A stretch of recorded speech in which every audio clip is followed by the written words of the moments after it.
This is an area, it holds some of the last settled place on Earth.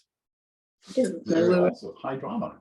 meetings with Uncle. Coming in and making a new land, discovering places, naming them, interacting with other people, sometimes quite violently, sometimes maybe quite peacefully, who knows? We're finding out though. It's also a place where the interaction between humans and nature is complicated and often intense.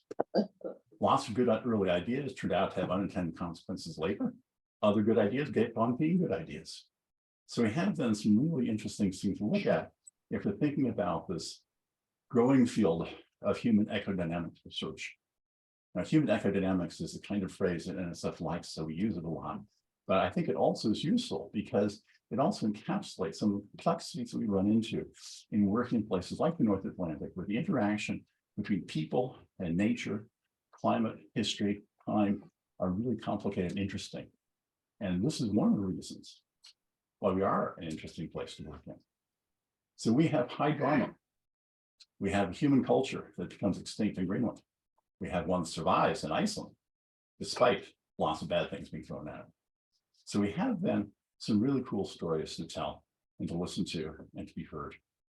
So the North Atlantic has gone from a place which was almost interesting enough to fun to being a place which frequently gets used as an example of cool, interesting, significant interactions of people and nature and climate through time that has relevance to our attempts to create a more sustainable future. Last week, I was attending a climate week in New York City along with lots of other people, where we had very high-powered science sort of coming there and telling their stories and interacting. And we had our stories to tell too. So we had some things we could contribute. The North Atlantic is one of three areas, yes, including Mesoamerica, that has been regularly appearing in places like the IPCC, where people who are doing climate change, who are doing resilient studies, are actually citing examples from the past, and we're there. We have made it. So what I'd like to do is to take a moment to celebrate how far we've all come in those 30 years. And when I say we, is something we're all doing together. This is an international, intergenerational cooperative. And I use the term cooperative very deliberately because we're not well organized enough to be a program or agency. We've never been able to pull that together. We don't even have a membership list, but we know you're all part of the vision here. And anybody out there, join up. There's no secret handshake, but there's a lot of fun to be had. So I think the thing to think about here as we're together, as we're going forward, as we're having our 30th anniversary talks, about how far we've come, but also how far we can go. One of the things that is really positive for me, getting to be an old guy, is just seeing how many young people here are interested in what we're doing and are taking it forward and doing things which honestly I never thought we'd do. So we have a lot to celebrate, and I think that's something which I would like to just take a moment. I have to think about as we go forward. Okay, so I think I'm almost using up my time. So what I might do is to take a few minutes and let you guys get organized, come forward. I think our first victim is going to be Christian. Okay, so Christian, thank you. Tell us about Greenland.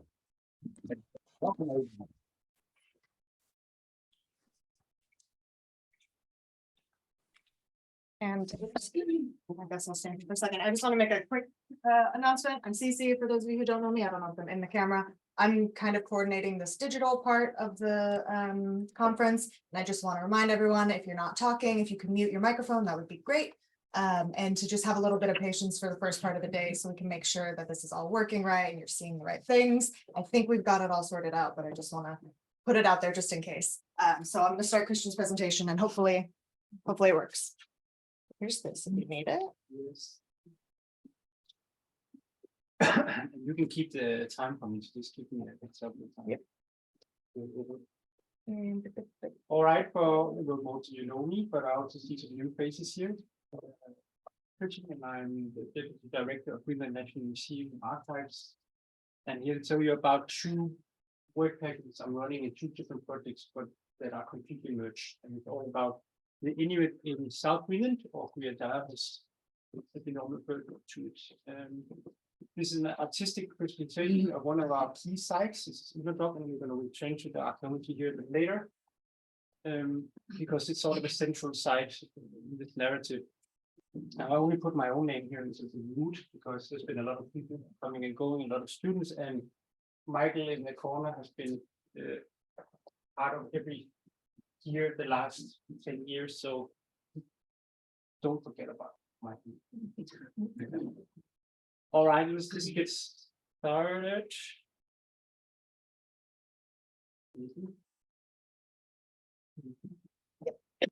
I turned off. No. Well. There's technical stuff. Well, All right. is that it? I'll just do this for you then. There's a lot of More. stuff. So this one, you're going to see a lot of logos and acronyms. I'm going to keep it tight and then leave the rest to Tom. You can't live that actually. You couldn't get funded with that.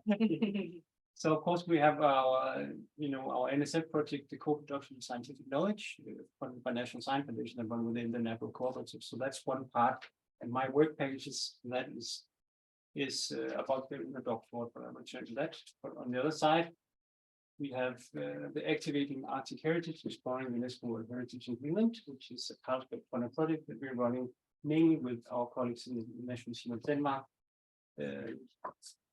But Ed and I are sort of all over the place with these two projects.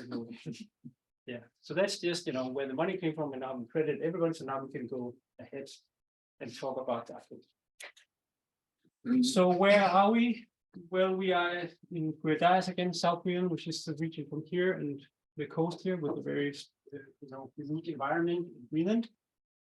And I've targeted these fjord systems because, well, here you have the UNESCO World Heritage areas, and here we have a fjord that's sort of known as one of the most important Inuit settlement areas in South Greenland. So that's why we targeted these two fjord systems. Yep. So that's where and why. Well, we worked there many years with the Norse, and whenever we ran into people, we often got the question: "This is archaeology you're doing on the Norse. It's really cool, but what about the Inuit?" And we were like, "Yeah, yes." So that's one of the reasons. And one of the reasons we couldn't say anything is because there hasn't been a lot of archaeology done on the Inuit in the region. So we just wanted to improve that status, and also we got the official request from UNESCO World Heritage, obviously improve our inventory and knowledge about the other cultures. So these are some of the reasons why.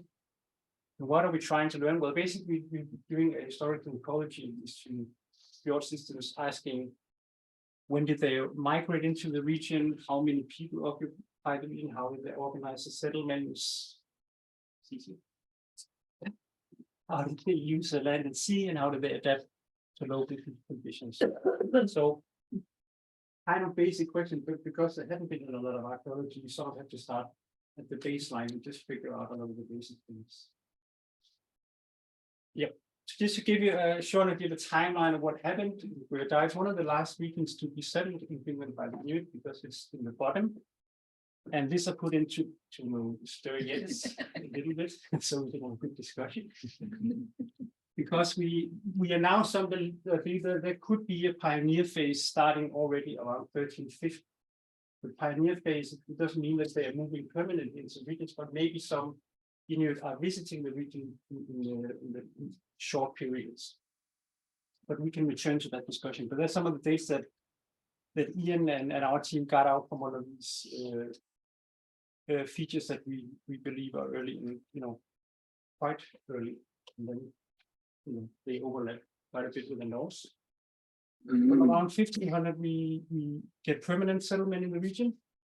Maybe a short burst of people, and then there's a sort of a hiatus, and then you get into the 1600s, and then you get the sort of what we call classic in the south of 1500. And then we sort of have to start to look at, now we move into history, so we're not just archaeology anymore, and we start to get the first rich sources and know what's going on. And of course, we get the European whaling coming in the Disco Bay area, which transformed the entire West Coast and how things are moving. So we get into the period of travels and trade, as I call it here. We can just scoop ahead. Oh, sorry. Yeah. Just a little bit like So just the features that are characteristic for a place, and in the trade system that is that Kulle worked on for many years to outline, with things moving up and down the coast and the trade with the products, and then also one of the important things. And then of course we get colonization as one of the really big impacts. This first colony, was established in 1775. And then soon we have the missions from the Moravian brothers, and they completely transformed the settlement landscape. It's really one of the most dramatic change in the settlement pattern and the archaeology. And finally, then you have in-migrating southeast Greenlanders. So over 80 years, over 800 people migrate from East Greenland into South Greenland, while some of the South Greenlanders move north. And so there's a lot of people moving around also on a more permanent basis. And then you have the Moravians leaving Greenland in 1900, basically being kicked out, and then the Danish colony system takes over, and but basically some of the patterns established earlier continue into this period. And what happens at the archaeology is basically what I have up here, right? So when you have the colonization and the mission stations, you get settlement around these, hubs, and concentration of settlement. But I'll show you a few examples in the slide. So now we go back to Unadok with the hot spring, and this is the old Unadok settlement as you call it. You see there's a lot of big winter houses in different phases. And then there's a more recent settlement up here, and a little later we'll go into the valley system behind. But let's start here, and you can click. So if we look at the phase one, and this is sort of, just a rough outline of what we see happening. You have an early phase with house types. You can sort of distinguish here that lie further up the beach, and they have different forms in the way they arrange and the housing, the size of the housing. We've been coring and digging around for middens in this area, and there's hardly anything on any of these sites with the earliest. So it suggests that they're not there for a long time. It's a fairly brief occupation, and maybe they actually sort of they disappear because the house types also disappear from the region altogether. In maybe, I don't know, less than 100 years. So maybe a very short in-migration. Then in the phase two, as we move into the 1500s, you get the phase two where we have sort of the more, we get the classic linear in the south with the wind houses that are right on the beach, the coast. And then we get the rich middens, not, unfortunately, not as thick as we find them further up the coast, where we have middens 2 meters tall. You have nothing like that in the south. We've been looking for those bones to the bone people. Thank you. But we've only got a couple of places with middens over a meter thick. So it's a little bit different. And of course, these are also the features that are now eroding. So we've been working with eroding, mainly eroding features to save what we can before they go out. But this green phase, of course, is the one that ends with colonization, and then you get into the colonial period, you get smaller houses. And now the family structure is changing with colonization. They go to the nuclear family, not the extended families and big groups. And you get these sort of small dispersed houses, and then you get actual settlements where you get also colonial buildings. And you can click again. The final phase, no, this skips it. Won't go away. All right, well, there's phase 4 there, and that's the depopulation phase. And that is basically still ongoing, right? Because this is the abandonment of the small settlements. And that begins, well, already in the 30s, but it just continues and is still ongoing in South Greenland, because South Greenland is being depopulated slowly. And of course, the small settlements are the first places they leave. So there's sort of a really long narrative of this system just being in constant change. And right now, it's still the concentration around people in the big cities. All right, so that's the overview, just to show you how, you can see this change also in the archaeology in many places, and this is a very recurring development on the site here, a new site to find, so we can click again. We have a common house, quite a big, 22 meters long, so this is many people living in, and this is in the traveling period where large groups of would move in fleets of steamboats to trade in the north. And that's a fairly short phase, of maybe 100, 150 years, and then what happens is, that system is destroyed with the colonization. They stop moving in the same way, and then you get smaller winter houses that reuse the building, so shortly after. And then you get, that's again the change in household and family sizes that you see here, and then they are abandoned and they become either sort of really tiny nuclear family houses or hunting cabins. And that's when people move to those settlements like Egypt and other settlements are still there in South Greenland in some places. All right. So I haven't gone through all of the data at all, and I'll tell you why in a little bit, because it is too much of it. It's been an explosion of archaeology, but we are seeing some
Is it back?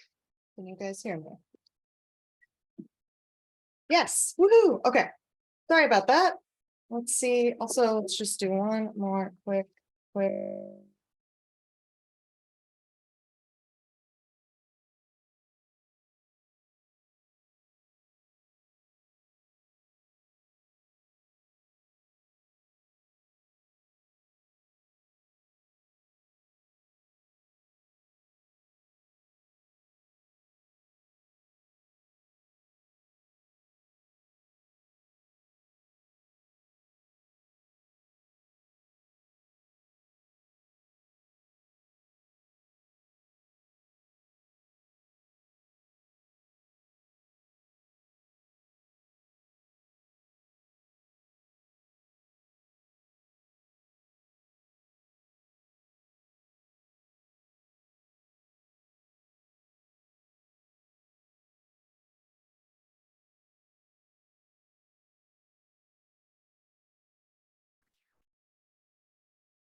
And now, is it back?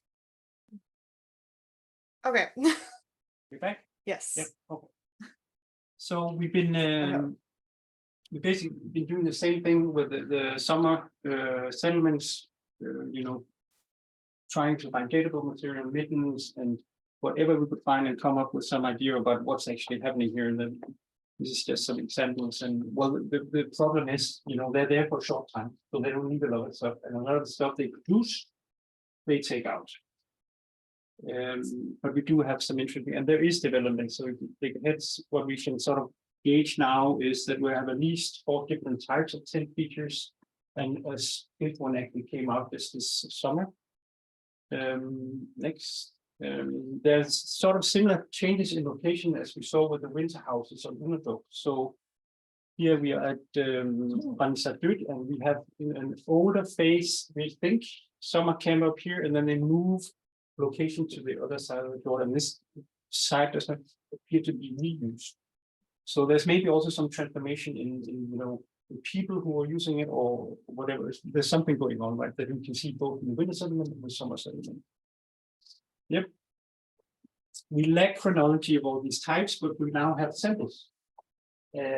So now we just need to run loads of dates and whatever we have. But as I say here, there's only been cultural progresses.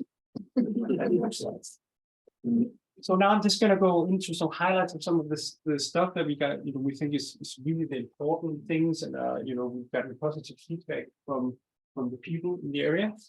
And one of them is this site, which is at the sheep farming school is running in South Greenland.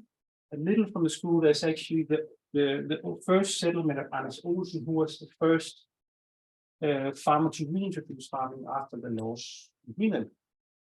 And it's pretty cool that you have he moved here, and this is his living house. And what the oral story about this is that it burned down after a year or so, and we are in 1781. And Michael did some coring in the house, and there's nice charcoal in all of it. So that looks to be true, and you clearly see it's a dwelling house of European type. He had some stables and sheds, and then he moved there with his wife, Dugmore, who's Milek, and her family, and her brother. And then we see a sort of a mix of a house. It's like a European house, but with a cold passage, right? So this is a complete version. This is a really important historic site. In the sense, it's telling the story of how farming developed in the region. And we also found, we went back this year and we found a lot of more new stuff. So there's also some earlier, of course, truly stuff and developments. But it's quite cool to have that site also historic fixed point. Of course, it then moved to Hjaltadalur and started the settlement that survives to this day. But this was the first attempt. Yep. Then we also have the mummies in the south, and this is sort of going into both also preservation issues when things are disappearing. And first of all, it's a little bit surprising that you actually have mummified remains in South Greenland, because the climate is quite mild today, and it turns out maybe we don't really have it anymore. But this is one of the sites along Ormi, where archaeologists went in 1990 and took this photograph. And we went in 2020 and took this photograph. And this was a woman, and when they were there, so they still had the clothes and the bird skin, and she had techniques and quite a lot of skin, and there's not a lot of her left today. It's not only, we think it's not only just degradation. It appears that there's been foxes in the, and because you've had gnaw marks on the ribs. But there's still some really important information to get out of these kinds of places. We just actually realized that we were able to get out tattoos from her forehead by running it through a program that's to be used to identify cave art. So there's still potential in these, and we don't have to move them or disturb them, which is something we of course also think about. Then you have on Unadok, we have some mummy caves, as we call them, that were where several mummies, we actually don't know how many, were taken out by an American in 1929 and taken to to the US, and we're now trying to get them back home. So we did archaeology on the mummy caves to find out, just to record what's left. And we still found, there's still artifacts lying on the ground. There's still skin preserved hair and, other organics, which is quite astounding because the caves have been disturbed by archaeologists twice, and then sheep and foxes and ravens. But even though there's been all of this activity, they are still, it's still preserved. So now we're trying to unify all of this, find some of which the artifacts are in the National Museum of Denmark, some of the mummies are in Denmark, some of them and the people in the museum, and we bring everything together and telling the story about this island. So it's pretty cool. Yep. I have to hurry up. So another cool story is we found, caribou hunting is not a story in the south anymore because the caribou were extinct probably in the early 1800s. But as we move up the valleys, we find this. You can just take all the. We found this wall running down. Ian and I on a very tired day, and found the rest a couple years later. So you have a fairly narrow valley, and then they blocked. There's a mountainside in a narrow place, and then they had the caribou led them down here. You have the scarers up here, and then you had a kill zone down here with some shooting lines where they would just kill off the caribou. So we think that's a pretty cool story coming out because this takes a lot of people. It's not like single or one or two hundreds. It needs a lot of people, which means in order for that to pay off, there needs to be a lot of caribou. So there's a caribou story coming out, and this is just some highlights from this year where we basically went in here, and then we walked down because we wanted the inner part, so with the final stretch from the ice, and then we have all the way to the skerries and the coast. Yeah. And this is just where we worked this year, and this is one of the nice sites we found, which is you can click. This is at over 1,000 meters, and you have a huge site which appears to be Norse, overlaid by a lot of Inuit activity and caribou bones all over the place. And again, it's a landscape position why we have them overlapping because this is a sort of an elongated lake that cuts off the whole countryside. So if you click again, you have the caribou, which were probably herded this way, and then you have the shooting blinds in this part. So the same way of using land. The landscape is the same landscape, the caribou is the same caribou, so people use it in the same way. So that's really nice. Yep. And so we go in here just to show that there is people everywhere. And here you have Christopher, our Norwegian colleague, sitting in one of the blinds or the shooting positions for bow and arrow, and we had 4 of them lying across sort of a saddle in the landscape.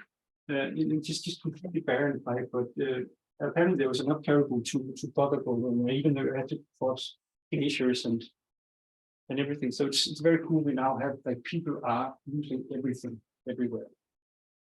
Yep. And one of the things we're looking for this year, and the reason why we had more Amsterdam and Christopher Dahle on this trip was we were looking into the snow patch potential of the area. Which they've been working with in Norway, and that's a long story, which I don't have time to, but you can ask me afterwards. But one of the cool sites we found is the one here by Mývatnssveit. If you go forward, it was first surveyed by Smiarowski and Christian Killer in 1979, and they made this map, and then we found this huge feature, sort of rock shelter, which wasn't on that map. And in the beginning, we're like, how could they miss this? Because it's so big.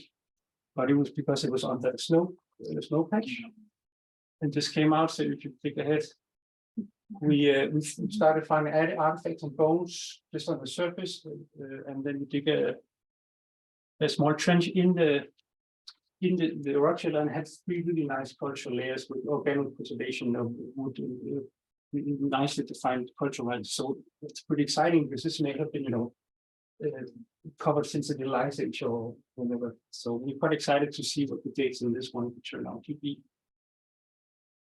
So there is potential, but we can always talk about snow patch. All right.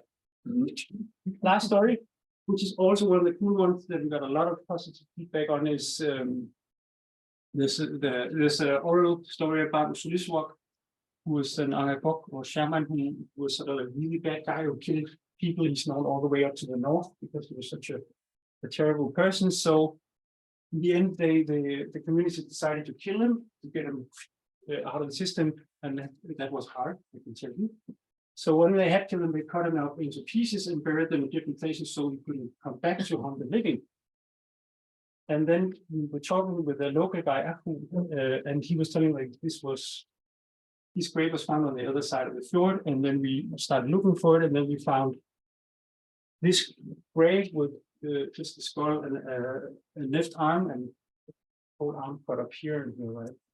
And ordered sort of put nicely, and that's not typical at all for the Inuit graves. So we're pretty sure this is the man.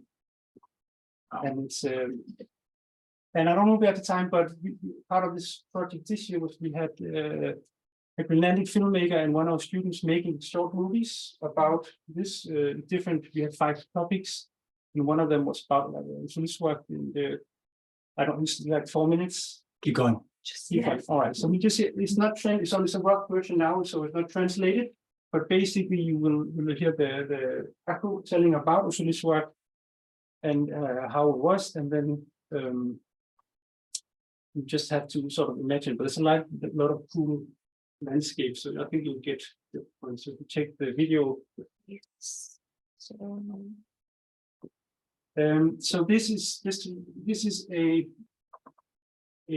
outreach we made for a Greenlandic audience by Greenlandic students. So there's a little bit of a different vibe, but you know, you have a feel of what that looks like.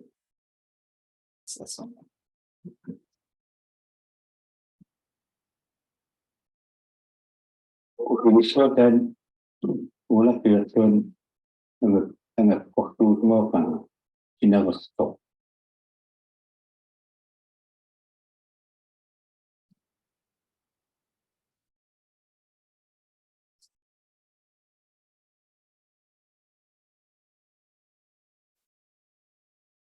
Så cruiser vi lige, så bliver så derhen på den anden side. Det kigger vi bare lige hen fra båden, om der er et eller andet, der ligner noget potentiale.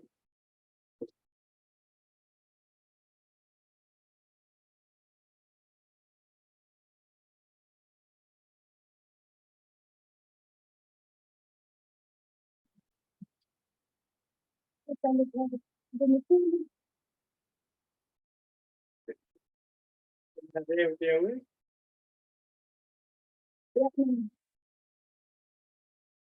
Ini ada dalam manunat kersomi ini tu ini kita semua itu bersahabat semua. Siang kusi mana dari awal cikin negara ni dari kesulitan terminta.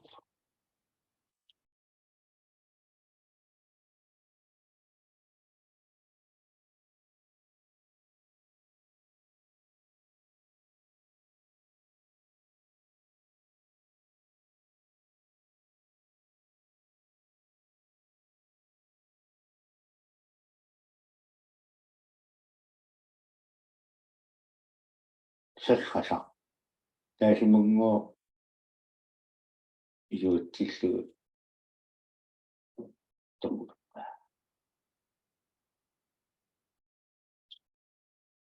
Mereka usia suatu kan dia kau tersendiri. Amma kami ini kepikiran nasi.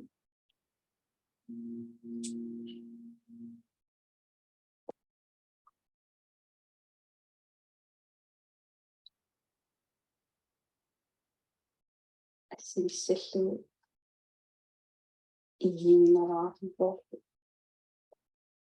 Utunut imatsunda kuntas. Pistengenaraatin airaatin. Sunnitama.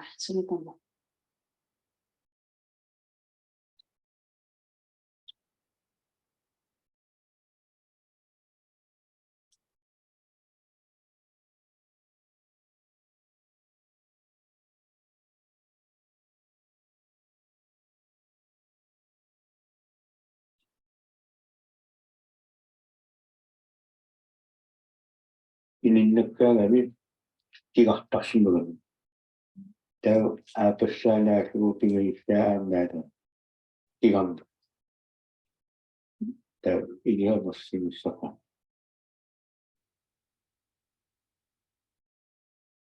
Adesso Miako kamera iremus.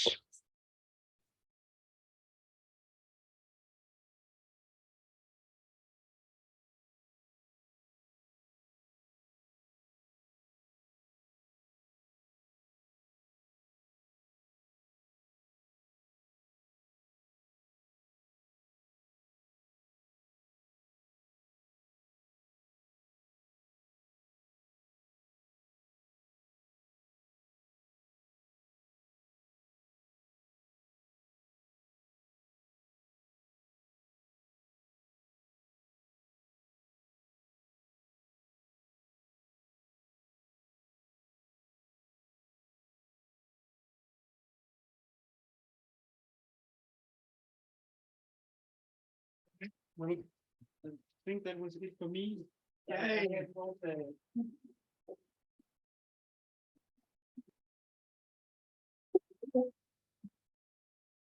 So, on top of everything else, now you have a Nordic crime story. There you go. That was splendid. Thank you so much. So I think Michael is going to go next. And then Konrad. And I'm gonna try again really quickly to make the clicker thing work. So if we lose audio again, let me know.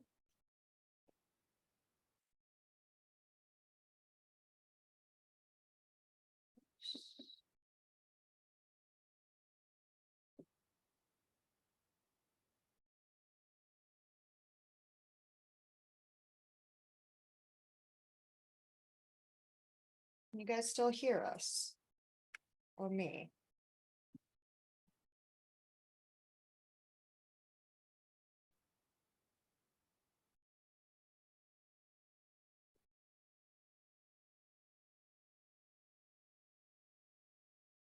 Can you guys still hear us? Sorry. Just trying to make the, oops. I'm gonna assume that's a yes. Oh, oh, oh.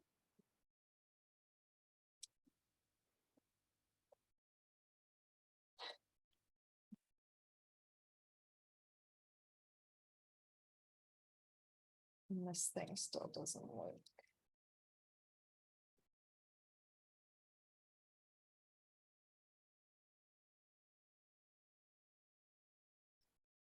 All right, I'll just The stand, old-fashioned I'll way. just stand here and click it for you. Okay. Hi, I'm Michael. I'm from Greenland National Museum, and I've been working with NABO for almost 15 years or something. So I'm going to present just a small part of the work we've been doing in Greenland the past 3 to 5 years. So just this one side and then as well. And it's going to go again. Konrad is going to present something about some part of this this project, and Alice is going to present a little bit about some visual stuff about it, and it's just to present it and to maybe present the future small project we can do. Sorry, It's really nice. but it's just a short presentation.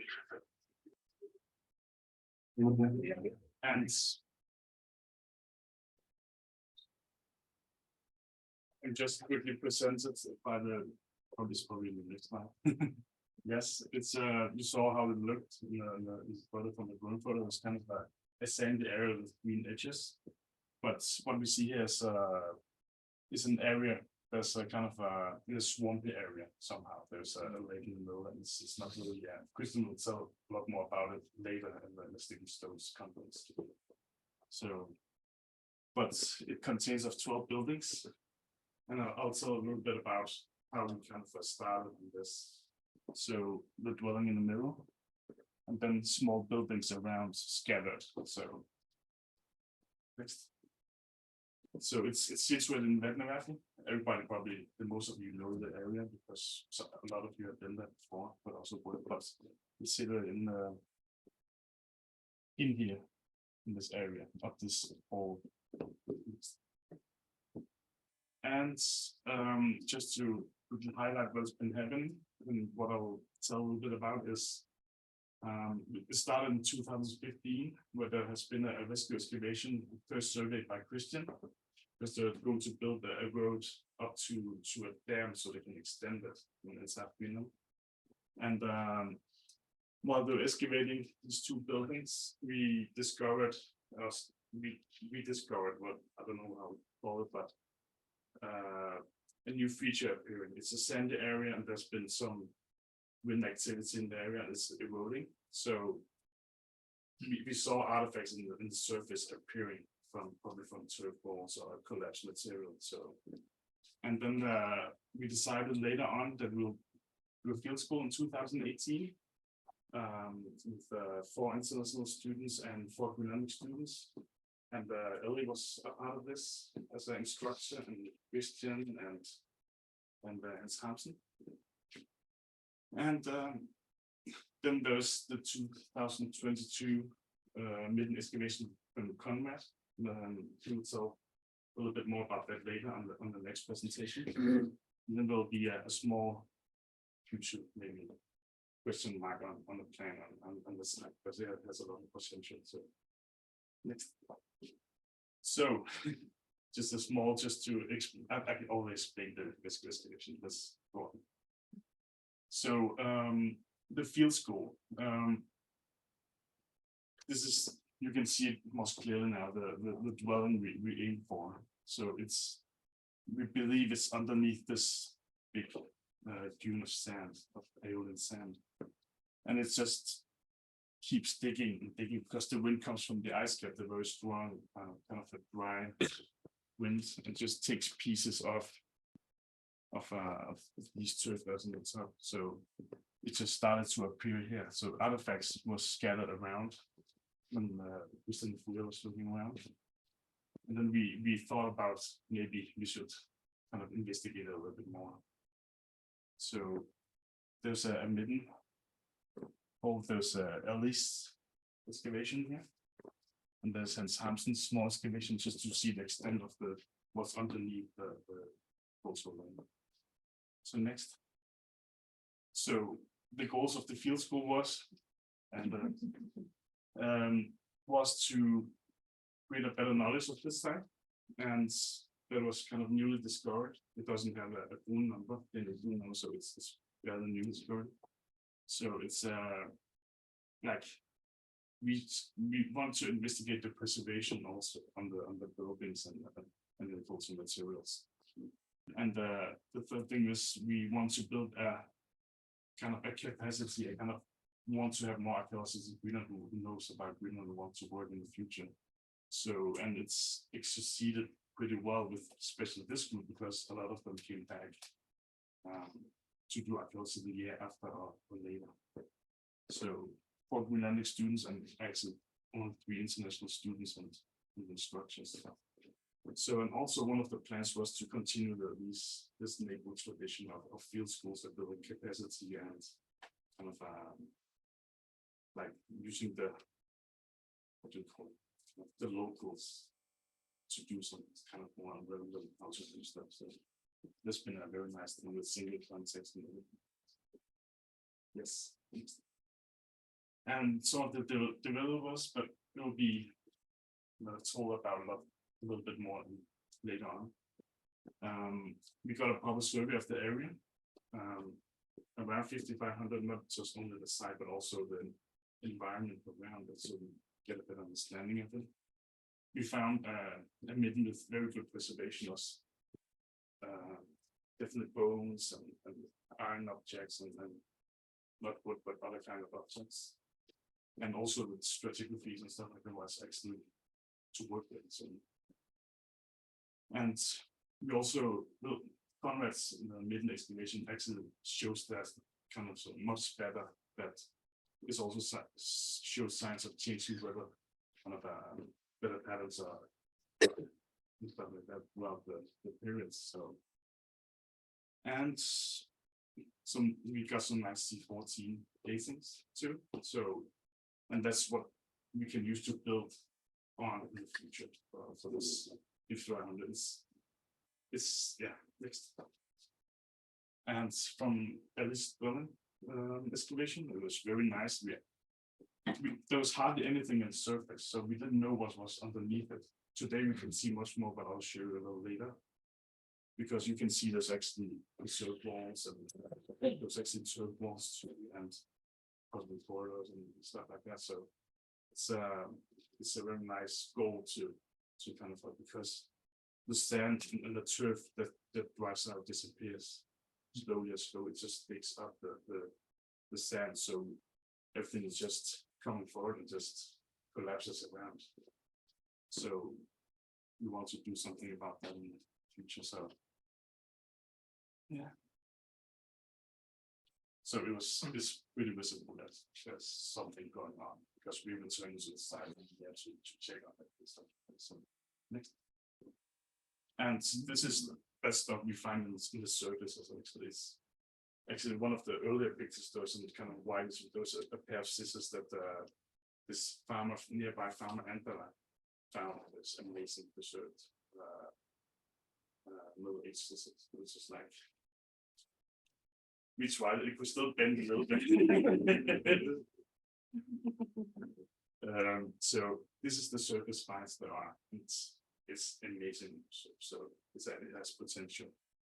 So and there's many other surface finds, but we'll present it in a later kind of possible publication about these things. Next. So you can see we cleaned the area a little bit.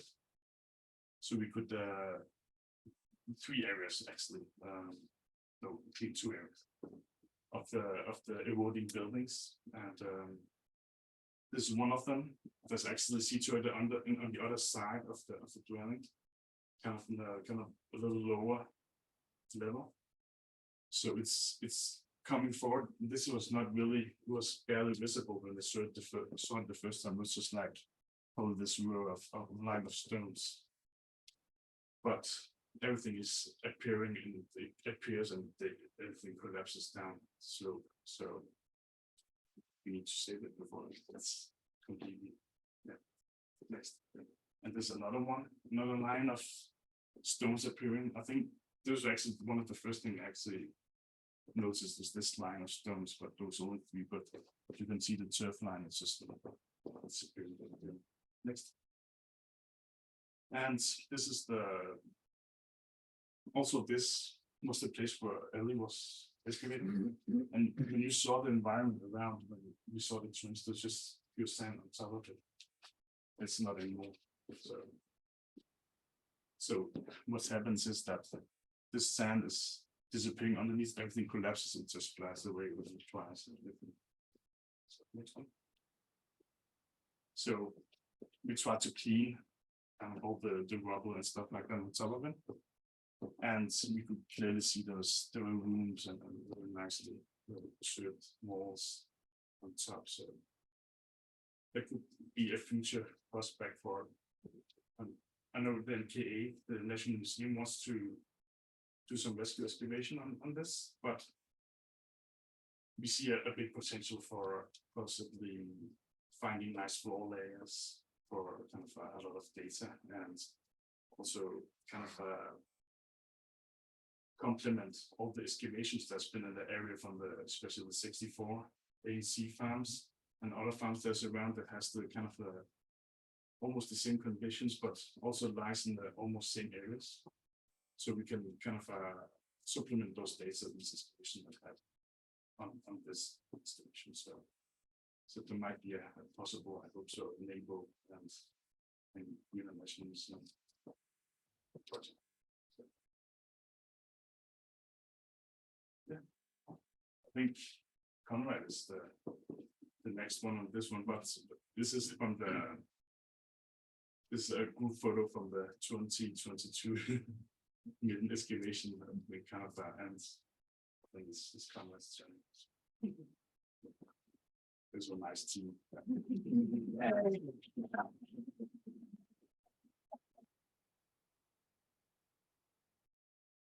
Thank you, Michael. So Konrad, Dr. Konrad. We're harassing him by calling him Dr. Konrad because he's just offended, and now he's a doctor. So come to you if you get sick, right?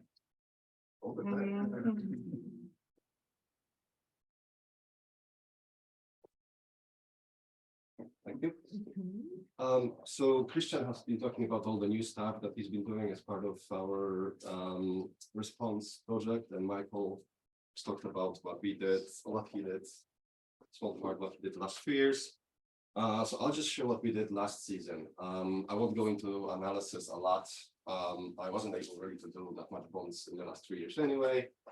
We had COVID, so I think like it was very excited for all of us to go back finally to Greenland and do something together for the first time in 3 years.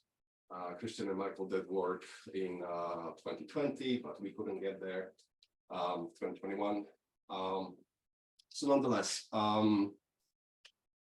this is just a map where we are. Eastern settlement. The red dots are the sites that all the colored ones are sites that have been excavated and have zooarchaeological collections. The red ones are the ones we have excavated. Go next. So we went back to our old research area, and by old I mean we've been working there. Actually, I realized now in Vatnajökull for 15 years. What the aim that we had was to go and look at the Andalas farm 5500 for excavating the Midden, getting a archaeological collection. Michael had surveyed it. He knew that there was good preservation there. We wanted to go back to 171, which is an excavation we started pre-pandemic, and it's a waterlogged site that is being drained, so it's all drying up. It's one of the 4 sites that we know actually does have any organic preservation in Eastern settlement. We wanted to go back and reconnect with our colleagues and friends and partners, the sheep farmers, the Kuyafa World Heritage area, and start doing things again. Of course, as always, we bring people from many different places. So we had students from Canada, students and or master's level archaeologists from Canada, US, France, Poland, Greenland, Scotland. Just like every year, just a lot of different people, and young people as well. And then as part of project with Ian, we had an idea of looking at the site 171 that we went to before. 10 years ago, it opened the first trench to test the preservation, and we went to, and we took Vienna 10 samples for geomorphology. Even 10 years after, we were going to go and put samples next to the old ones to see how much environmental change had happened in the Midden at that site. Same map. So now we're zooming into the Vatnajökull area. So this is a place we've been working for a long time. Christian does the Inuit work and the glacial stuff. Vatnajökull is a Norse community here. The blue dots are Norse sites that are registered. Again, the same legend applies to these. So the 5500 is a site in Kuyat Lake area. It is, as Michael showed, located in between the glacier, the inland ice, and a very large part of the Norse world, which is probably the most green part of North Greenland. And all the katabatic winds coming from the firn winds coming from the inland ice just swept through the landscape there. So it's in the middle of what we used to call when we had less resources and had to buy these things, the Valley of Doom. It's just full of sand. It looks like a desert, and if you're standing in the right place, it's just sand everywhere. So next one. So Michael and Christian has given us like a big picture of things where things are. I'm just going to zoom into what's in the ground there. So that place, from Michael's pictures, you could see even better. There's a whole dwelling here. We're not sure if these buildings are connected, but they're popping up in different areas. There's a midden in between, quite deep one. It's over a meter deep. probably extends to this area as well. Doesn't really extend that way. We colored and we sampled this area. But from Michael's pictures, you could see, and you probably will see it from Alice's pictures, this whole thing that's left of soil and sand, it just collapsed, all of it, over 100 meters, just the whole, and it's happening constantly. The more storms come, the more things happen. And at some point, it's still pretty wet. It was probably a meadow, it was maybe a lake during those times, but it's still an area which on normal north side, we would think that would be a home field. And I think Michael hasn't mentioned it yet, but we think it's a medium-sized middle class farm. So we have all the buildings that we should have, including a schema and the drying structure. Next, please. So in this case, this is mostly a show and tell, but to show we didn't have to employ wet sieving, which was nice. That means we could go actually faster. We thought it would be so easy because it's sand. Like, no, sand is only on top. It's like this much sand. And we have to sort of step up so it doesn't come in. But all this is archaeology. All of this is Midden. And you can see all these different sand lances happening throughout the time period. So it means that this erosion problem was also a problem for the Norse when they were there in the Middle Ages. And this is both wind erosion and water erosion. I think in the springs, and I've seen this on other sites in Patnaferby, when the melt happens, there are huge amounts of sand going even over hills and getting deposited on sites. So even though it looks like a fine sand that's windblown, it is actually quite a bit of moving with water. And then because we had a really nice profile over 5 meters, we were able to take Kubiena samples from the different time phases and throughout the whole sequence. Next, please. So we spent about 4 to 5 weeks on that site, and a team of 9 people. Then we overlapped a little bit between these 2 sites, and we went back to reopen the old 171 Midden. Don't judge us, we already recorded these profiles last time, so there was no need for that. But just to show how deep it was and how well preserved it was, very different. We had to employ wet sieving with pumps from the lake. Can't maybe see it here, you'll see it in the next picture, because there was so much stuff, so much wood that we had to sort from bones and artifacts. We just set up a tarp when we would just dump the stuff from the sieves, let it dry a bit, and then go and sort through it. Yeah, that's what it is. So this is after a couple of days of work, and that would be more. So we would use the rainy days and the bad weather days to sort through these things and get it ready to go. This is Magnus Hansen. He's the farmer in that area. And I just used that photo to just show actually quite how deep it is.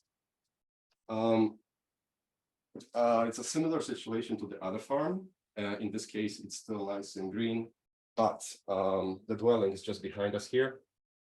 And this was a flat area that used to be, at that time, was a bog. And we can see, we're standing on the natural surface now. On the original bog surface, we dug into this to see what's happening. It's just pure turf. We can't see it, but we stuck it up there, and if you dry it, you can burn it easily. It's fuel. In this place, this is basically where the dry land met the bog, and they were started filling the Midden in this area and building it up and building it up. Okay, it's getting a bit too technical, so I won't go into it, but there are 2 lakes on each side that were connected in first, and that was a lake, which then became a bog, and that happened, and the Norse arrived around year 1000. Next, please. So just to show you what we've been finding, this is the wet sift stuff. This person has sprained his ankle, that's why he's in this position. But we're finding walrus. In this case, also we've started finding a bit more walrus ivory fragments, which is unusual on most sites, but they are there. We're finding big dogs all of a sudden in the early layers. This is from this year, March. we started finding fragments. It's a handle made of walrus penis bone, which was a hit because the person who found it only learned about existence the day before, and then he made his mission to find it, and he found the next day. And they quite rare. Walrus ivory pins, several of those this type. We have antler, preformed for a comb made of antler. Whale baleen. And this picture, as you see, is nothing special, it's just a seal tooth, but it shows how well preserved this stuff is. This is still grease in the tooth, which is it's amazing for our time period, for our sites. And I've been using these for thin sectioning to looking at the incremental growth layers to do seasonality studies on seal hunting. And until now, we have like 4 sites we could do this on. So that's really increasing the samples. And also we know that this sample won't fail. We actually could do that. And we'll have more. Next, please. So that's our equipment area, our shed. And we use that on bad days to basically sort through the stuff from this year and the year before, and ended up with a really nice collection of bones, a very nice collection of artifacts, with samples for anybody who wants them. And yeah, that's that. And then just a small sample of other cool things and weird things that we've been finding. A lot of wood artifacts, some of which are, I think, Christian came by, looked at this. What did you say? Weirdos? We don't know, but it's a large fragment of perhaps a lathe for moving parts to work with bones, to work with wood. We've had good success with textile fragments from this site and others, and working with Michelle on those. Again, walrus ivory belt fitting or horse equipment part, we're not sure. Walrus post canines, small buttons, quite a few of those. Cattle astragalus. We actually did find also one with cross. The cross was not as cool as the famous one. It's known the books, but I thought this was cooler with all the different dots. We found a ring, which is quite large, so maybe a glove ring, made of some copper alloy. The horse number 5 or 6 on that site. Please. And sort of last days. So this is just to show the amount of bones that we've been finding towards the bottom of the excavation. And we, the first year when we were there, we didn't expect so much preservation. And then this year, when we're actually finishing it up, we are even surprised with how much stuff is preserved there. It's almost everything. So these are just bones from the last week or so. We're able to use help of our friends and farmers and his son, which was usually unheard of. Like when we started working, we have a really nice working relationship. He's very proud of the site. He brings people all the time. He didn't want any money for his help this year, but of course we paid him. After we've closed this up, this is the 2011 12th trench that we did with Ian. And so we have to kind of dig in to find it. So that's actually that hole in there. So we found the old profile and did the samples. Next, please.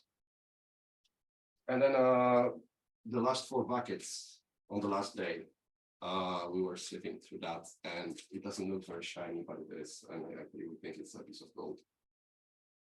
That happened, and it's like the only second, third fragment of gold in Norse Greenland. We're still not sure, but it's highly unlikely for that to be something else. It has quite high copper content, it's a bit reddish. That's cool. And then something that is it's very important for us, and we have never really talked about it, but we have been doing this. It's maybe a bit overstatement that we are part of the community, but Michael told us we are. And been going there for 15 years. We saw kids of these people grow up from children that we remember yet, and when we were in 2008, those little kids on ATVs, 5 of them on one, and now they are sheep farmers. Maybe like the women became sheep farmers.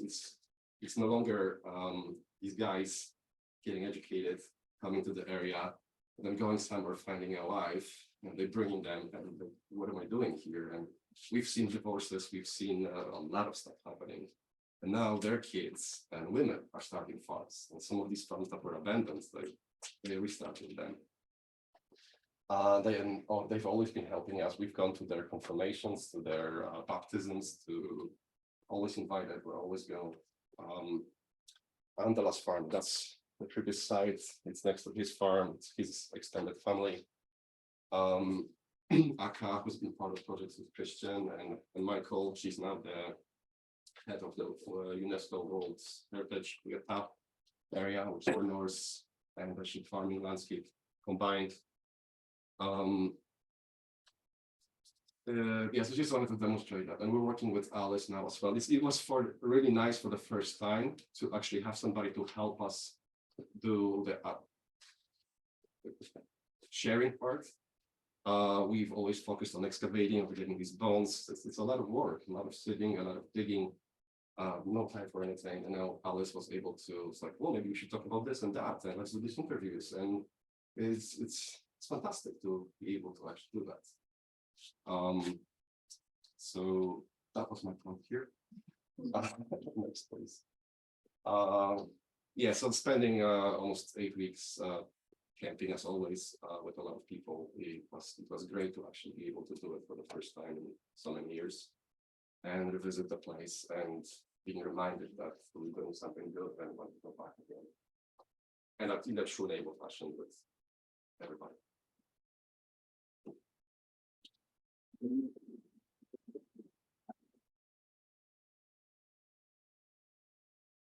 That was great. What a nice team presentation. And believe it or not, we are actually have a few more minutes for questions or discussion. Okay, so if you guys didn't hear that, me talking from behind the camera, we have some time for questions. If you have any questions for the first 3 presentations, and then we'll do a little coffee break, so you can put your questions in the chat or raise your hand, or I'll turn up the volume here and you could just start talking. I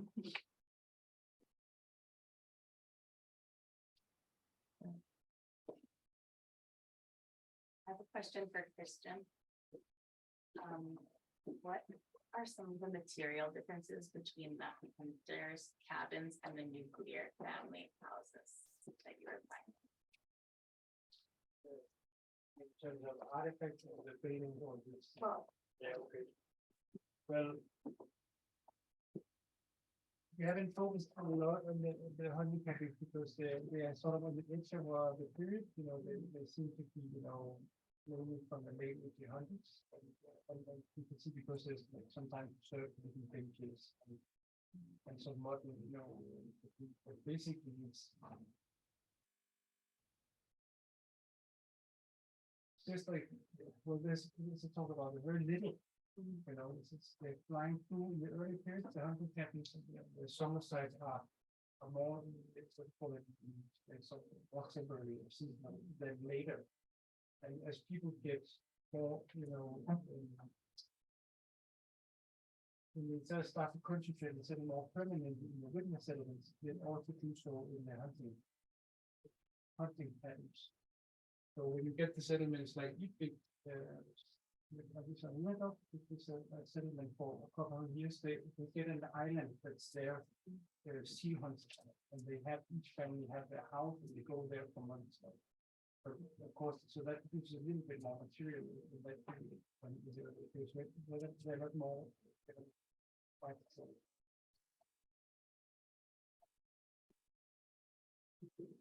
We have a question from Ian that says, from the Vatnajökull sites, is there a sense in the proportion of wind versus water erosion and any sense of this changing over time? You know, it'd be good if people step to the front so you can project. You guys want to take that? I can say that we excavated one of the outbuildings on the other edge of the swamp there, and that was clearly been waterlogged for a long time. You see the layers in iron conditions. So Yes, somebody would say a bit more about that. Yeah, at the 5500, we could see the coarseness of the sand being it's both alluvial and Aeolian. And actually with Ian, when we were at 68, which is a site a bit farther in Vatnajökull, looking at that place, we could actually see the sand moving with water over the mountain, over the hills from the direction of the glacier into the valley of 68. And we've seen those layers on that side as well. Has a question. That piece of wood wheel kind of thing is it potentially wood turning equipment? Yeah, turning wheel, a lathe was That would be huge, as in. That's the first part. that's Oh, I mean, it has great implications potentially on development of this specific type of woodworking. That so far we have no clue about. So There are a lot of budget stuff in that. I was just showing this to demonstrate the kind of things, but there are a lot of stuff that we should probably. And it also makes me realize that, you know, we tend to divide the sites by, you know, like high steps, middle size ones and all. It makes you realize like what does it really mean in terms of everyday life? What activities are happening over there? Do you have a specialized sites? You know, sending stuff in the region, or how does it work? So pieces like that. It's great. I think this is just demonstrating how much these things were probably on most sites, which is not to see them because it's not preserved. But we've been finding little birds made of wood, and so far we've only seen these made of walrus ivory or bone before, because they're preserved, it's not like or made of wood. One of the interesting things about Greenland versus Iceland in the same time period is that many Greenlandic artifacts are lathe turned. You know, lots of the games pieces, lots of little pieces are done on a lathe. In Iceland, the same time period, they're not doing as much because they're painstakingly carving chess pieces, you know, by putting them with a knife. And some of them are lathe turned, but in Greenland, they're virtually all those pieces are done on a lathe. So there's something happening there. Yeah, we found so many game pieces, you know, these excavations, like the hole at the bottom. Yep. Yeah, very symmetric. Might it be if you don't have as much metal, that if in Iceland you have a decent sized knife, you can whittle, but if you've only got little fragments of iron, is that maybe where you use a lathe instead, because it might be easier to work it?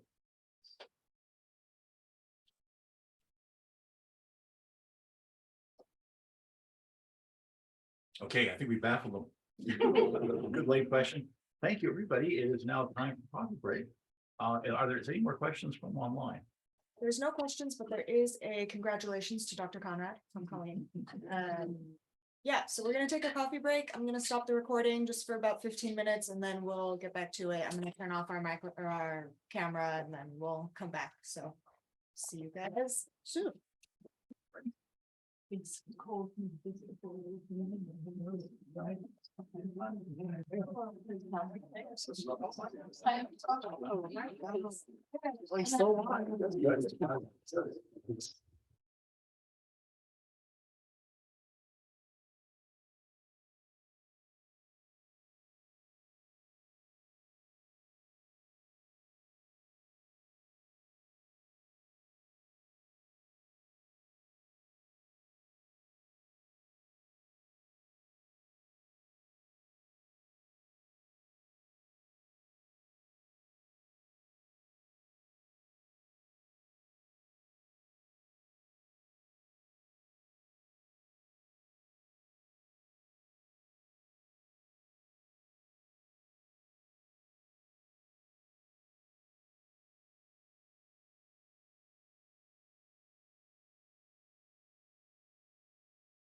We are going to restart with Dr. Andy Dugmore, who's going to tell us about Tephra and all the cool things you can do with it.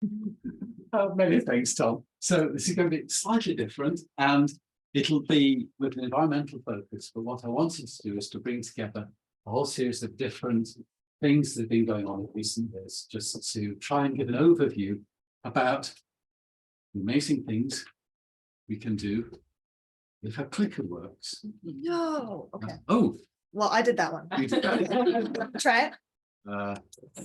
Yes, it's working. Brilliant. Okay, so for those of you who didn't know me, I know I have this obsession with volcanic ash. Tephra is a wonderful thing, and it's particularly wonderful in Iceland in general and in southern Iceland, especially when we've had some very high resolution sequences in terms of Tephra.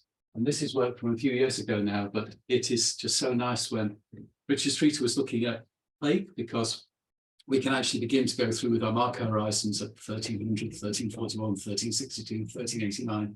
You can look at numbers. It means we have a very precise chronology, and we can follow then changes across landscapes and do the geography of the past.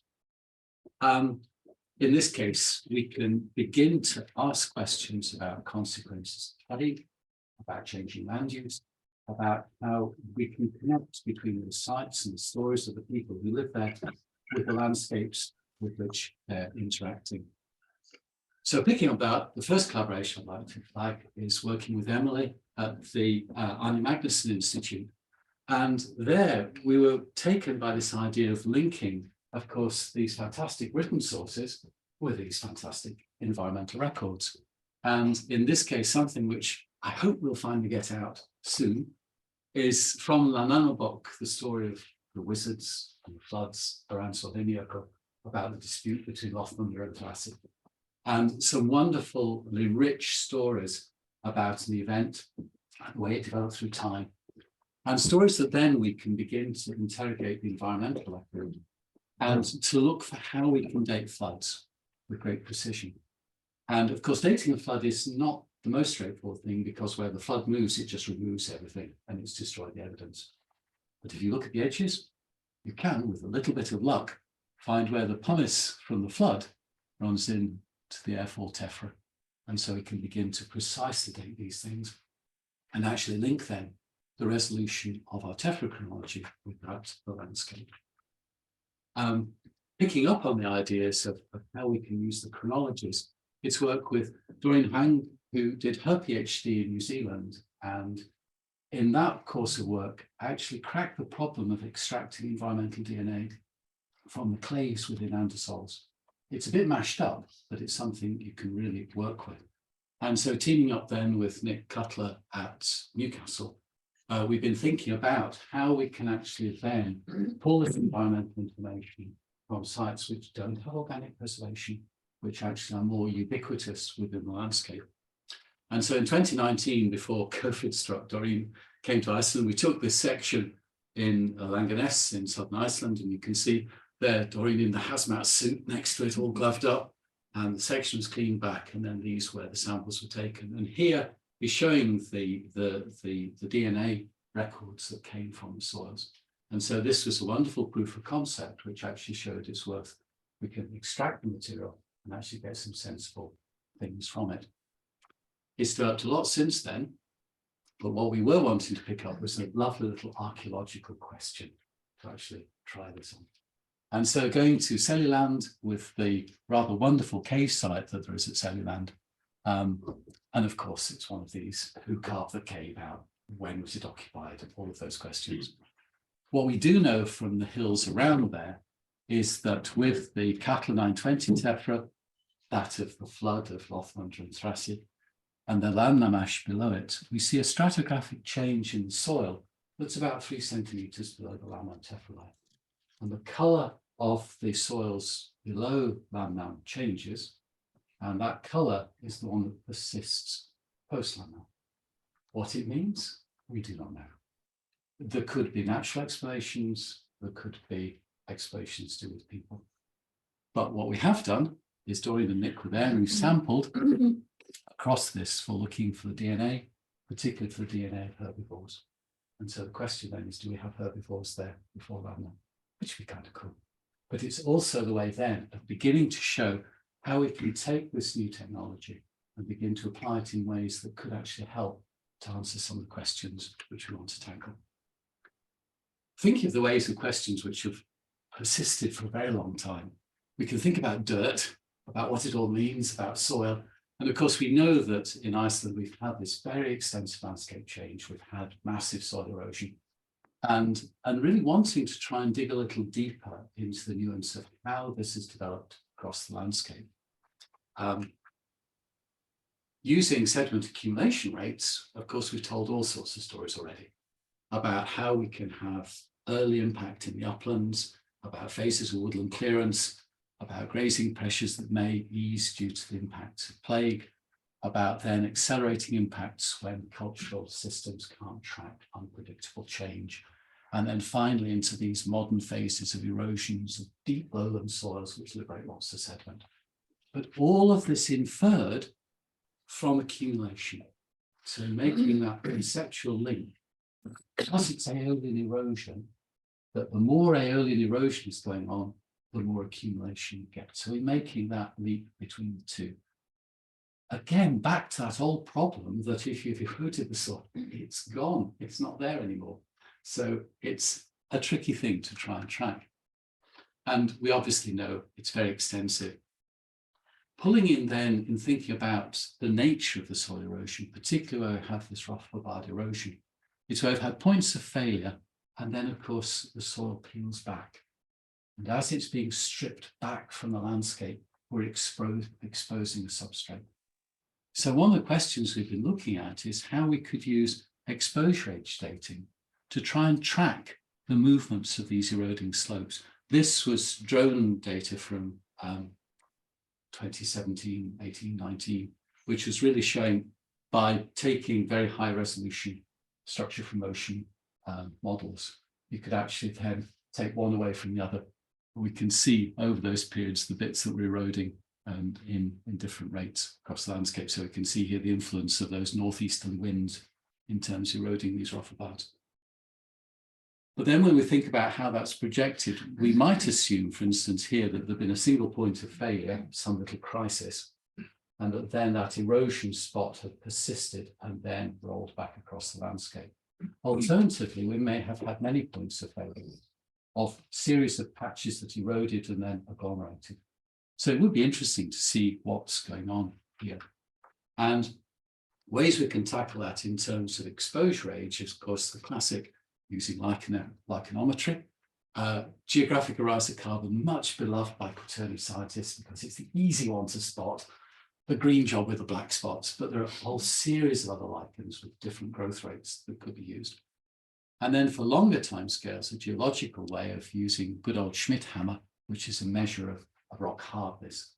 These are great things because they're used commercially for testing concrete, and you want to see if your concrete's hard enough.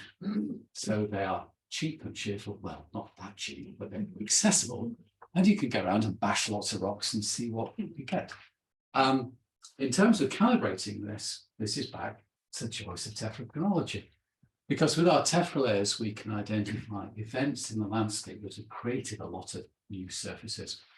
In this case, an example from a Jökulhlaup in 1821, when again we can follow the ash layer into the Hlaup deposit, and there it is. And in the middle of the deposit here, we have big chunky boulders, all of which have been moved, remobilized, cleaned up by the flood. And so then it's possible to identify the flood routes and to go in and then look at the lichen growth on them, to look at the hardness of the boulders, and begin to have these calibration points for then calibrating the data. And actually going from that, to shout out to 2 undergraduates working this summer, in fact, last month, and looking across these eroding slopes.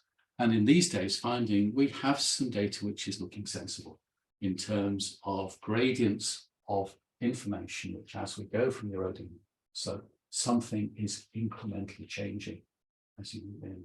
So potentially here, ways of refining our exposure age dating, of being able to apply different perspectives to understanding soil erosion, and getting back then to think about what the implications are, what people are doing in the landscape.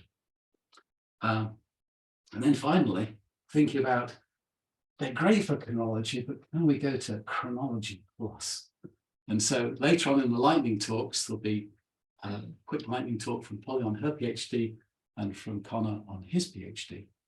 And what we're looking at there is picking up something which was concerned myself and Butler and Richard Streeter and Anthony, who's of course co-author on this paper, in terms of looking at how we can go from our beautiful layer cakes of Tephra, which is the sort of, that's, you know, that chronologically, that's wonderful. But in a way, it's boring because not much is happening. To go to other areas of the landscape where these things you'll know and love, you can see the Tephra layers there, we can get the dates, but there's obviously weird stuff is happening. Something is happening to those layers. And rather than taking that as just being a complete pain, where are my nice even Tephra layers? To actually use this as an opportunity to try and understand the processes which are shaping these, and actually can we use that to get some more information? And so we could then think about a series of things of how a Tephra deposit on the surface begins to change and move around with wind and water and everything else that's going on, and finally becomes captured within the sedimentary sequence and becomes a layer. But those layers may also change in that near surface environment because of cryoturbation or other activities that are going on. So we could tease out those processes which are happening when the deposits are on the surface, primary or secondary deposits, and then what might then subsequently change when they go below the ground. So this is to use a whole series of little experiments, natural experiments, to try and tease these things apart. And starting at the top, some of the stuff that's published already, work with the guys I just mentioned, with Nick and Richard and a bunch of other people. That we're looking then at characterizing that surface environment. So we could take sections, we can look at photographic ways of looking at vegetation and characterizing its architecture, the density of the stems and how deep it is. And then to relate that to recent Tephra falls. So this was papers we published looking at the 2010 Tephra and the 2011 from AFETLIA. And then being able to show these relationships between the thickness of the layer that is being preserved within the surface and the surface on which it fell. In a way, it makes common sense. We know that when snow falls and blows around, it sticks in some places, it moves from others. And actually, snow, Tephra, it's just a sediment on the surface. In a way, it's quite unsurprising, but actually, it's really useful. And so we can come to think of models like this, where we can have an ash fall and how it may preserve in different ways under trees, around scrub, in open areas. And so potentially that preservation of that layer is giving us a tool to understand that surface environment on which the ash fell. And it has all sorts of implications then going through. This is a little warning for the volcanologists, bless their little pointy ears. And of course, we use the Tephra layers to infer the scale of past eruptions. And that is the way we work out eruption volumes, plume dynamics, all sorts of stuff. So here is data that Sigurður Þráinsson collected in 1947. It's a green dot, and it's the fallout from the 1947 eruption of Hekla. And you can see how it systematically decays as we go towards the coast. This is mass loading data, so it's looking at the amount of mass on an area. And from close to the volcano, and it reducing, coming out to here. The red dots, well, we went back and resampled it. Of course, the eagle-eyed people noticed that all of these points here are very similar. Now, very similar because the vegetation was very similar. So what this is showing is this between the fallout as it fell originally, and then it's modified by that surface environment before it becomes that enduring record in the stratigraphy. And so a little warning for when you're trying to reconstruct the ash layers, but also illustrating the potential of being able to go through these wonderful sequences and take not simply the date from the Tephra layer, but then think about how the morphology of that layer has preserved to try and infer something about the surfaces. And Skaftatunga, brilliant place, 144 Tephra layers in that section, so there's a lot to go at. And it's ways in which then we can begin to think about some questions of establishing surfaces and connecting with other records. So, a noted controversy. here we have a site of Stórumork in South Iceland. Big wood, obviously we had woods there, they cleared away, drainage ditches, and the Oscar there at the farm made a brilliant job. This is ditches as an art form. How beautiful, how wonderful things with great exposures. Going along these ditches, we found a simple story where at the bottom of the ditch, it's a black peat with tree stumps in it. And then it changes to a brown peat with no wood in it. But then when you focus in on the detail, we can see our Tephra layers, Landam, Cattle 920, Elgar.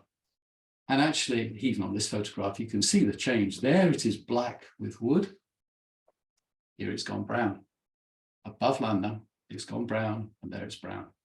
We see that stratigraphic change, which is coming in immediately on Landam, implying that there's some big changes happen to the landscape. Not surprising, we're right next to the farms. But then we see a multidisciplinary study done using a lot of other paleoecological techniques, Kim Vicker's paper with team of sheep brought together. And you can see there their conclusion that between the deposit of Landam and 920 and a muted anthropogenic signal, and only following the deposition of cattle Tephra do we see the changes in vegetation. As we've just seen, those changes in stratigraphy are occurring below.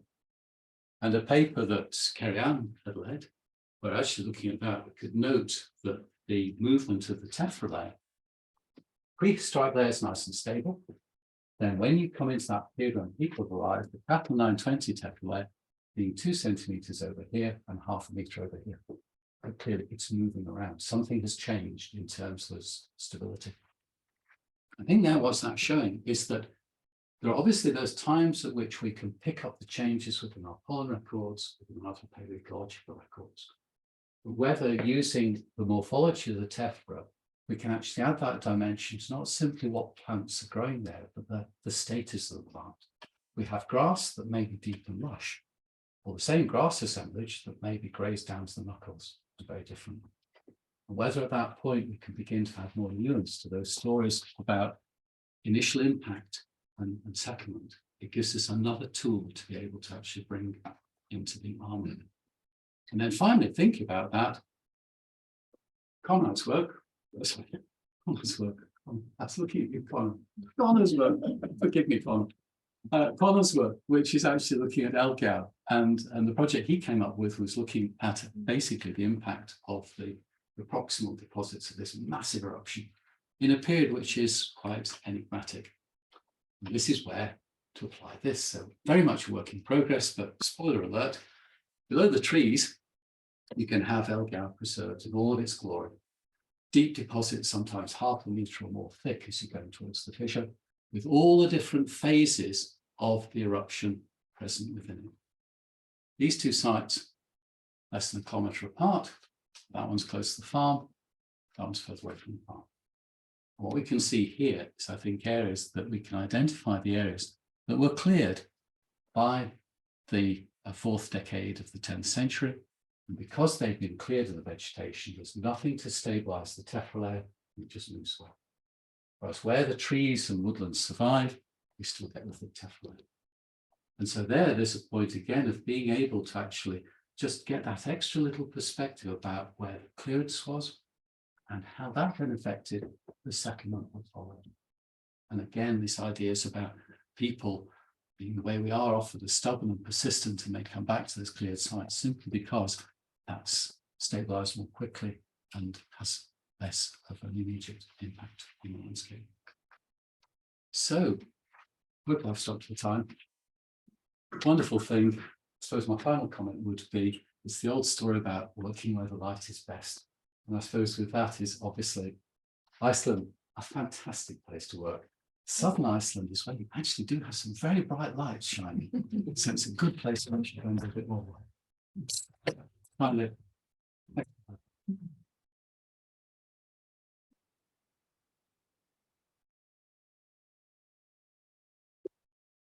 Thank you, man. Okay, next. So is there anything you can't do at Tephra? That's not quite. No, animal bones. That's the answer. Tephra plus animal bones, nothing is science. Okay, so I'm up instead of Frank because Frank just got in and friends don't let friends give papers under those circumstances. So I'm here.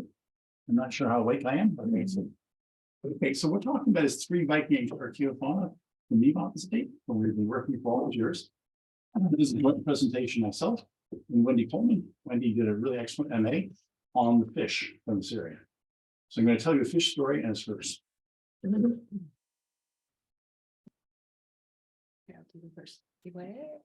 Go for it. Okay, so we have lots and lots of sites in Mývatn. This is what comes with working there for more than 20 years. Keep coming back. And the 3 sites I'm going to be talking about, which have large archaeopaunas, is Hofstadter, which you've probably all heard of. There's Svegakot, there's Hríseyjar. There's lots more here too. And one of the nice things about Tephra, one more good thing about Tephra, is you can actually be sure of when they're there. So we have a pattern showing very rapid filling of landscape shortly after the long sequence falls, which is pretty cool for this area because we've had 60 to 70 kilometers from near salt water. So this is not the model of settlement which we imagined back in the day, but it's usually what happened. Maybe it was a helicopter invasion, not sure. Okay, so again, very useful volcanic Tephra helping us to divide things up. Back one. Let's try that. Okay. So 3 sites and lots of bones. Lísabet and Svegakot Middens are directly upon the London sequence. Both show changes around the circa 938 ashfall. The Hofstadter big hall archaeofauna is all post 938, but we now know there's another earlier site just a little bit further up the valley, so more coming there. Different statuses. Svegakot is lower status. Lísabet is probably middle upper. Hofstadter, when we know about it, is from the upper. There's a fish story, thanks to Wendy, some pig and sheep stories, and a puzzle. Okay, here's Svegakot. There's always a rainbow at Svegakot. Never excavated with that one. Svegakot has got pioneering pit houses that were early. They were replaced by a small hall with some sheet knit in between. This was never a rich farm. Probably when it was starting out, it may have been farmed by slaves, by farmers. Phasing is always fun. This is a slide I'd love to show classes because it works out right.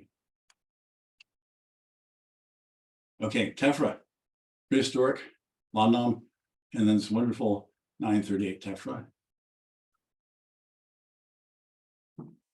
Just advance me, go ahead. Keep looking. Middens, yes. Radiocarbon, yes, again. Radiocarbon, again. Radiocarbon. It works. The old stuff's on the bottom, the new stuff's on the top. I always say it's supposed to work this way, but it did this time. Okay, let me go forward. This is looking at Hríseyjar from above. This is a hardy shot. Thank you very much. This is where the mound is. There's a series of what we now recognize as iron smelters right here. There's at least one high status grave and a big bog area, which may very well have been a source of bog iron. It also has a number of sunken feature structures. This is one of them. I excavated down probably the working layer. You can see there's a row of loom waste. So again, this is the sort of thing Kieran has used to argue for gendered states, I think very persuasively. And we have some. It also at the end got filled up with bones. You notice how vertical the sides they are? That was not subject to a whole lot of erosion. It was just packed full of hidden material. And most of those were bones. Some of them long bones staying vertically upright against the side. So this isn't just gradual accumulation. This is an event. That's our mystery. Okay, we also have a latrine. Favorite picture for everybody of all ages. That is a Viking latrine. You can see over here some uncleaned out Viking poo. If anyone would like to study, I think there's still some left here to look at. And this is a site infilling. Here, I didn't realize we were going to see 2 of these. This is a knife handle made of walrus from Iceland. So we now have the capacity to tell Icelandic walrus, and there were some from Greenlandic walrus from walrus elsewhere. So we're hoping we'll be able to nail down whether this is an imported Norwegian walrus penis bone or a local Icelandic penis bone. Again, information coming. Oh, and quite a few fish bones. One of the things you may be noticing about this presentation is it's late. We should have been giving this presentation maybe 10 years ago, but it takes a while to get through all the bones, even with good help. Oh, yeah, we have radiocarbon. and Tephra. And one thing to pick up here, they are here early, but they're not here very late. That's the 1104 Tephra. And it looks like they're gone long before that. So you can kind of guess when they departed, maybe around the year 1000, maybe a little bit afterwards. Why? No, this is not a poor farm. It was a relatively rich farm. The ongoing joke we were working there was they decided it was a great idea to go to Greenland and try their fortunes then. Maybe that's what's happened. Okay, and then there's H.A.S.P there, which we all know about. It's a large feasting hall. It's also a working farm. It's founded after the 9th day Tephra. Lots of fish too. Yes, that's a lot of fish. Go for it. Yep. Okay, so this is Wendy's work again. So this is salmon, which is to say freshwater fish, trout, and char. That's saltwater fish. Again, the ongoing story. What are saltwater fish doing 60 kilometers inland? They're traveling. They're not swimming upstream. They're being carried by people. And as we'll see, they're coming in as headless reserve fish. And this, of course, is part of the story we've told for a long time about where did the great fish revolution in Europe come from? And we now know that long before the year 1050 or so, 1000, where it shows up in Europe, we have it here in inland Iceland. The Vikings produced lots of things. One of them was knowing how to deal with dried fish and how to market and move around landscape. So the fish revolution that somebody had written about later certainly seems to be starting in the Viking Age, at least in Iceland. So it's a good reason to study inland farms if you don't learn about fishing. Okay, again, looking at the different kinds of fish, the thing to flag up here is these are actual Atlantic salmon. Atlantic salmon do not make it up the Lochsa River this far, and they never have. Today is a dam. In the old days, there was a waterfall. So what you're looking at then is not only are people importing marine fish, but they're also importing salmon. Not everywhere, but some of the sites. And again, Resalmon, Hofstadter, not Segkut. So it's not for poor farms. They're getting salmon from them. So there's the fish story. There's more fish story too. The saltwater fish that come in are all cod family, Gattidae, but there's a different range of species. And you can see there's cod, ling, haddock, saithe, husk. They're called different things in Icelandic, but there's some Latin for you. That's cod. Yeah, it's mostly cod, but not all. Now, something to look at here. These are both the same site, Segkut. That's the early one. That's later. You notice there's some differences there.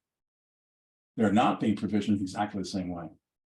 So one thing that's happening in the change from pit houses, perhaps slaves, to small hall plus pit houses, maybe tenant farmers, who knows, is they're being provisioned differently from the coast. Now, we don't know exactly how the provision is working. In later time periods, we know that farmhands were sent down the coast to do fishing and bring back fish. Something else may be going on there too.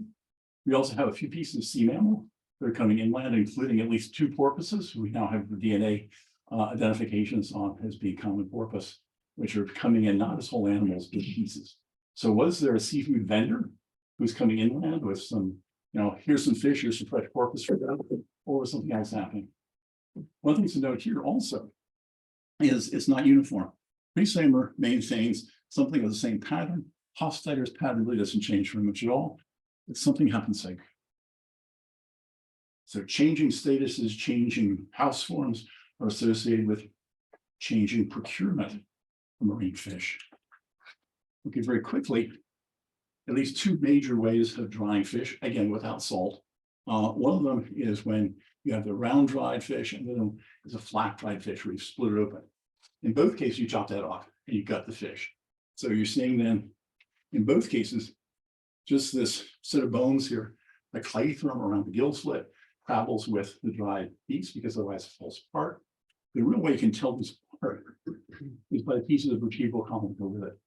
If you have a round dried stockfish form, virtually all the vertebrae travel with the prepared specimen.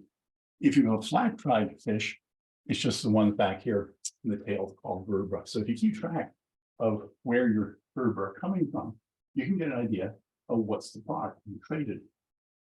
And here's Wendy again. Okay, flat dried. That's lots of green. That's these vertebrae back in here. And then there's this guy. This is again, early Svegacoat, later Svegacoat. Let me just go back one here. See what's going on here. This is all the vertebra together. What you see here is this is the signature of this. That's the signature of stockfish moving around, not the flat dry product. So when they change over, we had pit houses, small hall at Svegacoat, something else happens in terms of the fish. Not only are they changing the variety of fish that are coming in, but they're also changing the way in which they're transporting them. So from flat dry to round dry. And again, notice in their contemporary sites nearby, these guys are still doing flat dry fish. This one isn't. So whatever's happening in terms of provisioning inland farms with fish is not uniform. Different sites are doing different things at different periods. One site is switching over, the others aren't. Again, give us 20 more years and 20 more sites. We can tell you more, but at least we tell you this much. Okay, now shifting over a bit. Viking pigs. I particularly like this one because she looks the way any parent feels. So we have then pigs are present in early Iceland. And again, we know that those from literary references, which is lots of fun, but also pigs showing up in the Archaeofauna. Now, pigs, of course, become uncommon in later Iceland. A few of them do survive, as we're told, down to the 16th century, but they become rare. One thing to notice is one of the sites, Lísabet phase 2, you know, 12% of the Archaeofauna, 12% of the mammals anyway, are pigs. So just to show you some trends, here's Svegacoat. They have a few pigs, they have fewer pigs. Lísabet, again, the division here is between the London to 938 and 938 onwards. They have some pigs, and they have a lot of pigs.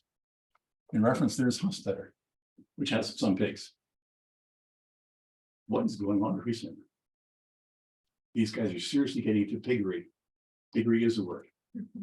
Okay, so we have then another way of looking at it is looking at pig bones by age. Neonatal pigs.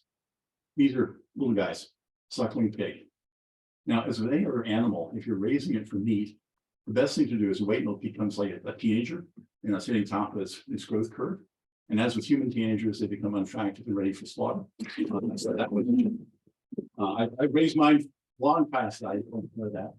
But anyway, at this point, if you're maximizing food production, you wait. On the other hand, if you're trying to do something else, make a point about your largesse, your successful feast, what you serve a successful feast. Probably lots of things, but one of them seems to be suckling pig. So what's happening? There's H.A.S.P. They're starting a bunch of suckling pig. Notice this is around 10%, goes up to over 16%. Svegacoat, unsurprisingly, goes down. These may be accidental suckling pigs. In some case, some of them die, you eat them. And then there's Lísabet. Remember, Lísabet is going up overall in pigs, wheat early and late. And look what they're doing. They are seriously like suckling pig. Ooh, what's happening? Are they making a power grab? Are they just throwing really good parties? Oh, come on, nobody just throws a really good party at Viking age. They're making a power grab. And then what happens to them? Do they lose? Is that why the placentic becomes empty? We probably aren't going to know, but we might. Who knows? Shifting to sheep very quickly. Sheep. What you're looking at here is the reconstruction of sheep's height. How big are they? Now, beyond a certain point, the big sheep are probably wethers, castrated males, because they grow longer because they never have adolescence, and maybe some old ewes. So if you think about how sheep are kept nice and traditionally, they're a multi-product species. Wool, milk, meat. But past a certain point, again, long past that teenage years, the animals are being kept not for their meat because they've already gotten as big as they're ready to go. But older animals, especially wethers, produce better wool and more of it. So one of the things you're seeing here is in all three sites, some animals which are surviving long enough, they're almost certainly being kept for wool. But notice not a whole lot of them. One of the things we see with this signature, which is something that we have had good discussion with Michelle Smith about, is if you're actually producing a wool surplus, which is a more wool than your community, your family is consuming, you need a lot more old sheep than this. If you look at the profiles that come from other sites that are later on, even in the same period, the sort of thing Megan is getting in her later period, you see a different profile. There's more out there. So you see then in the Viking Age, these three sites seem to be managing sheep in a very comparable fashion. Surely all three products, but they are getting wool, but not more wool than they're probably going to consume on their own. So the wool export has now. One thing is some pathology. This is what happens if you eat a lot of soil as you're grazing. This is a major infection going on here. These teeth are being shed. You can see all sorts of bad things are happening. Ouch. Now, one thing to think about is why would a farmer keep a sheep alive who is clearly in bad shape like this, has lost lots of teeth, who probably is actually in pain? Probably because it's a good old sheep that leads in the upper pastures and the wilderness inside. It may be a leader sheep. We're not quite sure, but something's happening here. These animals are ingesting soil, suggesting they're in areas they're eroding. So here's Resamer, there's Svegacoat, there's Hofstadter. Resamer has the P4 pathology, which is what we're calling this, early. It gets worse. And again, notice, this is all Viking Age. This is right when they get there, and this is shortly thereafter. At Svegacoat, smaller, nastier farm, 0 to start with, and then it goes up. Hofstadter, 0, and a little bit. Now, these are in 3 different places, of course. Hofstadter is in the Loxa River Valley. It's lush, it's green, it is today, wonderful pasture. So their upland grazing, they've been different. The upland grazing is available to these creatures. Resamer, Svegacoat today are both at the edge, actually beyond the edge. They're within the spreading Highland desert area. Lots of erosion taking place there. So one question is, where were they grazing? And again, these guys seem to be grazing somewhere where from the very first settlement period, before really large scale deforestation is taking place, are still getting the grit. And later it gets worse. Svegacoat initially not a problem, and then things change, it gets worse. So one of the things we're seeing here is landscape change, but we're also seeing some hints about where people are herding their animals. And again, none of these sites are more than about 5 to 7 kilometers apart. They're not very far apart from each other, but you're not seeing uniformity in how they're managing their grazing or supplying fish. So again, this is something interesting to think about. You also have something else interesting to think about: deforestation. Remember all those pigs at Resamer? Are the pigs stripping off the landscape? Are they destroying the woods? No, they're not, or at least not right away. Because one of the things that's emerged from paleobotany is actually the woodlands is staying for quite a long time, despite the heavy pressure from pigs, from grazing, from charcoal making. So again, there's another story here that isn't all about people coming in, chop down all the trees, deforest, make a mess of things, not right away. And yet something's happened. Another thing. Okay, I'm talking about this pit house, the subterranean structure filling up really rapidly. One of the things that Fatal fills up with is this. This is one of several dozen half sheep skulls. Our Icelandic friends will recognize this as a dish you can still get called Ceecee, where you split the cranium, you singe it, and it's great for party food. They were doing that in the Viking Age too. They did that in Greenland as well. One of the things we're seeing is around 1938, at least 25 sheep and 5 cows end up jammed into the fill of this pit house. Again, it happens all at once, just below the Tephra. There's a bunch of articulation. Lots of bones aren't split, but they didn't leave them as just dead animals jumped in there. This was a feast, but a feast that wasn't complete. They didn't process them thoroughly. So whose party was it? Was it a hostile takeover? Was it a joyous celebration? Again, interesting questions. And then at that farm, they infill all the pit houses around them, they infill the latrine, and they make it into the home field. So there's a radical reorganization of this site at this period. And again, it's happening right at that 938 transition. The 938 Tephra is just above this deposit. And here is our good friend Jim Bullitt doing a profile. Behind him, falling down the slope here, is a dead sheep without the head. We know later is that that's the top of the fill of the pit house, which is going to generate about 5,000. That's the sheepskin, sheep bone, which is why it's been taking so long. This is also, the picture also an argument for open air excavation, and don't just put a trench through, because boy, if we just dug that, we had a really different understanding of the site than we have now. A lot fewer bones. We can see this one was left over.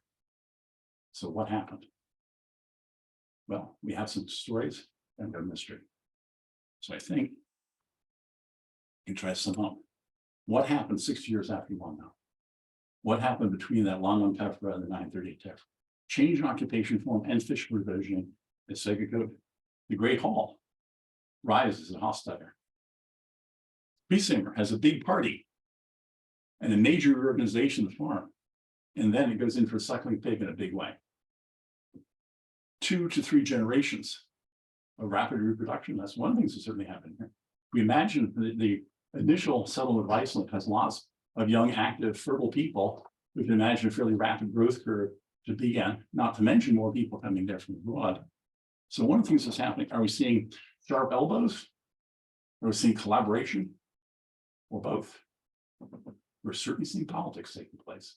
And that is being reflected, I think, in the animal bones, as well as some of the other things we've been looking at. So again, the story isn't over, research continues. We're still working Mývatn, and Megan's going to be going back there. We'll wish her the best to find out more mysteries to look at. Okay, very quickly, Mývatn also has been a place for international education. We have, since 1997, students from at least 26 nations have come to learn about archaeology and environmental science. Many have gone on to work elsewhere. Some of them are in this room. The many students who came from Brooklyn, a strange place far away, to Iceland to expand their knowledge. We tracked them afterwards. What happened to most of them? A few became archaeologists. The vast majority of them became high school science teachers in America, which we take as a real win. Because we heard back from them, they said, you know, we use the Iceland story in teaching every day. So impacts. His archaeology program, Iceland, have had a lot of fun with this. It is coming back, we hope. So again, you'll recognize some of the folks in this picture. I'll click there and simply say thank you.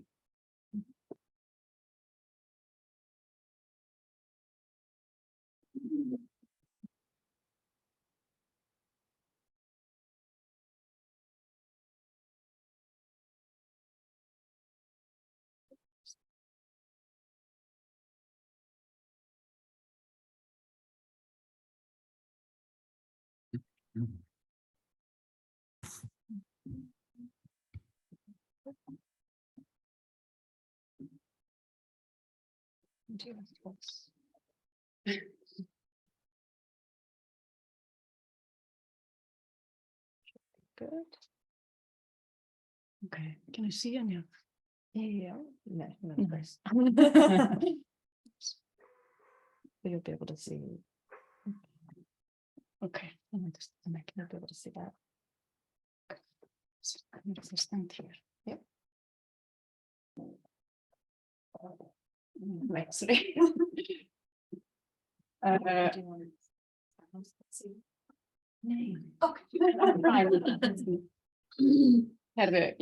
was so glad to hear what Tom was saying, because about the fish inland, because now we're going to go to the possible production sites, the coastal sites, where the fish was being worked and then transported. But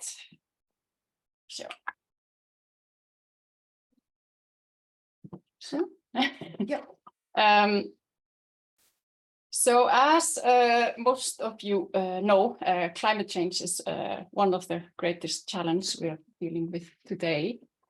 And the facts are quite severe, and we are seeing it as early as just this week. And this is a challenge for us archaeologists as well. There are higher frequency of extreme weather events, and for us working on coastal archaeological sites, weather forecasts and storm warnings can be a nerve-wracking experience. So how much will be left of the site after the storm? How can we kind of puzzle it together again, and which can be challenging when there are no storm events. So I want to show you here like an example of a weather warning from 3 years ago. So it's a violent storm or hurricane, 25 to 33 meters, with severe snowfall and snowdrift. Expected are wide-range traffic disruptions and loss or damage if caution is not taken. There's no weather to travel while the weather warning is in force, and expected is increased sea level due to storm surge and up to 10 meters wave height. And this forecast is for basically our area that we are working in. And yeah, we just got a very bad taste in our mouth and got very worried. So the pictures of the site you can see there as well. So this is basically after this storm, and you can see the big chunks of kind of just cultural material that has fallen off after this just one storm. And we have had many more since this one. But since 2018, me and my colleagues have focused our attentions to Selströnd in Strandir, which you can see in the Westfjords. And we've also just we just started a new project this year in Hafnir in Skagaströnd, which is just across the bay. So these are all coastal sites, seasonal, and all connected to acquisition of marine resources. So the aim of this project is, first of all, to gather as much data as possible before they disappear completely. And these are all, and as well as to obtain a better understanding of marine relation during the Viking Age and medieval times.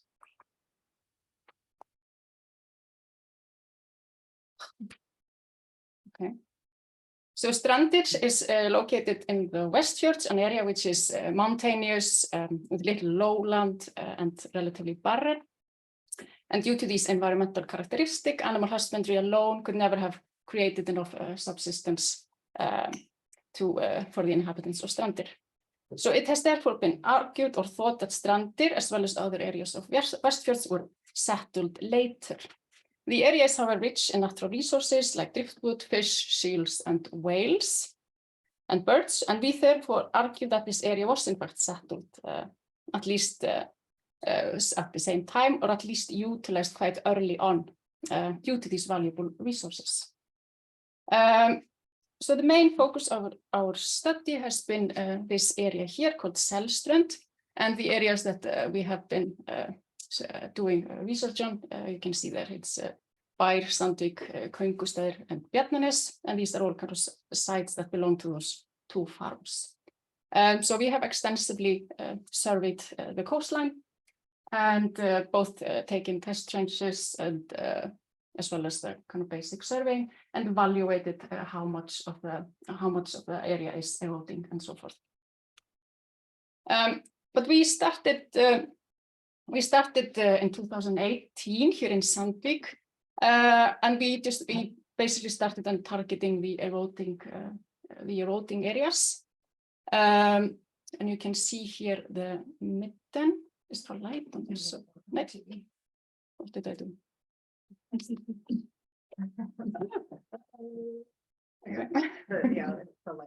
No, okay.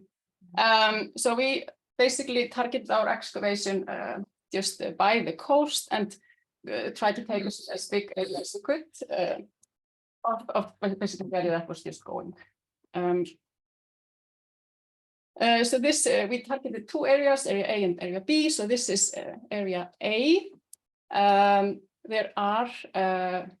There is a structure there that seems to be seasonal. There's Midden in front of it, which Ceecee will discuss with you a little bit later. And underneath the Midden, there is a timber structure, which we think might have been perhaps a boathouse, and which then was just shattered, perhaps due to a storm event. This looks like a bit of a mess if you see the wood there, but the wood is obviously works. There are planks there, and there is obviously like cut ones. It's not like natural driftwood. And there are kind of several phases of the structure as well. And again, it appears to be seasonal, and we can see that in the floor layers. But it is also, the animal bones kind of attest to a different story, and we are kind of going back and forth. Is it seasonal or a permanent settlement? But my kind of idea at the moment is maybe it started as a permanent farm, which then became seasonal. But as I said, we are still kind of working on the data. So this is the other area. Again, a small structure there with a nice little oven, and it's quite large part of the build of the structure is already gone. There's a lot of fire-cracked rocks there. There's also indication of textile work in this building, and basically the kind of the look of it, or what we have, it's not dug down, but it reminds me a lot of pit houses, kind of how it's structured. Again, it is also there's at least kind of two phases of use of this house. So the earlier is we can connect it maybe to the textile production. There's but later there's something else that's happening there, and we think it might be related to the pit that's there in the corner, which is a blubber pit, or blubber melting pit, and it was quite an interesting experience excavating that one, because it stunk. So it was just, and we could just see the fatty layers. But we have also sent samples for lipid analysis, so it has been confirmed as well with that kind of research. But we also had seal Lísabet, which they had been kind of trying to produce there, and so we had it was a bit of fun, but we were like smelling the Lísabet and then in the pit, and yeah, it smells the same, but that was our experimental archaeology. This is a bit interesting. And there is also another structure there, which we have only excavated partly. And this all dates to the 9th and 10th century. And it seems to, at least kind of C14 wise, it's contemporary. But we know there is this building in the corners a bit later. So here you can see what we also want to kind of show you is this is Sandvík in the winter time, and also the fishing is mostly winter time fishing. So this is kind of the environment that we need to kind of think of for these sites. And I will show you another picture a bit later, because usually all the picture you see, it's really nice and summer and everything is green. And then you can see part of the kind of wooden structure there, and the preservation again is really good, which was really surprising for us. And here you can see the midden. It's a really nice midden, which was in this little depression. And here's an example of the finds from this site, and of course our wonderful excavation team. And here's just a brief overview of the site again, and kind of I guess basically how this kind of structure could have looked like. Then we move to the next farm, which is Bjarnanes, again a coastal farm with loads of archaeological remains connected to, again, acquisition of marine resources. Just move here. I'm not reading anything anyways. So we started again. We want to date these. We wanted to date these structures, and basically also kind of get the idea what's happening first. Does it start as a kind of seasonal site, which then becomes a permanent farm, like here in Bjarnanes? So this is kind of questions that we haven't really been able to answer yet, but hopefully we will. But we have kind of targeted the coastal or the sites that are connected to fishing and marine resources again. So this is the most we at the farm basically, which again was dated to the 10th, 11th century. And there are booths next to it, which we didn't really notice until a lot later. So there are kind of seasonal booths there as well, so which we also want to date, and hopefully we'll be able to. We have made attempts to date the farm, but we haven't been successful yet. But that's something that hopefully we'll be able to do. So the plan this year was to go to Búðarvogur and Búðarvogsvík, which is also in the Bjarnanes farm. There are 17th and 18th century booths in the area, which we know as well from the written sources, which you can see here. They're really nice. But when we surveyed the area in 2019, we found earlier booths as well, which is on this kind of ridge here, and these are the boat landings, which are really nice. So there are earlier booths there as well from the 10th to 11th century.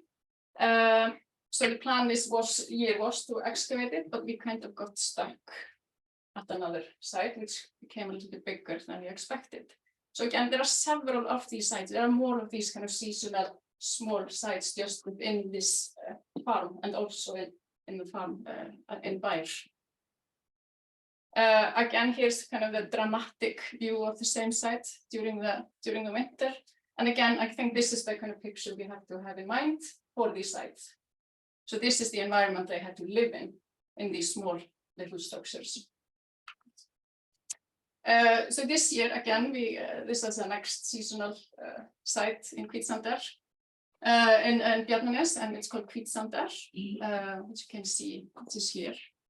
And this site is connected also to utilization and gathering of driftwood. So we wanted to explore kind of the seasonal site, which is not just connected to fishing and other more resources, but like adding the driftwood in as well, because that's what I'm interested in. So we got funding this year to excavate two structures in Hvítsandur. And we excavated this one here and this one here. And they also date to the 10th century or so. And this we just finished this excavation 2 weeks ago, so it's just photographs for now. But we managed to date it last year. So these are two, at least kind of C14 wise, seem to be contemporary, although they can be an overlap, but very different structures. This is kind of almost like a small skáli, but not a skáli. Again, seasonal, we have really nice whale boats in there, it's kind of central fireplace and big posts. But the other structure is very different, and there seems to be something completely else happening in there. There was a lot of, for example, whale bone chips in there, so some kind of working going on. And then there's this kind of division in the middle and a fireplace here. But we find the artifacts we found in there is also connected to fishing. So like a fish hook, sink, and so forth. But the artifacts from the other one is a bit more diverse. And here's a little example of the finds. There's a really nice amber piece, which we have not found in Iceland, only as beads, as far as I know. There's a tool over there, which could be an oar or something like that, so perhaps related to woodworking and the nice fish hook.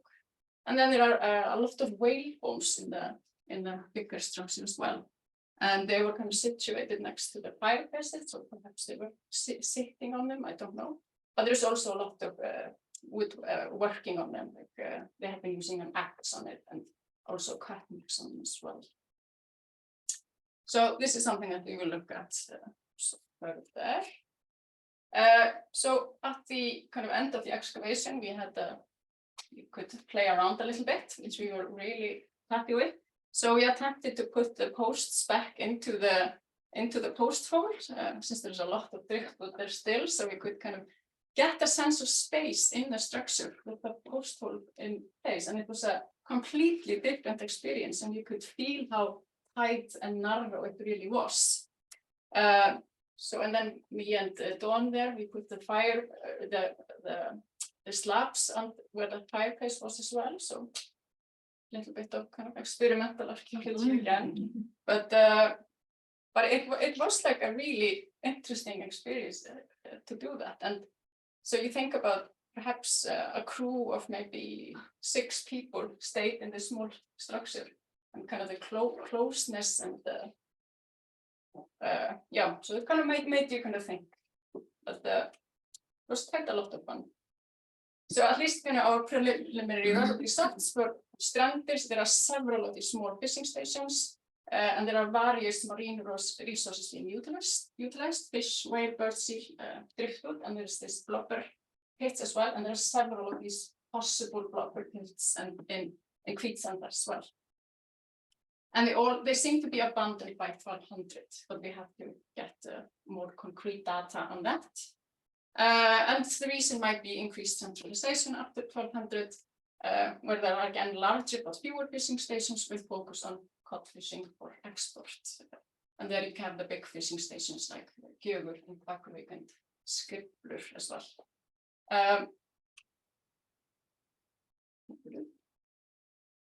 So this is our new sites, which we are really excited about, which is Hafnir, which is just across the Húnaflói Bay. So this site was originally surveyed in 2008. And what we wanted to see is, because we know this site is eroding into the sea very fast, so we wanted to get like measurable data and re-measure all of these sites again next to the coast and see how much has been lost during these 14 years. So we can at least, we have a concrete data for it. It's not just like we are saying it because we feel it's going. Here is the concrete data. So we targeted again the areas which are the yellow dots, but all the dots next to the coastline, it's all seasonal sites, and it's massive, this fishing station. So when I got there, I just got really overwhelmed. I didn't really, and I'm still a bit overwhelmed. I don't know how we are supposed to deal with this because it's huge. Again, we are, since we're talking about the Tephra, we don't have any Tephra in Strandir. That's a bit of problematic. You can feel how lucky we are when we're working on other areas. There's not a lot of Tephra in this area as well, but we have 1104, which is really great, and 1300 in places. So we could we have some idea of, okay. So this is an example of the sites that we're looking at. And this is the stuff that was measured in 2008. There is more now, because we saw more when we went there again this year. And we also see if we look at the profiles that we did there, for example, here, almost underneath every single booth, there are at least 7 underneath. So this is just tiny fragment which you can see on the surface. So this is Hjaltadalur, and we basically just targeted the profiles and recorded all the profiles, took basically the stuff out which was falling from it. And we have quite a good stratigraphic control of it and quite good data from it as well. So it will be interesting to see what comes from here. An interesting thing about this area here, there are a lot of whale bones, a lot of whale bone artifacts, and whale bone chips. So they're doing something different there than in any of the other sites, which is this is targeted on whale for some reason. We don't really know why, but that will be interesting to look into. And this is part of the profiles here. Here's one of the booths. There are several types of booths as well. And you can see this is the 1104 in the turf collapse. This is a booth that was dug down with paved flooring. This is Lilia measuring the profiles. We measured over 70 meters of profiles, all exposed. And we also got a little taste of the weather that's there. So we got a little summer storm. So we could basically see the sea taking the basically the archaeology way, to see the walls falling, and so it's not a good experience. Here's as I said, this is several sites. This is Skipavik, which is just close by, and you have small booths there as well, and a massive Midden underneath, which is underneath the 1104. And we were really lucky to get John, who came and helped us out a little bit. They did coring for us, so we got also a better understanding what's happening in the area, which we did not see in the profile. So we have examples. So we took like samples of all the Midden layers, so we have at least some sort of idea what's going on, hopefully in the end.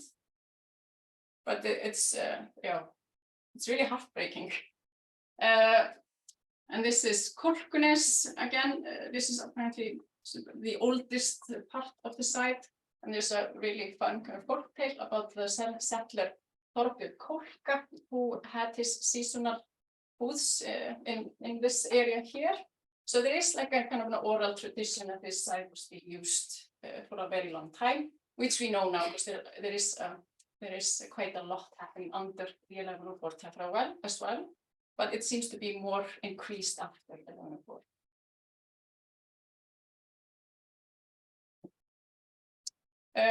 This is Drengjabóðir, again another site, and I just wanted to show you kind of an estimation of what has been lost in this area.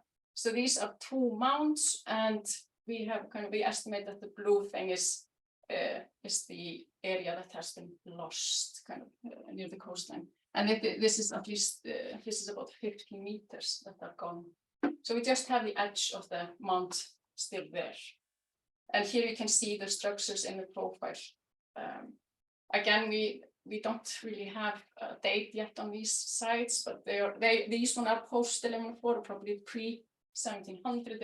We did not find any glass, ceramics, or so anything like that in the whole of the area. So it seems to be at least that time. Here's another site. This is a lot, I'm sorry. Hjallanes, this is again pre-1104, and again there's some sort of maybe specialization going on there. There's a lot of copper alloy artifacts in this Midden and this profile, which you could not see at the other sites. And yeah, we don't know where that is, but that is quite interesting to look at as well, and a lot of course, fish bones, whale bones as well.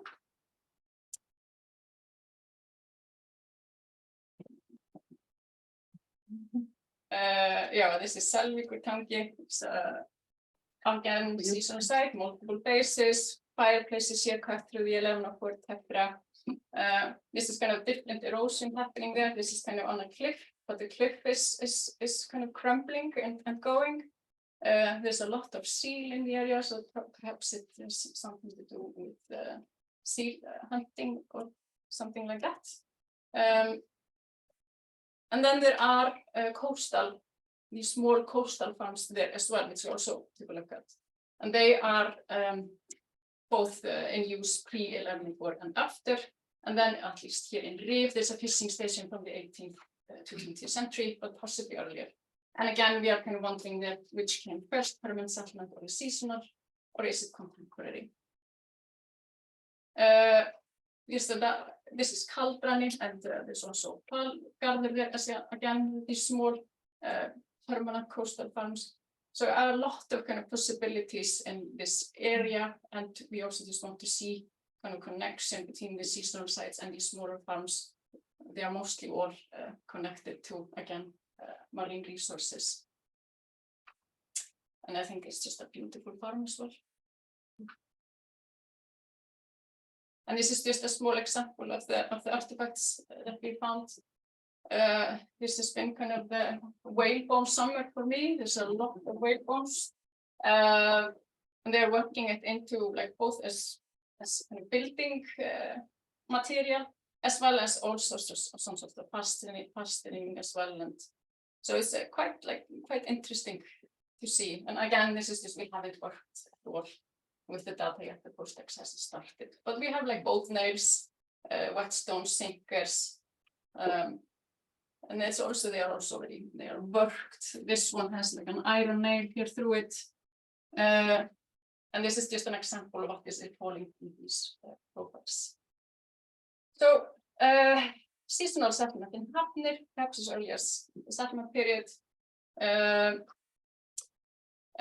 the Stekkiness again pre-1104, Midden with a lot of these copper alley artifacts, Korkunes pre and post 1104. So but, I won't go into that, but there are huge potentials there. Preservation is really good. There's good wood preservation there as well, which is also a bit surprising. And the bones basically look like they're from yesterday. They look quite amazing. But this is a site where we just need to act now. There isn't, it's not going to be there for very long. And yeah. Thank you.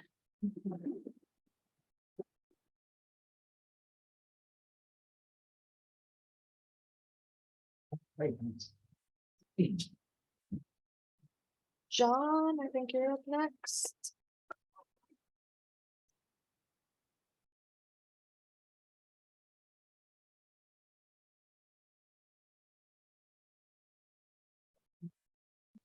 The clicker is just there if you need it.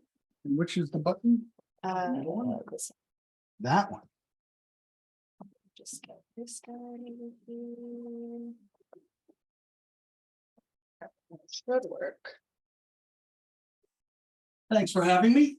I'm going to tell you a little bit about our settlement pattern research and our work in Skagafjord. Let's see if this. Where's the? There you go. All right. So this, I'm going to talk about our NSF funded research in Hjaltadalur, looking at all of the farms around on either side of Hjolmur, from the back to the front. We have sort of three basic questions: where, when were they established, how big are they under the various Tephra layers, 1104, 1300, and after 1300. And we're trying to get at how this valley changes as the bishopric is established.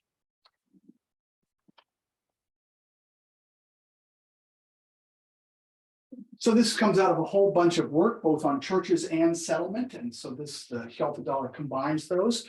So our the work on the church project shows that churches are on almost all of the large farms throughout Skagafjordur, including right on either side of Hjolmur. There are farmsteads with churches, and are you sure I'm pressing the right button? Yes. So the cemeteries that we've excavated as part of these churches, and this is really Goodney's work, and we're stuck with me. Goodney has a conference on local history in Skagafjord. They published a huge volume celebrating that. So this presentation would be better if Goodney was here, but I'll do my best to talk about really her work showing sex segregation around the churches and the specially positioned graves with coffins that are specific and those that are emptied when churches are shut down. So most of these small churches don't make it to 1300. They get abandoned. So we're looking at that same sort of thing. So this will be our third settlement survey. We started out in Longholt, then we moved to Hagerness.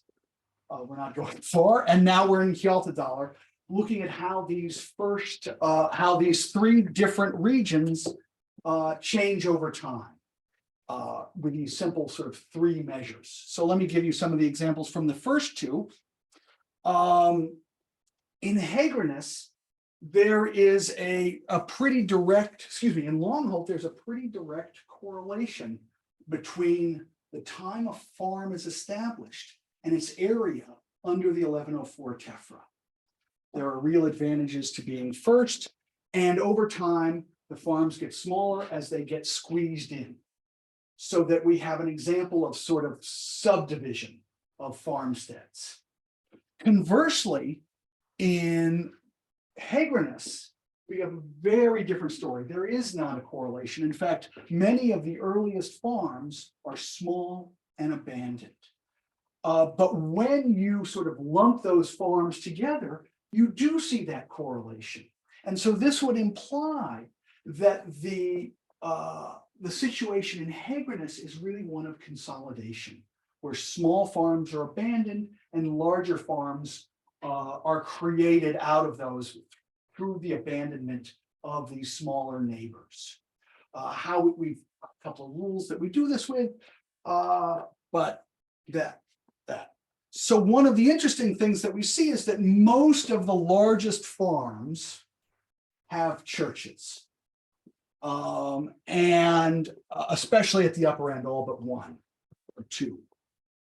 And so that the other thing is that we have not chosen, at least I haven't, to call these different things. These are all sort of the same entity. We don't know whether they're seasonal, whether they're rich or poor. We just measure the size because that we think is a really good way to begin.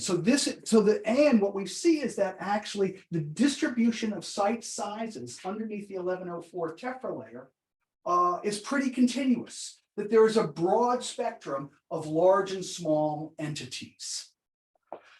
So for this survey, we're using drones like everybody else, and we've really gone crazy with coring. We really love these backsaver cores.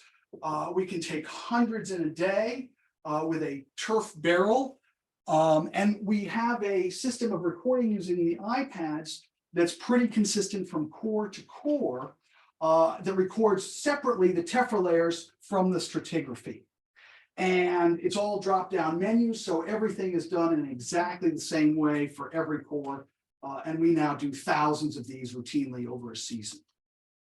And then to confirm, the cores are pretty inaccurate. They're good in bulk, but any specific core probably isn't, I wouldn't rely on it. So then we follow it up with a series of very small excavations into what we hope, based on the coring, is the deepest and oldest part of the midden. We also get flotation samples out of here, as well as whatever animal bones we can get for Ceecee. Next, please. So we're about a little over halfway, but we've taken on all of the really hard farms. So we've done these, including Nidaros.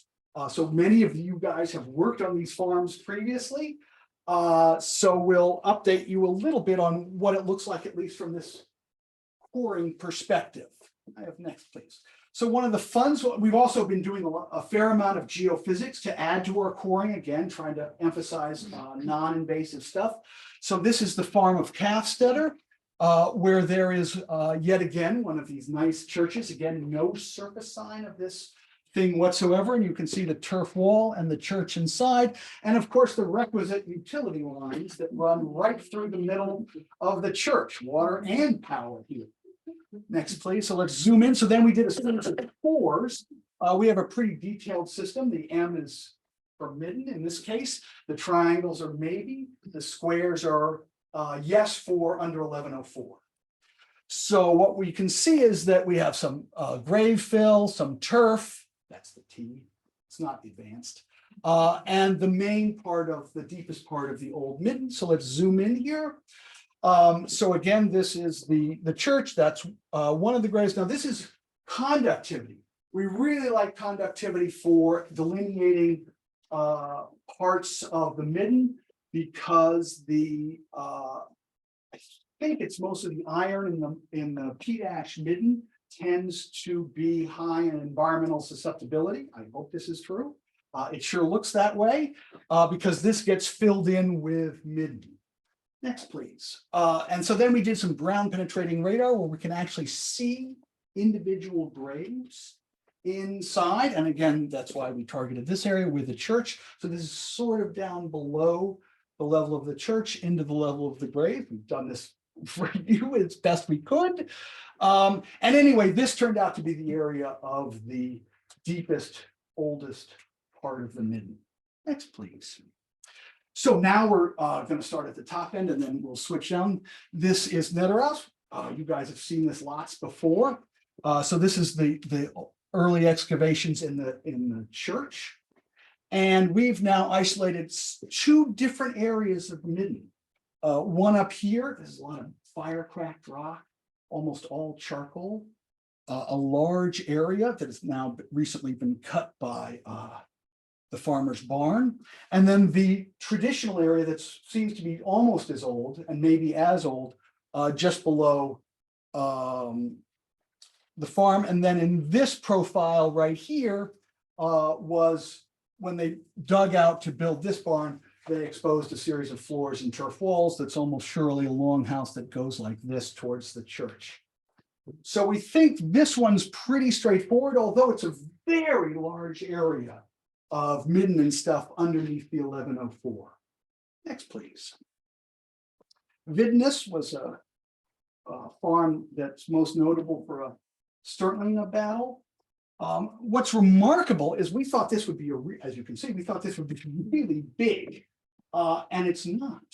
The Midden, while deep, is actually fairly concentrated right on the current farm mound. And this is probably one of the older sites.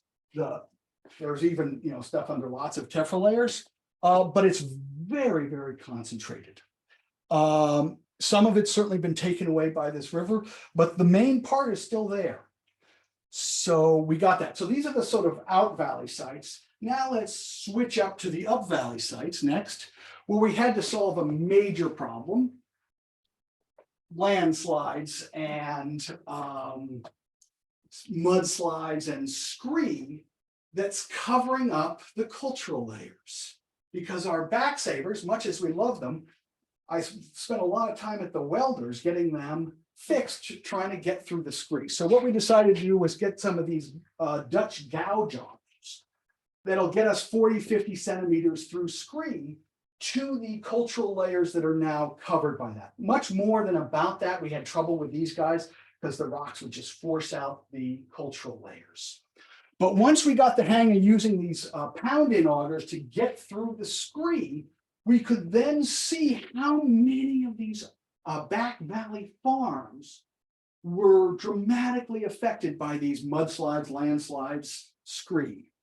So this is really a good example. This is at the far end called Reykjavik. And the farm mounds start, so now we'll color code the different things, though the main area of Midden and farm mound starts out actually right next to the current farmer's house. And it develops and it even stays there between 1100 and 1300. And then we see most of the scree after 1300. And this was a situation where we could actually follow the farm mound underneath specific layers of scree.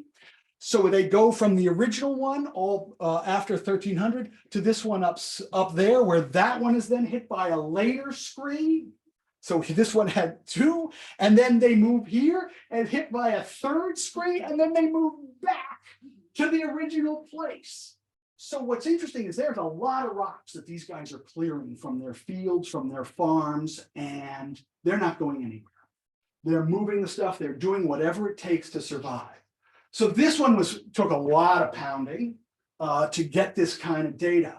But now we have some idea of the kinds of responses and the movement of the Midden, at least above the 1300 Tephra layer. So these all happened later in 1300. Next, please. So I'll just give a couple of quick examples of the other one. Quammer does the same thing. It gets hit by three different ones as well. Earlier landslides doesn't move. So you see Midden, landslide, Midden, landslide. They just keep dumping in the same place and clearing it off. Next, Hrafnarhol is just hit by two landslides, and their Midden is covered. And this had a landslide immediately before the Landnam Tephra. How much more above H3, but below the Landnam. So there are clearly landslides. It's not totally a post-settlement phenomenon. This one gets hit by a pre-Landnam one, and they stay in the same place throughout the whole sequence. And all these farms that I'm showing you are occupied through the whole sequence. Next, now comes the two really complex ones that we spent the whole first year wrestling with. we really cored the hell out of it. Polar, as many of you know, has been the site of a major excavation, but we didn't know how big, or if there were any parts of Polar that were really pre-1104. Next, please. We have actually not, the Polar is so big, we have not confirmed any pre-1104 deposits through excavation. We've only seen it in the cores because one of the things is we don't want to dig through architecture to get to earlier deposits, at least not with the techniques that we're doing.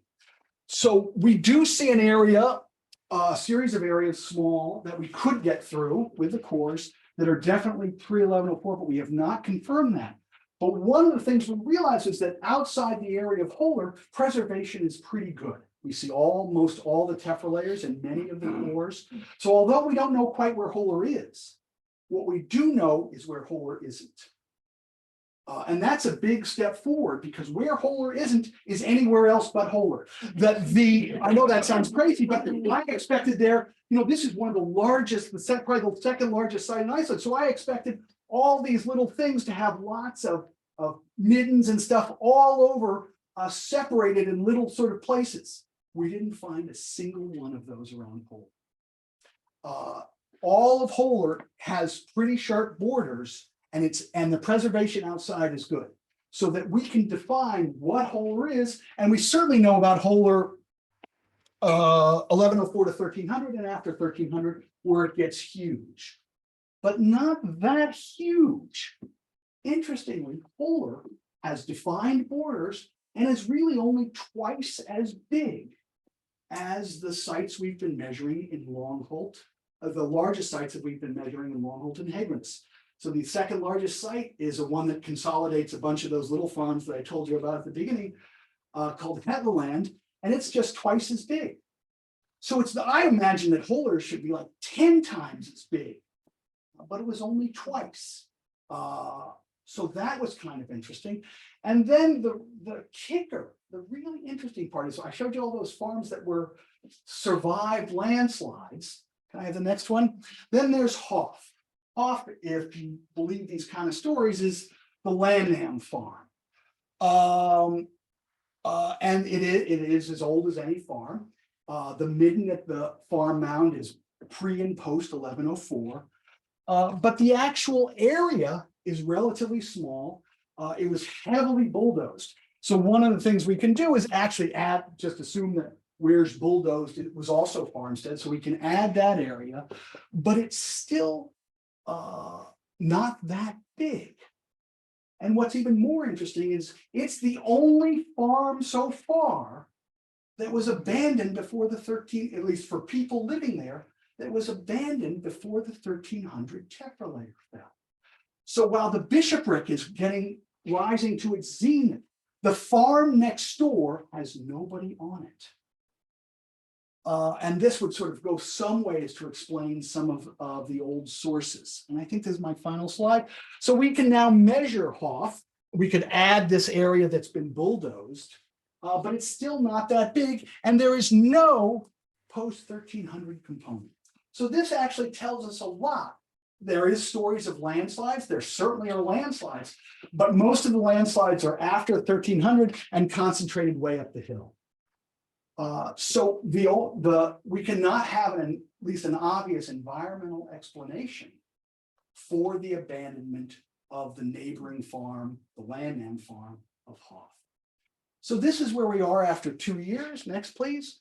I want to thank the farmers for letting us wander around their fields and sometimes even help us in various ways. And of course, the National Science Foundation for funding this. Thank you all very much.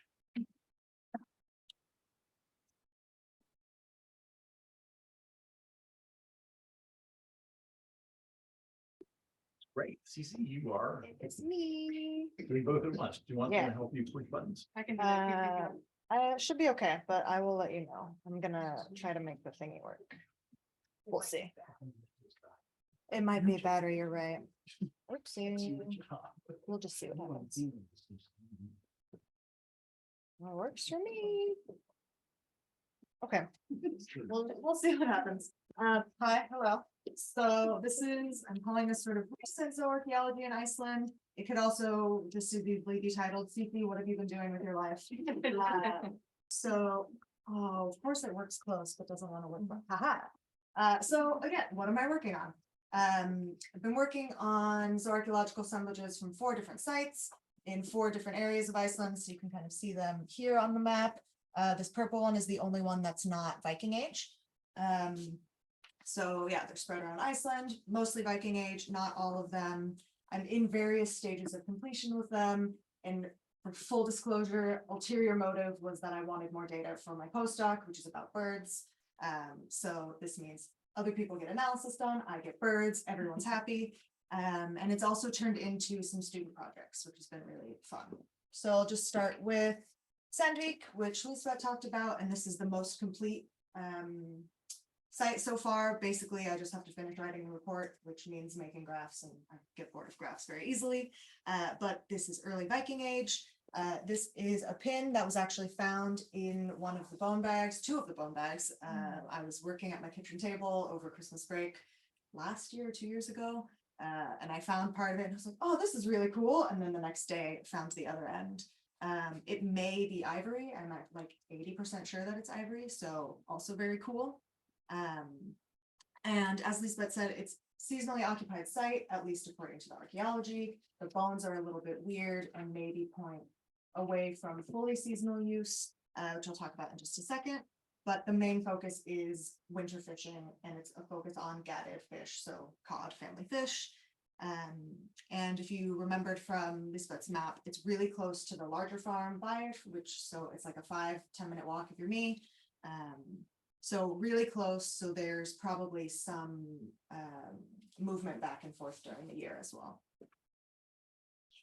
So you saw this nice picture with an actual scale on it, and of course I grabbed one without the scale, but the midden is sort of concentrated in this depression here. It contained all kinds of animals, so there wasn't any focus specifically on fish, even though this was one site. We still get domesticates, we get birds, but not very many, so I wasn't very happy about that. We get sea mammals, we get some shells, and yes, so we had a little bit of everything, but you just have to be closer. But as you can see in this kind of blurry graph, it's mostly fish. So we've got like 85% fish. Again, very specialized, focus on fish, sort of points to the seasonality, seasonal use of the site, but we do still have some domesticates. And these domesticates are not just like a leg of lamb that maybe someone's bringing as a snack while they're fishing. It's all age ranges and it's all of the animals. So we have pigs, we have cows, sheep, horse. Yes, so we have basically all the domesticates, no dogs, no cats, all age ranges, all the body parts. So it's not like a provisioning situation or people just bringing food for the winter time. Again, like I said, very few birds, so I was not very happy about that. But this also can potentially point towards the seasonality. There's an island, well, it's like 1 or 2 kilometers away, where puffins and guillemot and all of these elsids would be in the summertime, nesting, laying their eggs. Super easy target, but they're not taking them, or they're not at the site at this time.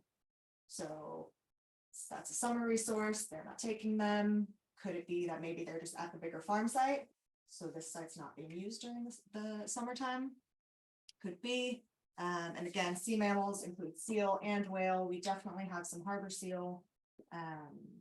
And the whale, I think there was one that was sent for DNA about a couple of years ago, but I can't remember what it was. Bowhead whale. So we've gotten more, but that hasn't been sent for DNA yet. Did I have another Sandvík slide? Every new slide is a surprise. Oh. Yes, so the fish there are processed, but they are not consumed. So this is another seasonal use of the site and specialized use. They're cutting off the heads and they're sending the bodies somewhere else. Again, whether they're sending them to Bayard, which is the close by farm, or if they're sending them further inland, we don't know yet. We have to do those excavations and collect that data. But we have way more heads than tails, as you can see here. And this is all of the gaddids, and all of the individual species follow the same patterns. So way more heads than tails. Heads are being chopped off, bodies are going somewhere else. And then it seems they're being dried flat. So we have some thoracic. This is going to be like the atlas and the first 1 or 2 vertebrae that get cut off at the head, and then a little bit of a mix of the further back vertebrae. So where are they sending them? We don't know, but it's not there. They're not being consumed at Mozambique. So I think that's the kind of big story going on there, that it's some kind of marine resource harvesting. We've got the blubber pit nearby. We've got all of these fish being processed and sent somewhere else. We do still have to deal with the problem of the domesticates, especially like the lambs. That should be like a May time of year. Yeah, like sometime in the summertime. But if they're just fishing, then why are the lambs there? So we still have to figure that out. But again, it's so close that maybe people are just walking down there during the summer and while they're snacking and just, there's a midden and you just throw your bone in there. So that's something we still have to figure out. Yes. Another site I've been working on, this ended up kind of blurry, is Fieldwork. This is in Ceecee. So this is run by Ragnhild Traustadóttir for Antigua. The original plan was, hey, Ceecee, we're gonna just dig up some bones. Probably won't be very many, like maybe 500. We're not going into the farm mound. We shouldn't find anything too exciting. Pagan burial, 3 of them actually, and a boat burial. So this is a screenshot from a 3D model that was made. You can follow the link down here to see more of them. They've made models of the burials, models of more modern stuff. There's like a modern sheep and horse that they found, like the whole skeleton. So they've done models of that, models of some of the artifacts. Really cool stuff coming out of there. I don't know when all of it's going to be published and out in the world. But this has got a guy up here and a horse down there. We have another burial that has a horse and a dog. There's a woman, there's a boat. These seem to have been disturbed after they were deposited, which is not unusual, I think, here. And so there's fill over the graves and kind of in between them. And it's a mix of pretty much everything. So domesticates, sea mammals, fish, birds. But we also have gotten parts from the grave. So there's horse bones that are almost definitely from the horse that was in the grave. There's fragments of human teeth. So some of this stuff has gotten mixed up over time. Also this summer, there was a French documentary crew who's making a movie about women in the Viking Age. They're associated with the video game that came out recently, the Viking, what is it? Oh, one of you nerds should know. I think it's Assassin's Creed. Yes. So when they showed us a video of it, I was like, oh my God, this is amazing. This is like video game quality. And they're like, yeah, we're working with this video game people. Of course. Okay. So they wanted to know about women in the Viking Age. We have a woman burial, and I talked to them a little bit about the animal bones. Not too much has been done here, but like I said, the fill over in between the graves includes pretty much everything. We've definitely gotten harbor seal as well. And there was one other seal species that I don't remember off the top of my head. Bigger whales, smaller whales like dolphins. Again, not as many birds as I wanted. So I keep saying, yeah, I want to look at your bones so I can find birds. And then I'm not finding birds. But a lot of it, you can see here, only 14% of it is identifiable to species. So it's super broken down. It's a lot of like really, really small fragments. I don't know if I put the number on here, but so far I've counted 7,000 something or other. And not very much of that has been identifiable because it's so broken that we can just say, mammal, not human. So yeah, I also have not included the mollusks on the graph because they're also so broken and there's so many of them that we're just weighing them and saying, it's mostly muscle. So we're just kind of saying this is what species it is and here's the weight. So yeah, so that's kind of, it's evolving. I think in the next couple weeks, I'll be looking at the horses and dog, which I'm very excited about. So stay tuned for some fun information on those guys. Come on. Nice. And then I've been working on Moakot for Gavin. Hi. I stole this picture from a report. So this is kind of an overview of the site. I think this was at the end of 2018. If I remember correctly. And this has been mostly a focus for student projects. Again, I want the birds. But we have to go through everything to find the birds, and there's a lot of fish. Which we will, come on. You can do it. Yes, so the main focus has been on the fish because there are so many of them. I always said I never wanted to do fish, just like a few here and there because they're part of the collection, and then I get a bunch of them. But we've focused mostly on the fish, and I had a student working on this, and we have analyzed this whole context here. I think it was 4 or 5 big bags of fish. And interestingly, this is mostly haddock instead of cod, which is not what I was expecting. I would have expected more cod, that they're drying the cod and sending it for export because this is like 17th, 18th century.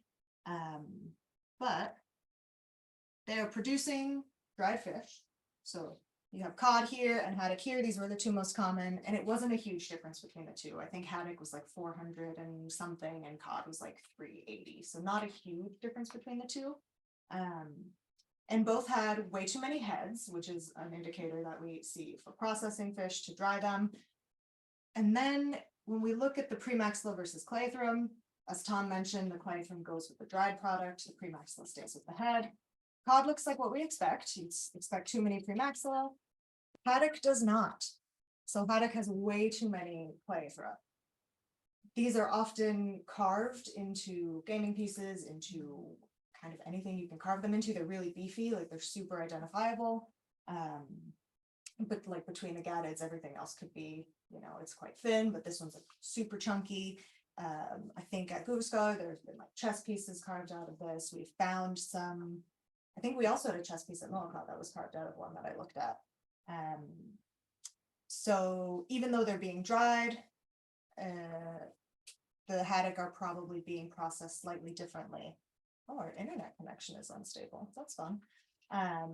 Yeah, probably being processed slightly differently. So they're actually trying to keep this raw product for working into some other thing. So I don't think I put the graph on here of how much was fish versus, nope, go back. Well, it was mostly fish. I'll just say that. I think that context ended up being like 90-something% fish. There's a lot more to go. And again, it's mostly been student projects, so it's good. We're training the next generation of zooarchaeologists to love fish. And then finally, the last site that I've been working on is Cohabiting. So this is one that was part of my dissertation. It was part of Catherine Catlin's dissertation, and she's going to talk about it more after lunch, I think. So I'm not going to give too many spoilers away. But they were excavating this past summer. I've got all the bones. So I can sort of add to my dissertation analysis and just kind of see what's going on. So I haven't looked at really any of them yet, besides sorting it out for one student project. And I'll talk about that in just a second, but they expanded our previous excavations, found a bunch of bones. Kat sent me pictures during the field season and said, hey, what is this? What is this? I didn't know what site they were working at just yet. And I was like, you're Cohabiting, aren't you? Because the bones are so predictable. So I'm expecting the bones to look basically the same, to not really change the ratios in any way. So they will probably continue to look like this. Mostly fish, surprise, surprise. Quite a lot of birds, which makes me very happy. And then, you know, some domesticates and like a little sprinkling of other things. We've had seal, we've had quite a few pigs. Whale, we also did DNA from some of these whales, and we had just a common dolphin and I believe a sperm whale from here. So basing this on prior work, it's probably going to be way more wild resources than domesticated resources, so fish and birds, and that's what it looks like so far. The fish patterns look like flat dried fish, so they're producing some kind of fish product, they're sending it somewhere else. You can read my dissertation for more about this if you want to, but they're basically, it seems like they're probably sending it inland to one of the sites. I mean, probably more than one of the sites, but we have direct evidence of consumption of flat-dried fish from a site that's about 20 kilometers away, but further inland. So there's probably some sort of internal trade situation going on during this very early Viking Age. And as John was mentioning, this is one of those sites that's abandoned by 1104. And birds are represented by way too many bird wings. I will talk about this a little bit more tomorrow. And John and I have been working on that for the last 2 years. No, don't do that. Don't turn off TV. Select okay. Okay, hopefully that stays on. Again, the domesticates are from all ages, all body parts. They're not being provisioned or sending anything away. So we don't think this is a seasonally occupied site. We've got winter fishing, we've got summer birds. So most of the birds are alcids, so mostly puffin and guillemot, some razorbill. Yeah, and domesticates of all ages.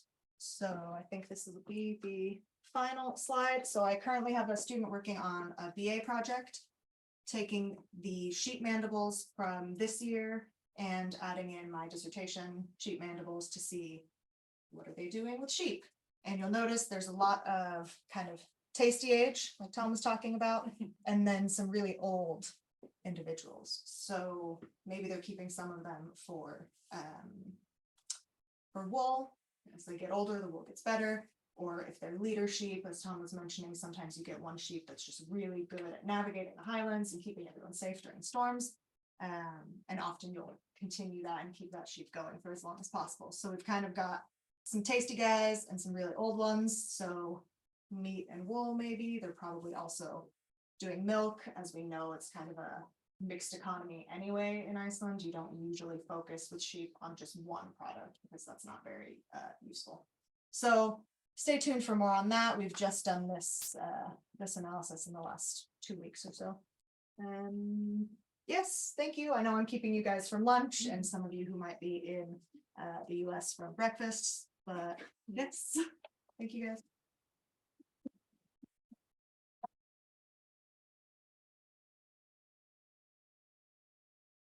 Great. Well, thank you to all the speakers, and we're actually remarkably close to being on time. How about that? So I think we can go to lunch. I believe lunch is next door. Thank you guys. Thank you very much for your hospitality once again. If anybody wants to get a single malt lunch, I will find so we can break and let's try to come back. We try to keep ourselves on schedule if we can. Do here. I think it should be coming back at 1:30. So if we do that, great. Okay. Sorry, always having just a little technical problem. Maybe once we do this, okay. Let's see if this might actually work this time. Brilliant. Thank you very much. And thank you to all of you for what's been so far absolutely fascinating range of talks. Really, really exciting to see, to catch up on all this amazing research that's been done over the last few years. And it's my pleasure to talk to you today, also to catch you up on some work I've been doing over the last few years. That is part of a project called Cohabiting with Vikings. And it's about human and animal relations, but looking at material that is other than bone. So it's looking at how more social relationships are developing between humans and animals using the use of space on farmsteads and other settlement sites like towns. So that's, as you know, been a long-standing interest of mine, and this is a new direction for that.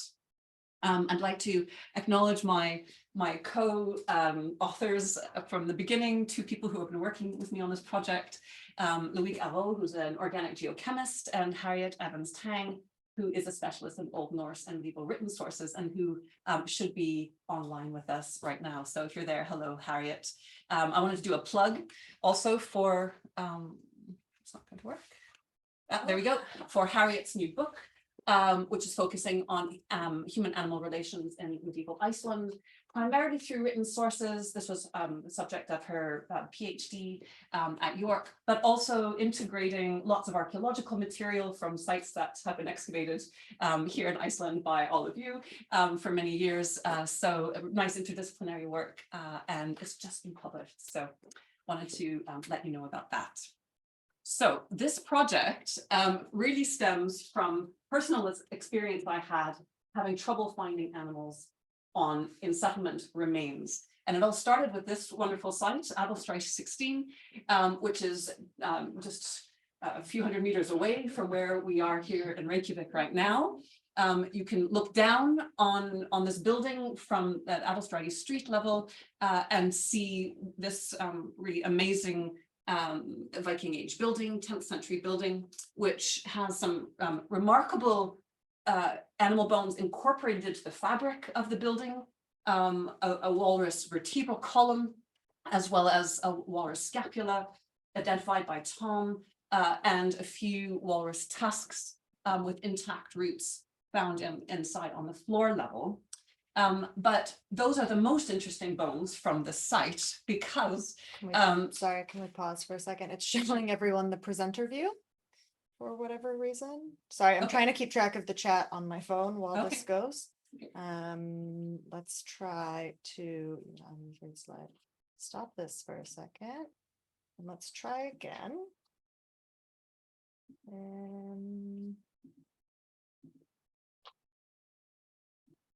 Sorry about that, guys. Learning technology every day. Is it still showing presenter view? Yep, okay. Try something else. Where is it? I'm not following the text in the presenter's notes, so just ignore the text we see. And now, still showing presenter view or showing regular? It's the regular view. Thanks, Doug. You don't get to see a preview of what's coming. Okay. So because no midden was found at Aðalstræti, the rest of the faunal remains are really fragmentary because they were found within the occupation deposits on the site and the floor layers. And this is the extent of those, mainly pig because they're quite robust, a few sheep, fragments of sheep or goat bones, and quite a few unidentified bones as well. Otherwise, cattle, horse, but really very limited faunal assemblage. However, the occupation deposits suggested that there may have been a stalling area within the house. And so I was lucky enough to get sediment samples from the site, and I tried to use them to explore, confirm this idea of animal stalls being particularly in this corner of the building. So that was the hypothesis of the excavators, Howell Roberts, and the other excavators there. So these are the techniques that were available at the time to try to explore that hypothesis. A technique called loss and ignition, which gives you organic matter content. Electrical conductivity, which gives you soluble salt content. So there I was kind of looking for urine.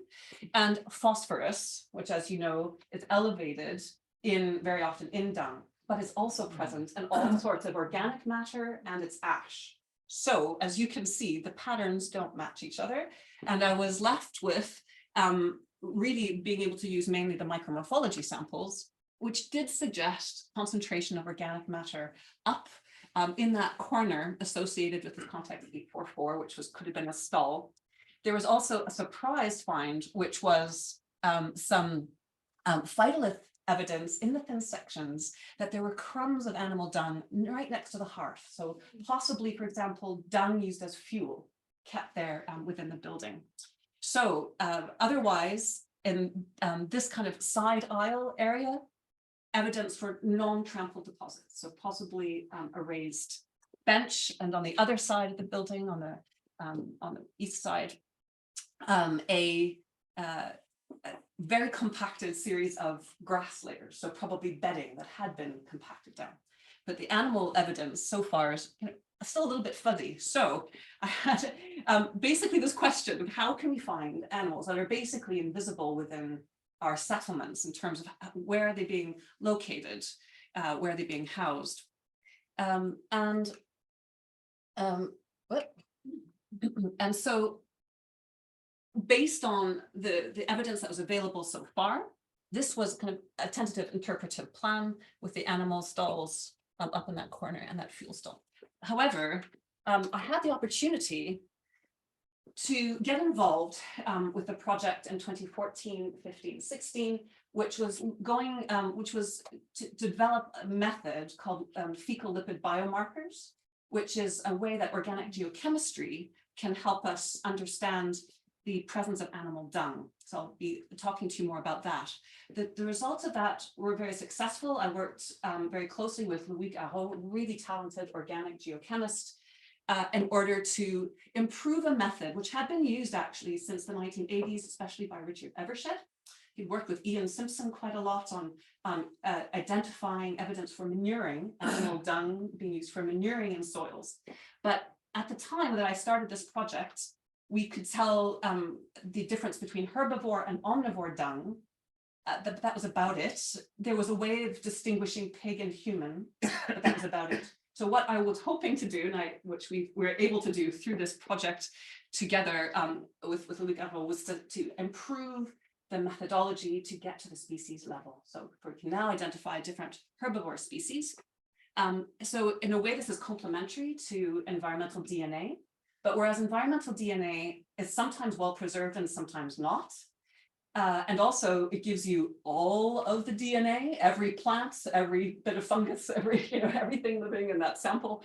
The lipid biomarker technique allows you to target exactly what you're looking for, and it can be a bit quicker and cheaper to do that. And lipids as organic molecules are preserved really, really well in all soils. So they don't dissolve in water, they're not moved around, however, they don't degrade as badly as DNA does. So it has better preservation potential. It was a reason to try to pursue that a little bit.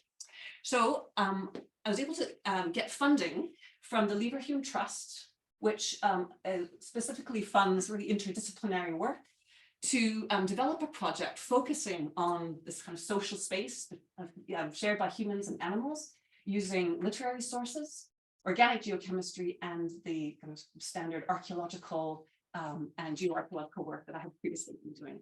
So this is what we're after for this project, which we're into our 4th year, just starting our 4th year now. Where did humans and animals' lives intertangle? What does that tell us about the social roles of animals and the Viking Age settlements? And if we get enough sites, can we actually see patterns in the data that allows us to see more about which animals are there occupying sites? How does that occupation change as people came into new environments? Did that social role of animals have an impact on people's ability to adapt to new environments as they move across the North Atlantic region, move up into northern Norway, for example, and start to develop towns? So interdisciplinary work.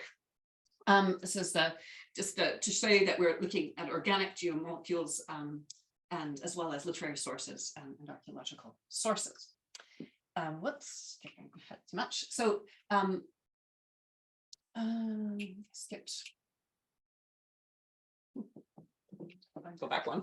So Harriet Evans Tang has been looking at every single Old Norse and medieval source available, over 100 texts so far, to mine all references to animals. So far, there are about 10,500 individual citations within our NVivo database. So very much a kind of a digital humanities approach to try to really gather that information. This is just an example of the main text that we've been using, but lots and lots of information. So this is giving us a kind of a background idea of not facts, about which animals were where, but kind of the perceptions of animals, how they're treated in laws, how they are discussed in sagas, and lots of really interesting patterns are starting to come out of that as well, which we're comparing to the archaeology now.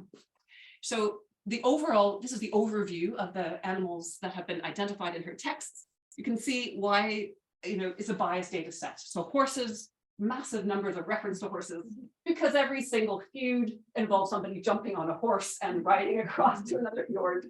So there are lots of biases in this data, but it's the kind of the details about the uses of the references that are really interesting to us. And here we can see some of these patterns emerging. So this is an example of how you can use these data sets to look at which animals are located in the text. So these are just looking at the Icelandic texts, not the Scandinavian one that in this particular data set, and looking at which ones are located on home fields, near farmhouses, in byres and houses, and so on. Okay, so this is where we start to get some interesting patterns already, which I'll be talking a little bit more about.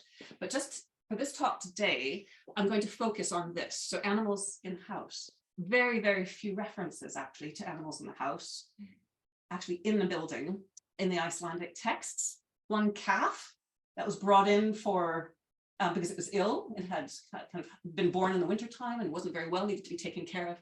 And two or three references to goats, 2 references to goats in the house and 1 year kind of nearby. So cattle and goats, and that's it, but very specific circumstances, as you'll see. So that's just the interesting backdrop. We're returning back to Adalstræti. So this project has given me the chance to revisit legacy samples that I've been storing since 2001, to reuse them using new methods. I mean, how exciting is that? Lipids preserved so well. I've been able to go back to these samples and look at them again. So I'm going to present to you some of these new results. So these are just this opportunity to go back to different contexts that we looked at, and a monolith as well, which has the Landnám Tephra layer. So we can compare pre and post Landnám in terms of what's happening in the soils just outside of the house as a comparison. So this is just basics of the lipid biomarker technique, which essentially works because the diet of an individual, so their meat and their plant intake, is digested in slightly different ways in different species. So you have the effect of different diets and different digestive systems, especially the gut flora. And it produces, we all produce a particular kind of biomolecule called a stanol. There are other types of lipid biomarkers that are produced in the gut as well, but stanols are proving particularly useful for this type of work. And then using modern reference samples, you can see how the assemblage of stanols differ in different species. So it's all statistical at this stage. And then you use these reference data sets to compare your unknown archaeological samples against them. So what we've been doing over the last 5 years is building up that reference database of over 100 types of, over 100 reference samples from different species that we can compare the archaeological samples to. And using brand new assemblages of lipids, so more than the standard 4 that had previously been used by Richard Evershed. We're now using about 11, 12 samples, different lipid types, and using new types of statistics, multivariate statistics, to analyze those.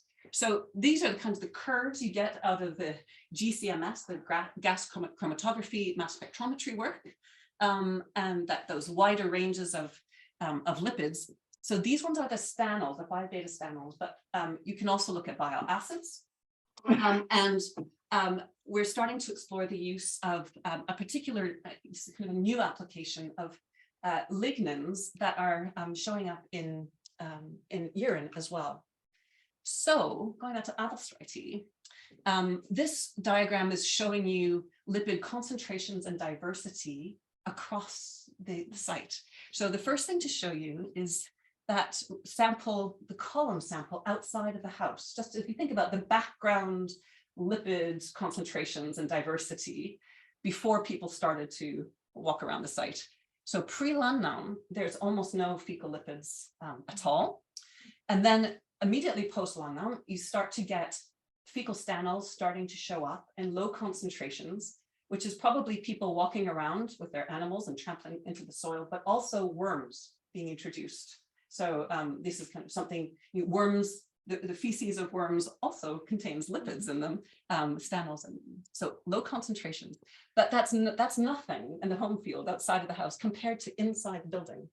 Every single sample we looked at had fecal stanols in it. So there's dung being trampled all around these houses. But there then are concentrations that are elevated in some contexts. So this is the orange context here. That's that top left one where we were wondering, do you remember I was trying to tease out whether this was an animal stall. There's definitely higher concentrations of fecal stanols there, but also in some contexts where we weren't expecting them, such as down here close to the other entrance and also close to the door, which is interesting. So we're pursuing that. Now this diagram is showing the concentrations of fecal stanols, but also the concentrations of the lignins that are probably associated with urine. So here we're trying to sort out the difference between animal dung that's trampled into the house or brought in for fuel, and where an animal was standing stalled and urinating as well as pooping, right? So the large circles are indicators of where there's likely to be those urine concentrations, as well as the high concentrations of the lipids, which are shown by the height of the bars. So we're having good correlations there, and statistically they correlate.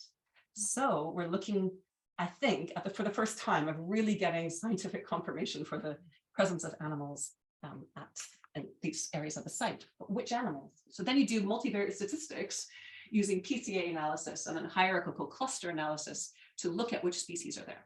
When we first do this multivariate statistics, we use a whole range of species, omnivores and herbivores, and see which ones don't match at all. So in the black are reference samples, the red are the archaeological samples, the unknown ones, and you can see where they cluster. So there are some groups like the omnivores, there's no clustering with those. So then we can discard them from the analysis and redo the model with fewer species. Here we go.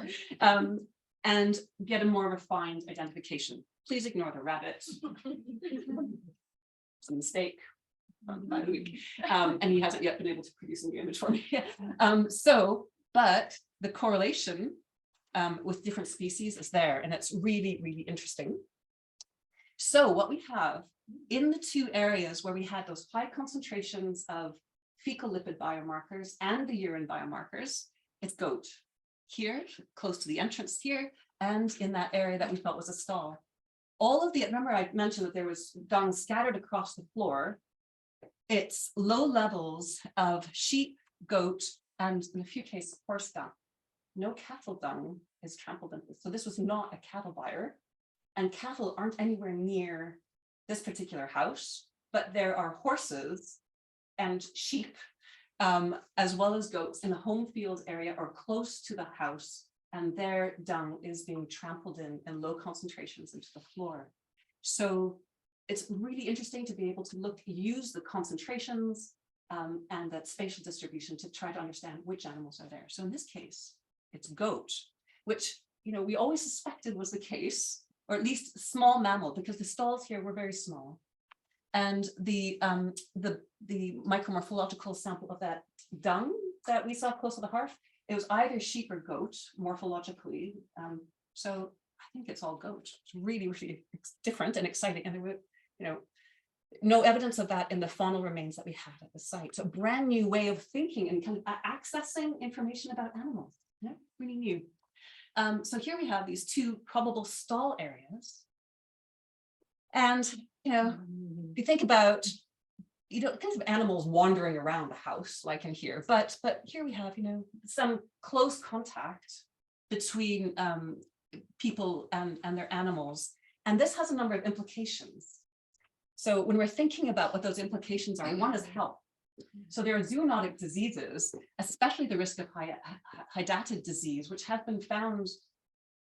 There's been evidence for that in human paleopathology work done on different sites in Iceland, especially at Scruthy Cloister.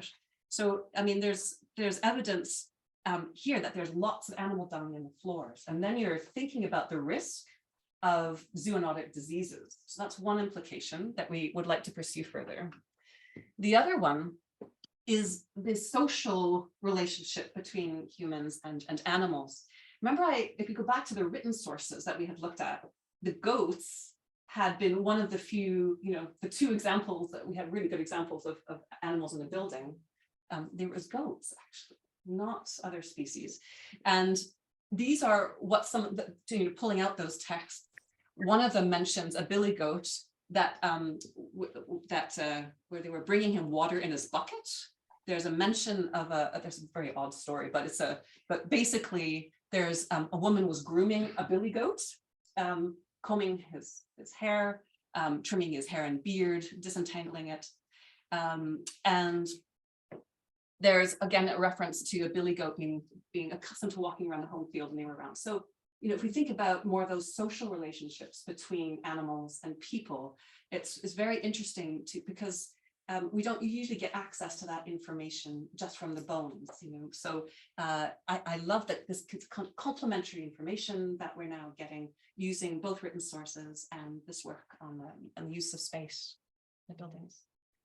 Other places where there's mysteries, oh, sorry, this has kind of become pixelated on this big screen, but where we have missing animals, sometimes is within graves. So the second, just really brief example I wanted to give you was where fecal lipid biomarkers have started to be used to look for the missing animals in graves as well. As we know, burials with animals was not an uncommon feature in Viking Age burials at all.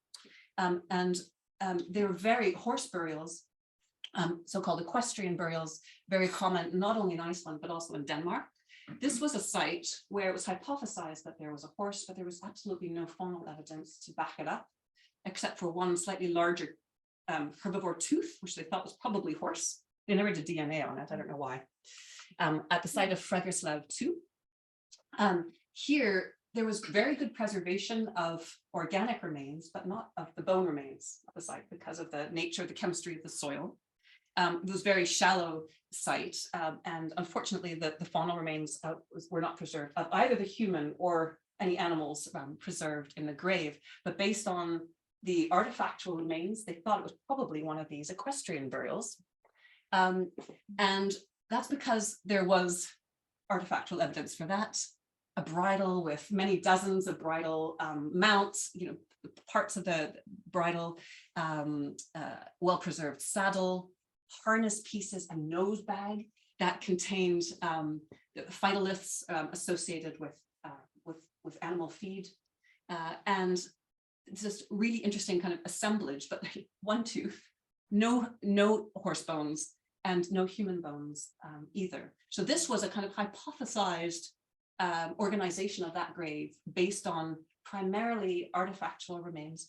So what they did is a very detailed soil survey as well, which looked at the chemistry and the micromorphology of that settlement. Oh yes, so here's the organic remains and the phytoliths associated with that nose bag. I just love that. They buried the horse with his food. So this is the lipid biomarker analysis. And again, those are the archaeological samples compared against the reference samples. And there was horse. So where was he? He was in that lower part of the grave. There were no human feces present here, which is really, really interesting. And there was one very low concentration of a pig feces. Now, this tells a really interesting story. One is that the human, of course, didn't die here. He died somewhere else, probably a few weeks before, and his bowels were empty by the time he got to this grave, which you would expect. The horse was probably slaughtered at the graveside. That the horse and the fecal material in the gut or which came out of him when he was slaughtered filled the grave. It was very high concentrations here. The pig is probably from trampling again. So very low concentrations there.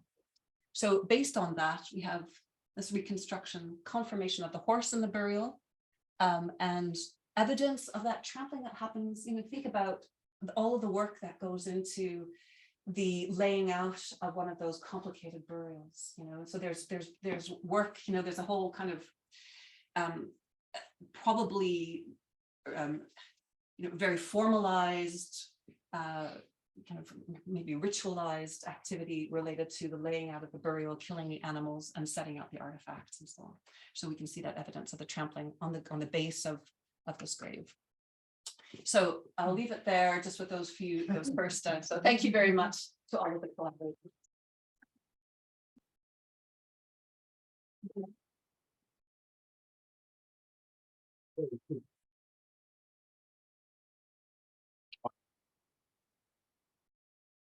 So I think. Okay, now it's going a little bit. Now we're going to have a communication Kieran Baxter, who is not an archaeologist, but does really cool things anyway. Yeah, thank you. Do you want this? Yeah. Sure. Hello, I'm Kieran. For those who haven't met me, I'm a photographer and filmmaker and a researcher at the Hardman Research Centre in Southeast Iceland. I'm going to talk briefly about a project we've been working on. It's a public outreach project looking at glacier melt very close to where we are. It's mostly focused on the glaciers on our doorstep in the Hornafjörður area. I'm not quite sure how this fits in from an archaeological perspective, but we go all the way back to 1945 or something. And actually mostly from the 1980s, and I'll talk a little bit about why we've chosen this time period. But essentially, this is of course a time when we are witnessing unprecedented accelerated glacier melt.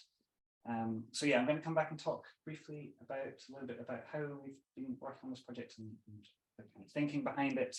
But first, I'm going to show one of the main outcomes of this project we've been working on for the last 4 or 5 years, which is a short film.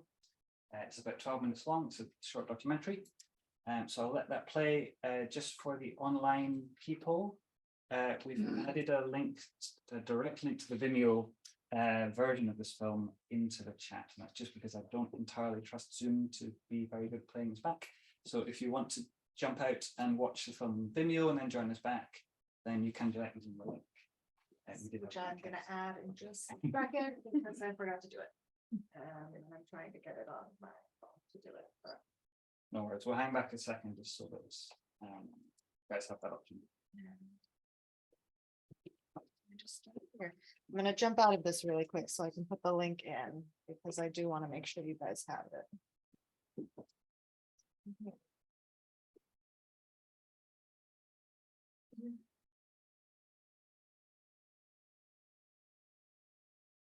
Okay, so there's the link. It should be in the chat now, so you guys can check it out on the actual Vimeo site.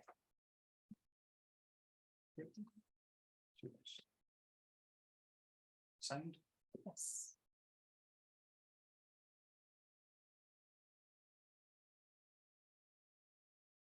Glaciers are powerful. Glaciers shape the earth we live with, influence weather, water, wonder, and life. Glaciers make visible time. In 1945, aerial photo surveys began in Iceland. The intent? Make detailed maps of the land of ice and fire. Fast forward in time, 75 years. Today, we've reconstructed those historical photographs into 3 dimensions and overlaid them with images of Iceland's glaciers from present day, bringing to light immediate, visceral, undeniable proof of a broken clock ticking erratically into our future.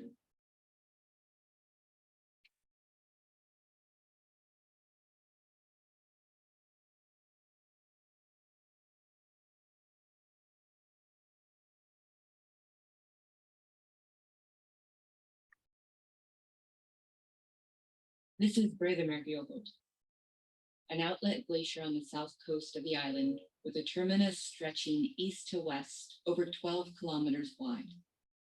The glacier flows a length of over 45 kilometers, making Breiðamergjökull Iceland's 3rd largest glacier. But sheer size is no certain protection from the impacts of climatic changes. Today, it's possible to drive along a narrow 4-wheel track into the past, navigating ground once entirely covered by glacier ice.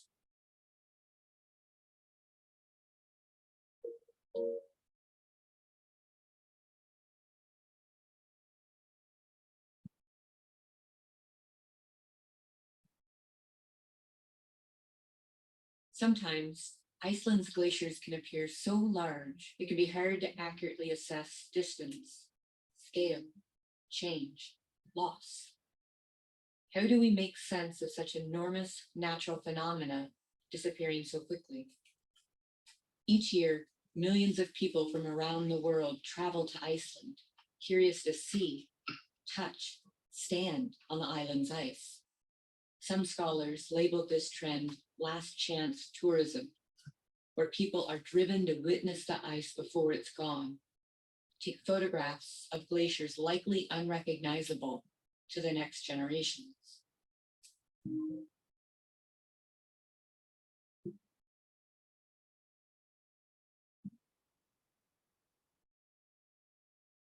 This glacier, Fjalsjökull, has lost over 5 square kilometers of its physical body between 1989 and 2019. 5 square kilometers lost, dissolved away into our world's rising oceans.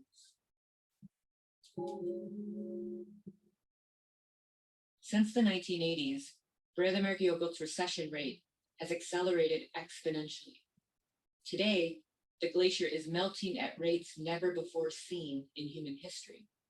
More than 5 kilometers of ice length from the glacier's terminus has vanished. Left in its wake is ever-expanding Jökulsárlón, the now deepest lake in Iceland. In 2019, in recognition of the rarity and uniqueness of this place where ice and fire dance, Vatnajökull National Park, including Jökulsárlón, was designated a UNESCO World Heritage Site.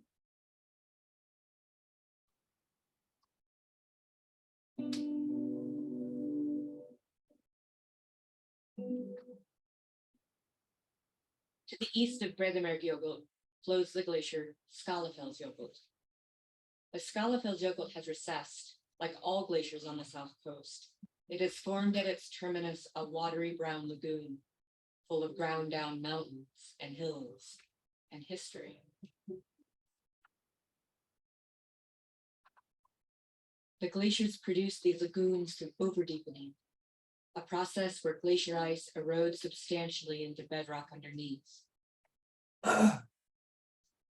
Glacial rivers drain the lagoons, transporting vast sediment loads into the North Atlantic Ocean, impacting coastal turbidity and aquatic ecosystems.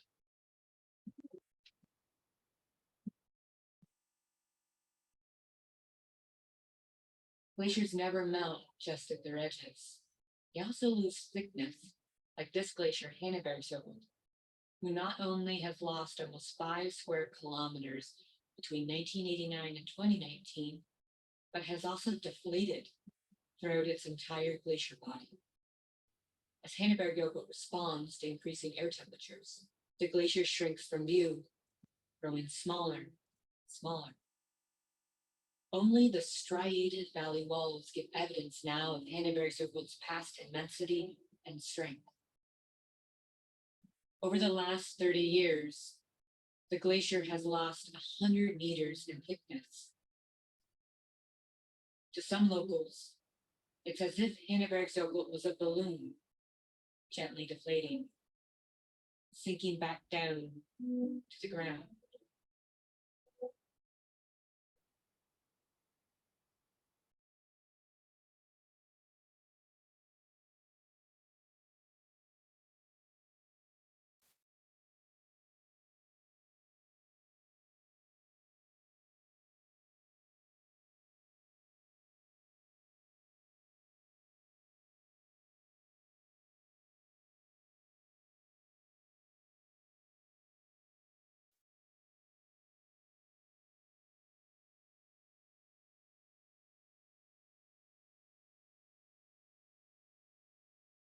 Once, tourists used to clip into mountaineering and safety gear to interact with glacier landscapes.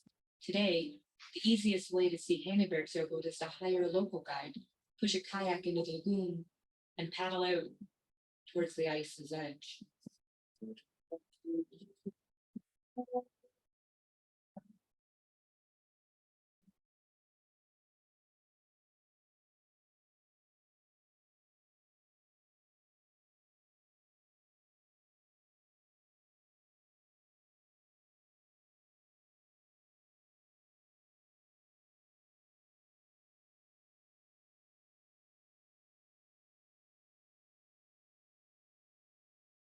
As Hanabergsjökull has thinned over time, its body has destabilized, broken apart, and flaked off pieces of itself, icebergs of all sizes and thicknesses.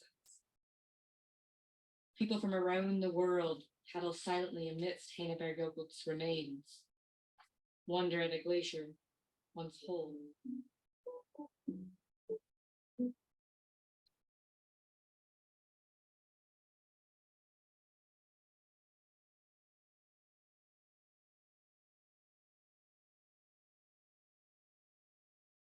As glaciers like this one, Fieldwork dissolve, running meltwater on the surface bores out holes and tubes and tunnels throughout the glacier's interior.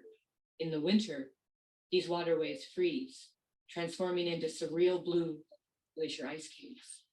In the winter of 2019, more than 80,000 tourists came to Iceland to see these wonders, to walk inside the stillness, to breathe frozen glacier worlds. These ice cave experiences might be incomprehensible to future generations, to children who grow up in a world without ice. Since the 1980s, 2 kilometers of this glacier, Hafelsjökull, have disintegrated and melted away into the ocean. But glaciers don't disappear in isolation. Their outlet rivers, their lakes, their ecosystems, those all disappear too. The outlet river Austrafljót, which Hafelsjökull once fed, is now merely a shell of its former self, a dry channel meandering through an increasingly vegetated center. Almost half of the total glacier melt Iceland has witnessed since the Little Ice Age has occurred within the last 30 years alone. This acceleration is intrinsically connected to ever-increasing anthropogenic greenhouse gas emissions. All these outlet glaciers, Fjalsjökull, Breðamergajökull, Skálafellsjökull, Heiðbergsjökull, Fláajökull, Hafelsjökull, they are just a handful of the 400 glaciers in Iceland, the 400,000 glaciers and glacierettes still left worldwide today. But these glaciers, they show us undeniable evidence that climatic changes are happening and that human beings are transforming Earth's systems. These glaciers, they show us how ice worldwide is disappearing within human lifetimes, our lifetimes. These glaciers, they show us how what happens to ice happens to us.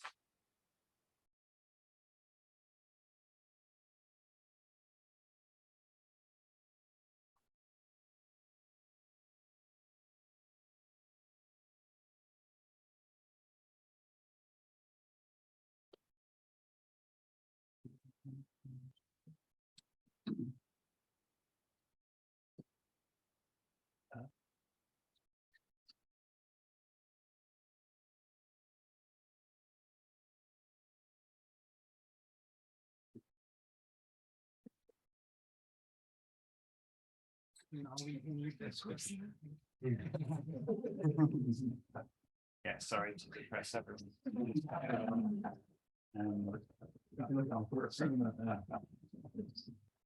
Okay. Do you mind to try? Yeah, so this film is free, it's online. And yeah, I should mention my collaborators, Thorvald Arnesen at the Research Centre, and M. Jackson, who you heard, she wrote and narrated the film. This is a really nice, we also collaborated with the Met Office here in Iceland, and this was a really nice kind of combination, which M has done so well, of bringing in the facts and the figures and some of the results of recent papers that we know about glacier loss in Iceland, and putting that some of our imagery. So I'm going to talk briefly a little bit about the processes that we've developed these comparisons. So I'm going to nerd out for a moment about the methodology behind it. And like I said, I'll talk a little bit about the kind of bigger picture of what we're thinking for the project. So when we think about repeat photography, this is a really important method in glaciology. It's important scientifically. This can give us insights into some of the detail of changes in geomorphology, for example. Other methods, the remote sensing satellite imagery just doesn't have the resolution to do. So it gives us these really interesting insights and perspectives. But it's also a very important tool for communication, because members of the public, without any sort of specialist knowledge, can understand what's going on in this image straight away, which isn't true of a lot of the other types of imagery that comes out of the scientific process. So one of the kind of germs of an idea at the beginning of this project was, this is a really powerful tool and, you know, really great for communication. But of course, a lot of the time we're relying on serendipity. What I mean by that is that we need to have this photograph from '89 in order to make the before and after comparison. And these photographs, this one in fact taken by my dad, as it happens, but this was not taken with repeat photography in mind. And this is mostly the case. Repeat photography we're finding things in the archives, which can be really great when we have the material, but it can be very frustrating when we don't have it. So one of the original ideas was, wouldn't it be great if instead of being bound by these very particular images and these, you know, gold dust sort of finds in the archives, we could instead just sort of fly freely around the historic landscape and pose new views, you know, with the changes that we've seen in the meantime in mind. So yeah, next slide, please. Yeah, so how we did that was, of course, we started to look at the aerial photography record, which post 1945, we start to see this, you know, sort of demilitarized aerial surveillance technologies used really for the first systematic aerial photography of Iceland. You see this all over the world, of course, around this time. These images are great. We get these from the National Land Survey of Iceland, and we have a vast archive. It's all very open, as I'm sure you know, and the, you know, they've all been scanned at high resolution almost. We're working through some of the other ones. And they're all freely accessible and just a really fantastic archive. The difficulty with these, of course, for communication purposes, is that they're vertical views looking down onto the landscape. These again are quite difficult for a layperson to read. It's quite difficult to get a sense of what that landscape is like if you don't have the experience of reading those images. So we started off by seeing if we could do structure for motion photogrammetry, which of course we can. These images were taken with photogrammetry in mind, even if it wasn't for digital photogrammetry. So we have a lot of overlap, really good coverage, and we can convert these images into very high resolution 3D models. The great thing about these is they're 25 centimeters on each side, the original, taken with very specialist cameras, which gives us its equivalent to about 120 megapixels per image. And then we're montaging many of these images together, so we get quite staggering resolutions. It becomes a challenge of how we manage that down into something that we can possibly render, rather than, so we have quite a lot of resolution to play with. So we have these 3D models. That's great. That's fantastic. And it's an important process because it allows us to take these vertical views, which again are quite difficult to read, and rotate them into these oblique landscape views, a lot more readable, a lot more understandable and meaningful for the general public. So that's fantastic. We need the current day comparison. And of course, we've been using drones to do this as much as possible. We need to go slightly higher than you would usually take a drone. So we've been having a special permit in Mývatnssveit with the park and with the transport authority to do some high level drone flying. So we can take our drones up to about 500 meters of height. And this allows us to bring these two things together. So we're high enough that we can kind of match the resolution from these very high level aerial surveys. Next slide. So we end up with something like this. This looks very much like, in some ways, the repeat photography we were looking at a few moments ago, but the process behind it is almost entirely reversed. So instead of starting from a photograph and then, you know, the challenge with repeat photography normally is to locate the position that historical photograph was taken from as closely as possible. Instead, we're shooting this freely in the current day, knowing that we have this 3D model so that we can retrospectively pose oblique aerial views into the landscape. This is a method that works quite well. We've been doing this for the last few years with the Met Office and producing images like this, which they can use to illustrate scientific reports. The great thing about it is it doesn't just work with stills, it also works with video. It's obviously the methodology behind the sequences that we used in the After-Ice film. Next slide. This is just another example of this. We've been doing this every year, producing these images again for illustrative purposes. This is the very famous Jökulsárlón, and every year boats have to go further and further to take people to the glacier. This is obviously 1982 to 2022.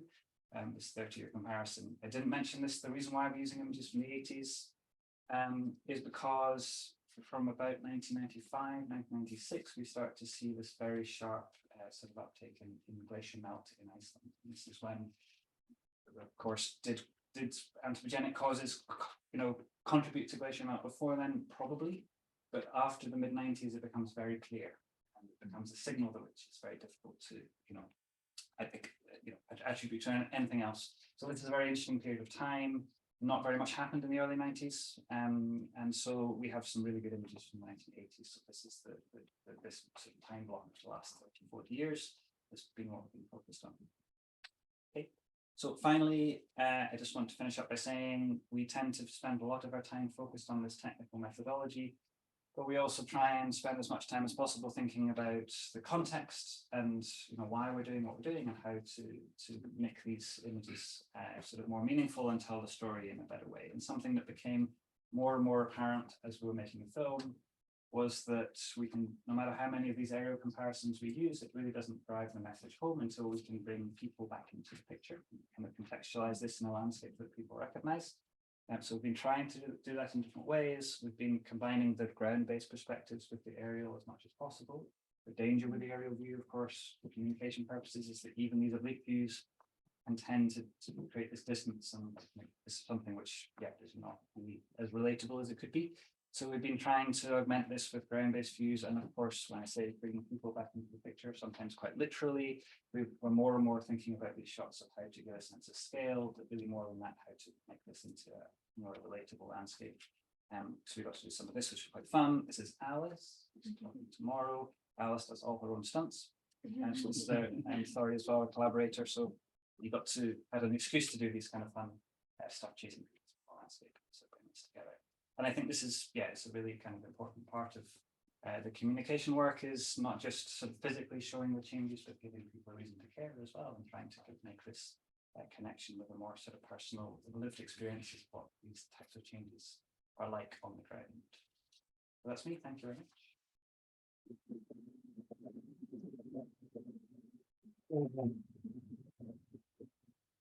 Last week was Climate Week in New York, and it was along with the UN General Assembly meetings, and I was able to attend a couple of large-scale, actually, one was invite only, so we actually invited as archaeologists, imagine that, to go and participate. And one of the things that they were going on about was the need to produce these kinds of powerful visual images to communicate. Because strange enough, the general public doesn't seem to be taken in by our bar graphs. Works to me. I don't know. So you have them, I think, really hit something here. This is great, and I also realize that there's a whole genre of this kind of film coming up, and I think one of the questions is how can we really engage with this, with the archaeology, with the past, and I recognize that there's something right here about tomorrow.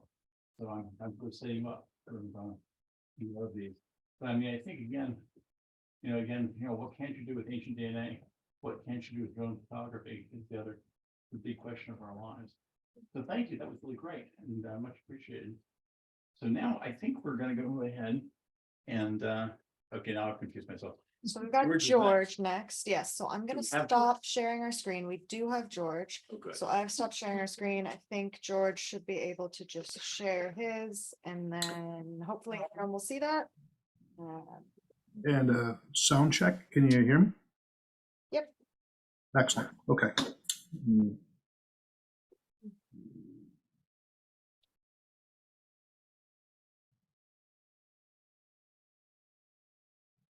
Okay, so everyone, you can hear me, can you see it? I think the online people can. I think we can't because I messed up, but now we can. Okay, good enough.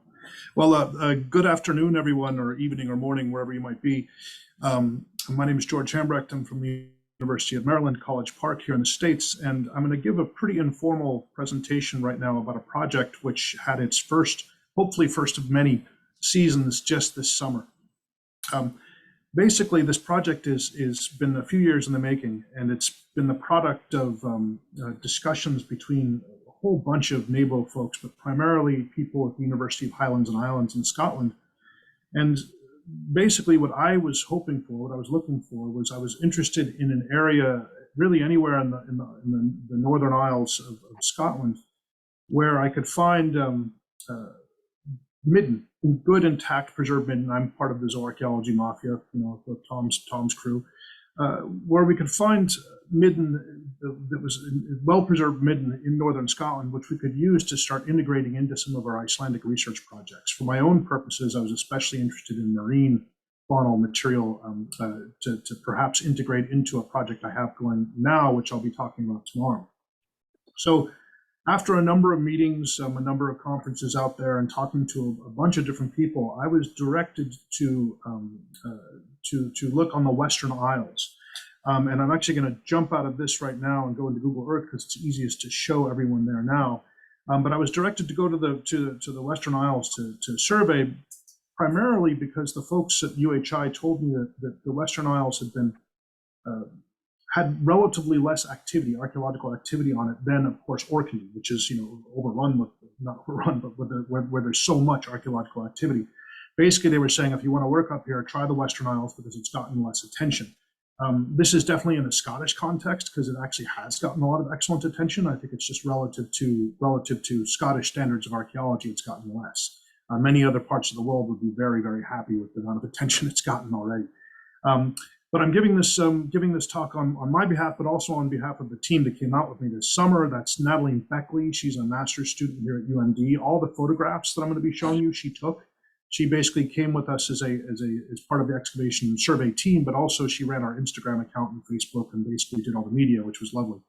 Mary Eford, a PhD student here at University of Maryland, Valerie Hall, another PhD student here at University of Maryland, and Kelly McLafferty, a master's student at Hunter College.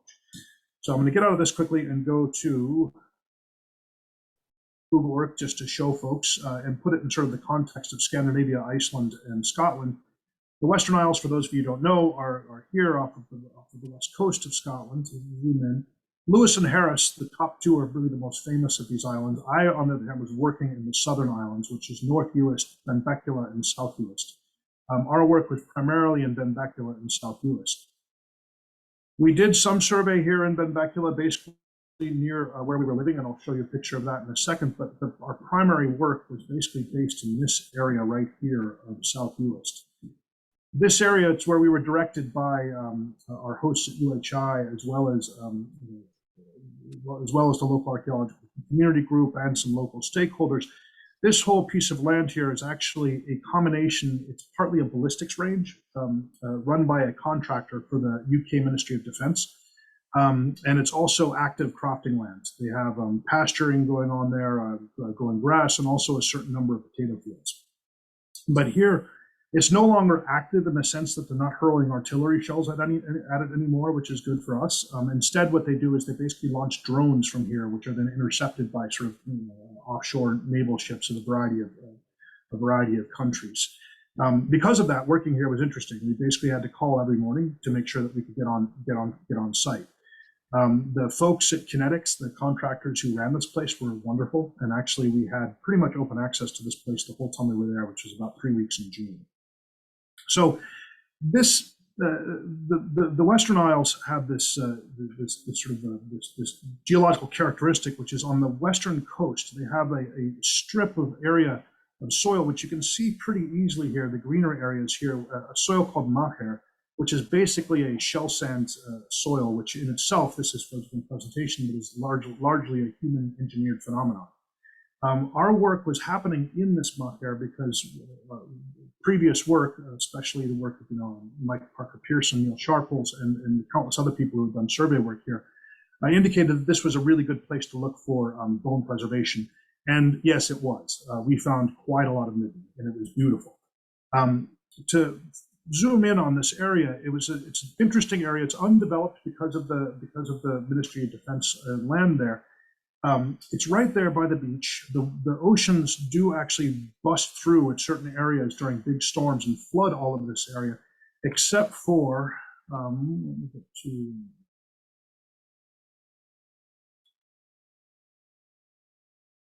the orange outlined areas are a series of mounds out there. And I'll show you some pictures of what it looks like when you walk up to them. But basically, it's a flat landscape. And then you see these really sort of incongruous mounds, a series of them going basically from the southeast up to the northwest. They're sort of incredible features. And I've never worked in the Middle East, but my immediate thought looking at them were tells. These looked like just big, massive settlement mounds that were sitting in the middle of this Ministry of Defense range. And previous survey by, again, Parker, Pearson, and Sharples suggested that all of these mounds were basically just full of human activity. So we decided to focus on that, basically on the advice of UHI and some of the local folks, basically because it looked like such a rich area. We did a fair amount of survey. We didn't do sort of transect survey for you archaeologists out there. We basically, as I'll talk about a little bit later, relied on the rabbits. I'll get to that in a little bit, and then did a whole bunch of shovel test pits all around these these mounds, just to get a sense of what was underneath. So it was a beautiful area, this flat, sort of undeveloped area run by two different crofting communities. And it ended up being quite a remarkably successful season for what we were looking for. And as I said, our goals were basically looking for intact midden with good preservation. We found a bunch of it. I don't have dates for you yet. I need the radiocarbon I probably won't have till, I guess it'll be late winter, early spring. But we got a lot of really good datable material out of there.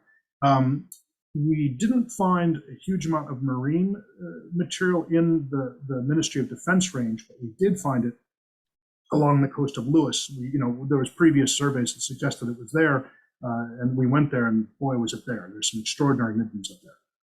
And then, sort of long-term research goal here is to look at the Western Isles in light of the later Icelandic colonization.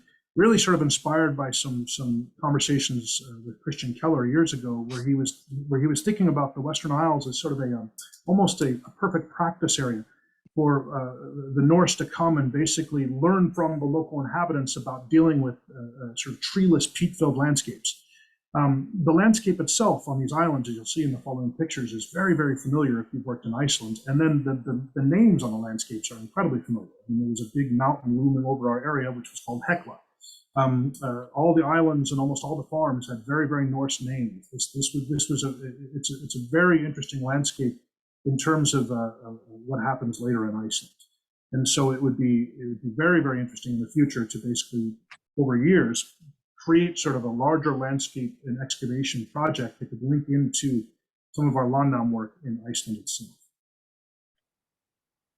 So this picture here on the left, we're in the pasture in the ballistics range, in basically the pasture crofting area, and we're walking towards the first set of mounds. So you can actually right there.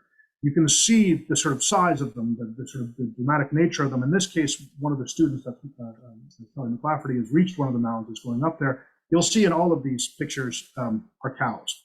The cows were very friendly. The cows were, especially the first few days, extremely interested in the work we were doing. So they would come up and sniff our equipment and what equipment we had. There's actually a quick aside. If anyone is asked the question of, can you do a survey project if all of your luggage is basically lost by the airline? Yes, you can. Sad to say, but you can do it, because that's exactly what happened to us. Again, here's the cows up here working on us. This particular picture with the cows, though, gives you a really nice viewpoint on top of one of these mounds.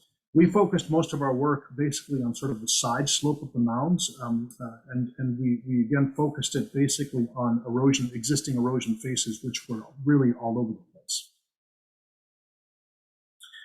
This area is right by the beach, these sort of magnificent Hebridean beaches.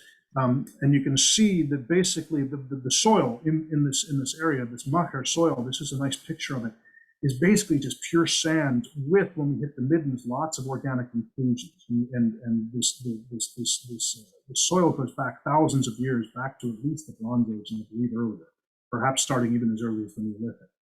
So this soil is, again, beautiful for bone preservation. It creates excellent farmland, excellent pasture land, excellent, and basically all up and down the Macher on these islands are just varieties of settlements going from basically the Neolithic all the way up to today. The strip of land contains a huge amount of archaeology. And of course, everyone out there knew that, and they told me, but we were just struck by going out there and walking it with UHI people, with the local archaeology group, and with the local crofters, just how incredibly full this landscape is. There's archaeology everywhere. Again, here, this picture sort of indicates we were extremely lucky with the weather. We actually had sunshine for a decent part of it, enough that we actually had to, as you can see, sort of block out for pictures to get some shade. This picture also sort of indicates what we were doing, which was basically doing a surface survey, focusing on rabbit holes. I'll get to that in a second. And then when we found likely areas, doing shovel test pits in areas that were already open erosion exposures. Because as it became clear before we were there, but Kevin Murphy, the local archaeology official, and UHI and everybody, the mock hair is extremely important. The crofters who use it, this is one of their primary sort of areas of productivity.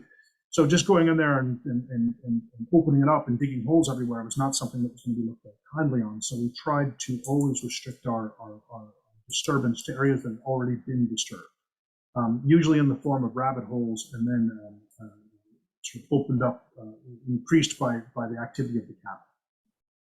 Who again you can see over there in the picture.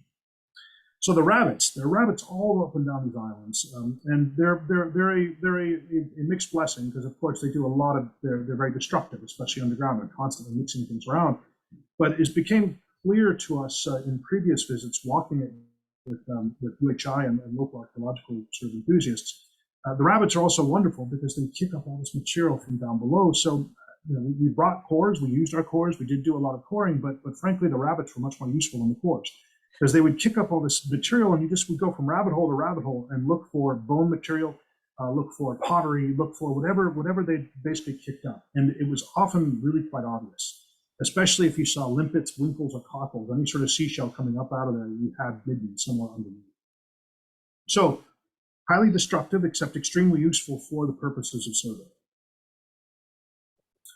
We did, as I say, find a lot of midden on the Ministry of Defense area as well. The midden was, basically deep in these shovel test pits, anywhere from half a meter down to, we never really got below 2 meters, just because of the really 1 meter 80 centimeters, just because of the way that the soil was so sandy that we would have had to start stepping in, and it just wasn't practical. So we never really got deeper than a meter 1.8 meters, but we found basically midden all the way down. And there was clearly midden down below that as well. Again, I'm sorry to say I don't have dates yet, but we are waiting to send this to Zooarchaeology so that we can get radiocarbon dates from Glasgow, so that we can get some idea of the areas and the times that we're in. However, on the coast, some of our coastal survey and then some of our internal survey on some of the lochs, we found a bunch of other evidence of midden that, of course, we found. We were led to it. We were shown it.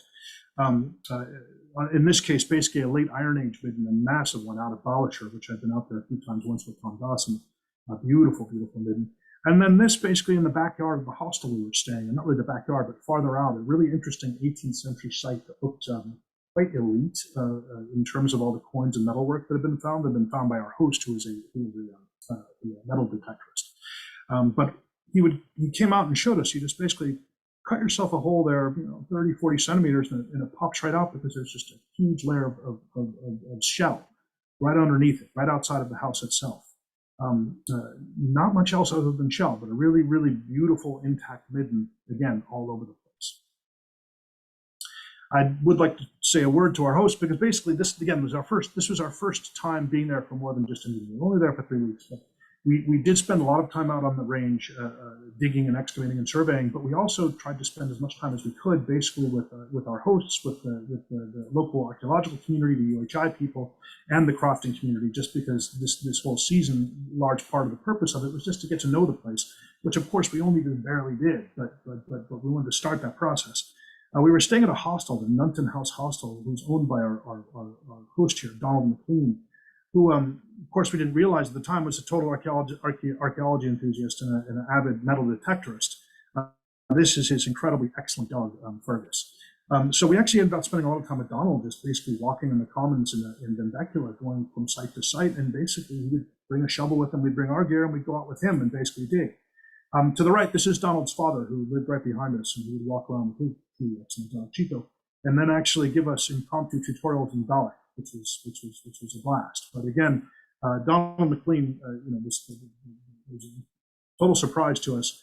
But basically, everyone we met was an archaeological enthusiast of some sort, had a huge amount of knowledge, and we learned just a ton from basically everyone we talked to, including our hosts of the crofting community. That's Ian Dunhall and that's Donald Cameron there on the right. These were the two chairs of the two crofting committees that we were working on, especially, and we did most of our work on Donald's croft here, the croft that he was representing. And again, spent a lot of time with these guys with maps, just sitting there writing notes, getting information, and again, I was really struck by, again, this is going to be no surprise, people have worked out there, but just the depth of enthusiasm, knowledge, and hospitality that we received from people out there. They were really excited about the work. They know a ton about all the work that's been done, and it's a small island, so they know what everyone is doing at all times. But it was just, again, the level of commitment was quite extraordinary, and I've at least here in the States, I've never run into anything. Next to these folks were the U.S. Community Archaeology Group, who is a basically local group of enthusiasts who are also just utterly fantastic and incredibly hospitable. On the left here, they were basically taking us on some coastal walks just to go show us a variety of different sites. In this case, out of Bowishire, and in this case, on the right, a really interesting Neolithic forest, where you can actually see basically a intertidal Neolithic landscape. That, basically before the Maher was before the deforestation. And what one of our graduate students there is holding is basically a mortar and pestle, basically Neolithic. Within UKAG, I need to point out two particular people who came out with us all the time and were just incredibly lovely, hospitable, and just taught us a ton. Anne Monk on the left here, who was just incredibly helpful, and then Simon Davies here on the right, and anyone who's worked on the islands has probably met Simon, who basically came out and helped us. We had very little equipment because none of us made it. Simon actually came out with a bunch of, he saved us basically. But again, an incredibly active community who we had a ton to learn from. Finally, of course, the UHI people. These are represented by the two UHI professors on the island. In Rebecca are Doctors Rebecca Rennell and Emily Gall. Fantastically supportive. They're both at UHI Benbecula. They have ongoing projects all over the Western Isles, working in partnership with Kevin Murphy of the archaeology office there. They also have extensive in-person and virtual outreach activities, basically towards sort of archaeological education and awareness. And I wanted to do a quick, and here where I are walking with them out to go see some sites with Rebecca's excellent dogs. I do want to do a quick shout out to one of their projects, which is called Newest Unearthed. This is an app that they developed where basically you walk around the US, and if you come upon one of these signs, this particular one is at a site called Bornish, a rather, at least for Viking Age archaeologists, rather famous site dug by Neil Sharples out there. It's augmented reality. So you use your phone, you basically scan a barcode there, and then in your phone, a sort of virtual reconstruction of what you're looking at from your perspective comes up. It's easy to use, it's fantastic. And then they also have a whole VR setup that they've been doing now with to bring people into sort of virtual realities of the archaeological sites there. This was some of my graduate students sampling it at the local museum. I just recently saw on their Instagram account that they were at the National Museum of Scotland as a pop-up, and they got hundreds and hundreds of visitors. Really impressive, interesting work that they're doing out there in terms of outreach. Finally, we did actually get to, at least one day, got out to the Highland Games and met a bunch of people out there. And that was just, I had to put it up there for the blast, especially this fellow who we nicknamed the Scottish Hulk, because the Gaelic games out there basically involved throwing really heavy things. He could throw the heaviest, the farthest, the easiest. It was very, very impressive. So basically the future, given that this was the first, our first survey season of what we hope are many, in the medium term, of course, short term, we're going to get radiocarbon dates to have some idea of what the dates are, these middens that we found, of which we found half dozen that looked incredibly rich, and another probably half dozen to 10 that looked potentially very rich. That's just in the Ministry of Defense, those mounds out there in the Ministry of Defense ballistics range. We're looking for funding to make this long term. National Geographic funded this particular season, but they don't fund that much, so we're going to be looking for more medium and long-term funding. There's a possibility I might try running a field school out of UMD in collaboration with a colleague of mine, Stephen Brighton, who has a project in Southern Ireland focusing on sort of famine diaspora sites. And the idea is that we would split them and they would get sort of an experience in sort of more medieval environmental versus more post-medieval down in Ireland. We'll see. I'm actively looking for different opportunities for funding and collaborations, and basically any ideas or about collaboration or just ideas in general from anyone in this audience would be extremely welcome. So I want to thank the major groups involved in this, the National Geographic Society for funding this. the U.S. Community Archaeology Group for just showing us incredible hospitality. Archaeolas, based up in Lewis, that's Kevin Murphy, for basically making it illegal and also being extremely encouraging. University of Islands and Highlands for also being extremely hospitable. My own university, who did fund this too well, and Hunter College for letting us have Kelly. So that is it. Thank you. I'll be talking to you tomorrow about another project, based very different project, which is actually not beginning, it is not midway. So thank you very much, and that is it.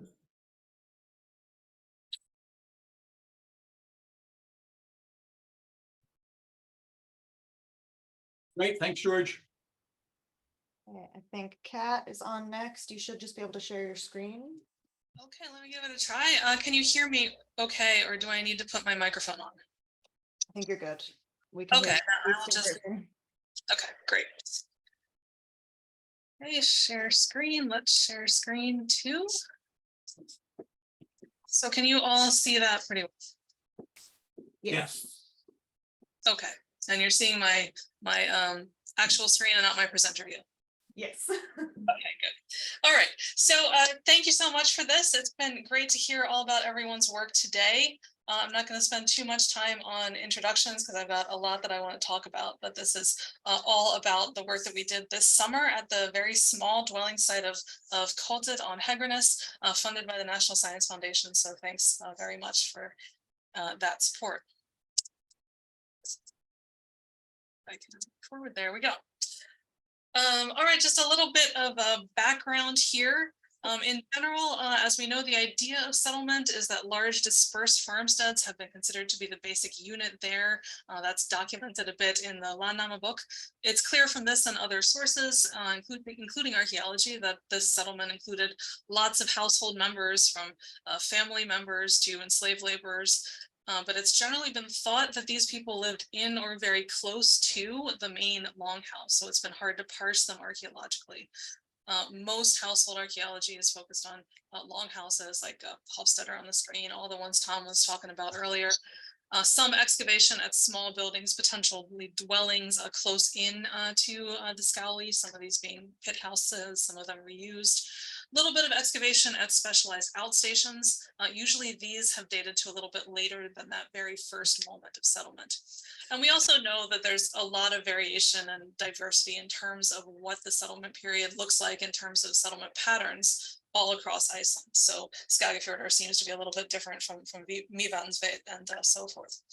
But on top of all this work, there's been little investigation of small, early standalone dwelling sites. So that's what we've begun to do this summer with this project. Continuing in the background, this is a continuation of 20 years of work in the region, maybe even more than that by now. A traditional settlement survey looked to determine the size and the date of earliest settlements in the region. You heard a little bit about this from John earlier, so I won't belabor the point, but suffice it to say that the small dwelling sites on Hegraness were integrated into this systematic survey of known farms. So with all of this together, we have a fairly complete knowledge of the settlement of Hegraness at that very moment of the life. I looked for these places and the reason why I kind of knew where I was going and how I was able to find them is I was guided by the presence of ruins on the landscape. So not ruins dating to the settlement, not ruins like dating to the Viking Age. These are what you go out there now. It's the ruins of Scowley, some Beirarhus. Some of them have enclosures, some of them do not.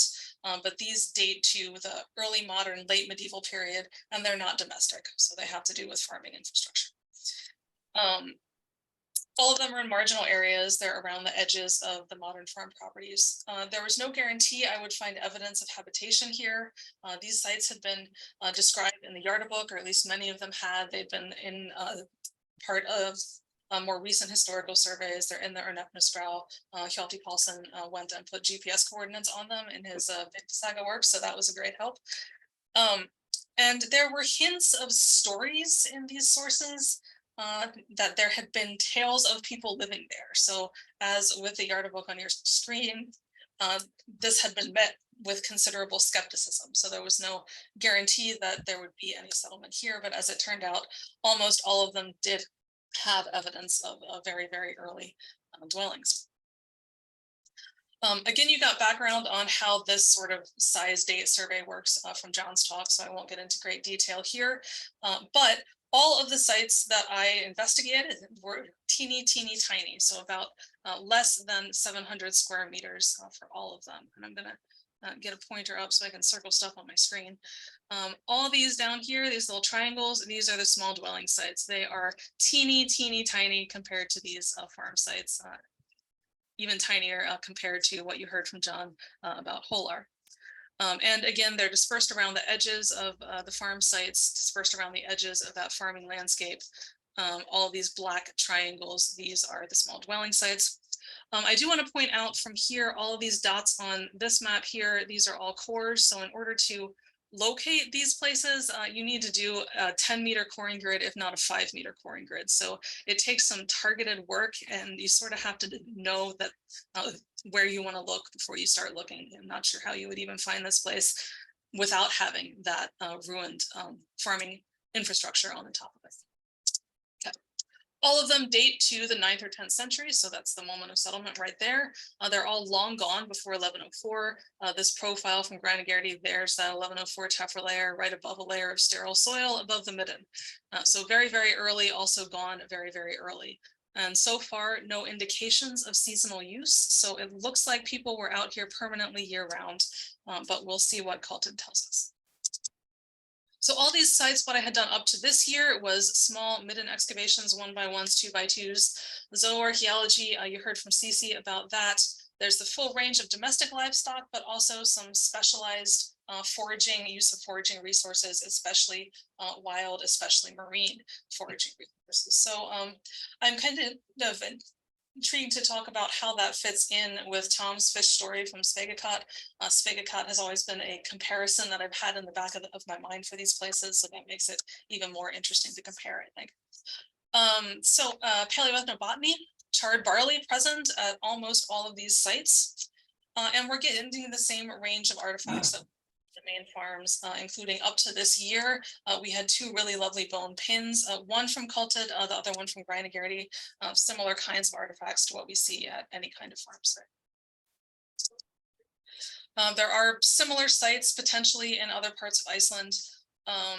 I've talked to a few people since I started this project that suggest they may be a little bit more common than we realize, but thus far no complete dwellings have been fully excavated at these small early sites. There's been some coring, some midden work, especially in parts of Mývatnssveit, but up to now, no actual dwellings completely excavated.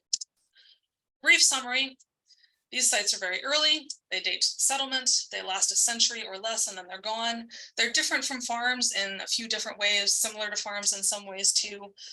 Given the fact that they're early, they're not farms, they don't turn into farms, they seem to have some kind of implications for the way we understand the ecodynamics of settlement and the social dynamics of settlement. So on your screen here is just some of the possible explanations that I have toyed with for this, and maybe we'll get more clarity over the next couple of years. And perhaps they are more common in Iceland than we have realized up to now. Okay, so much for spending over half of my time on background. Now we're getting to the real meat of the talk. The project at Culted from 2022, going to be out there next year again as well. We picked Culted, it's the smallest, the oldest. We thought it'd be pretty quick to excavate and also stand a good chance of addressing some of these questions about the dynamics of settlement. Wanted to know what the dwelling was like, what's its shape, what's its form, is it even there, can we find it? Was the site seasonally inhabited? So big question remaining. Can we make the argument that it's a shieling, or do we need to talk about it in some other different way? Throwing everything we have at this excavation, micromorphology. So thanks to Karen for agreeing to help with that. Geochemistry, Zooarchaeology, that Ceecee stuff, paleoethnobotany. Melissa Ritchie is going to be doing that. So all kinds of stuff going on here. We also had intended to look at Granigardi and Thrylagardi. We still intend to do that. These are similar, slightly larger sites, could have been a backup if we hadn't found anything at Culted. We still plan to do some trenching there, time permitting. We did some coring as part of the previous project, a little bit more this summer. So at the risk of spoiling the punchline, both of these sites in the coring are consistent with also having Viking age scaly dwellings underneath the evident ruins on the surface. All right, this is Colton. Here it is. You can see this is not in a landscape that looks like any place that anyone would want to farm. It's not too far from decent farms, so it's not too far from Heathland, not too far from Udenbergness on Hegreness. So got this bog right below it, rocky stuff right above it, just this little teeny tiny space. It's the only spot out there that you could possibly have any kind of dwelling, and that's where it is. So we found a Viking age dwelling, so check mark for our main goal for the year. It's there, it exists. On top of that dwelling is a 14th or 15th century post 1300 building. We were calling it a stekker for a while, but then we started calling it a not a stekker, and you'll see why in a moment. On top of that is an actual stekker, probably 1766. And each of these three buildings roughly appears to match the footprint of the previous, and there also appear to have been some truncation of previous buildings as the more recent ones came in. All right, so here's those stekker building phases. Here's this most recent one up here, this kind of light colored red and yellowy stuff, very loose turf.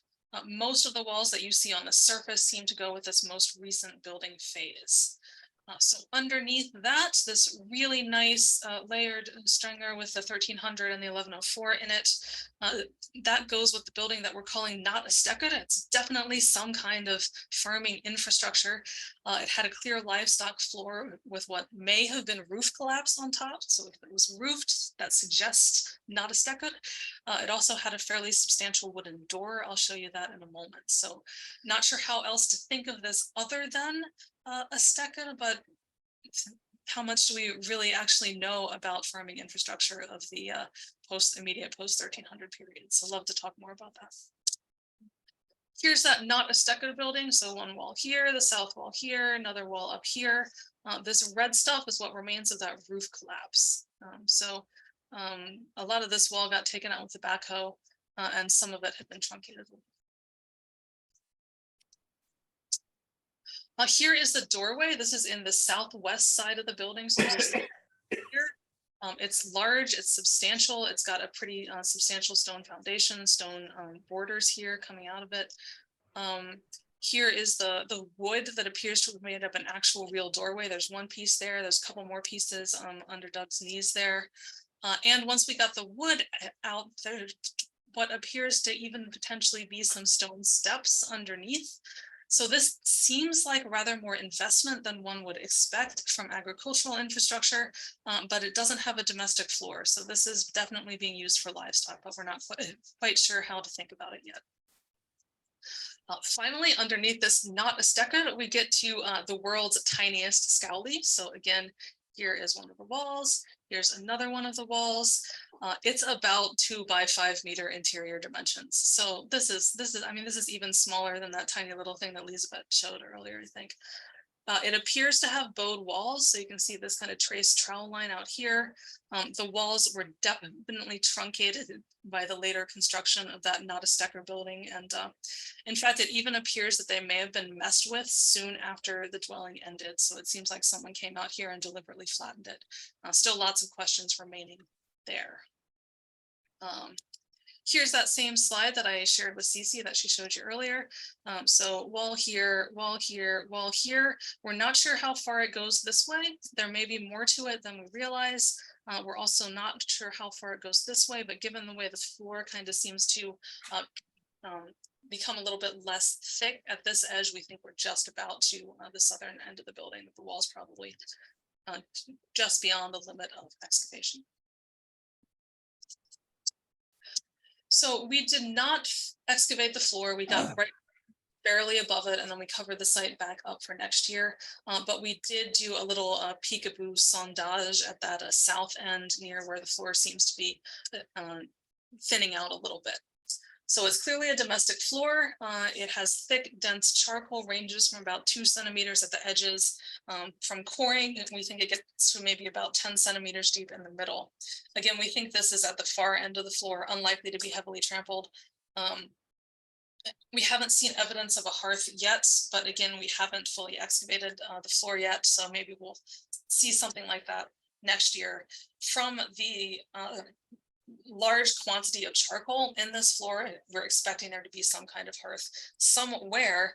A long central Langelder seems unlikely. It would be difficult to walk around it if it was present, but we'll see what happens. We took a lot of ethnobotanical samples, some micromorphological samples, some geochemistry samples from out of this floor. So probably it's unlikely that we'll have any results from that before we get started next summer, but I'm hopeful that this will begin to at least answer that question of seasonality and maybe provide us more details about what's going on here as well. This 1104, this 1300, these are in situ on top of the floor, on top of the building. So this indicates deliberate leveling, deliberate closure of the structure. They're so straight across this site. And over much of the site, these layers were truncated for that Nádastekkur building. So this is just at the south end, beyond the edge of the wall of that Nádastekkur. The midden, one of our goals for this summer was to complete the midden. We did not complete the midden. It seems like it's bigger than we thought it might have been. Just to orient you, this is that Nádastekkur building, and then down the slope from it is where the midden is located, and there's some students working in it. Notable thing at the very end of the season, thanks to Brenda Prehol from the museum, who came out and helped us for a few days, we have hints that there may actually be a pit house at the bottom of the midden, kind of in here. Again, we left that mostly unexcavated, and we'll come back to it next year and see if it actually does turn out to have been a pit house. Quickly, I know my time is just about up. I'm going to talk about some of our finds. I've got individual slides about most of these, except for this piece of a bone comb, which unfortunately got further destroyed during excavation, but it is definitely a bone comb, so we got one of those now.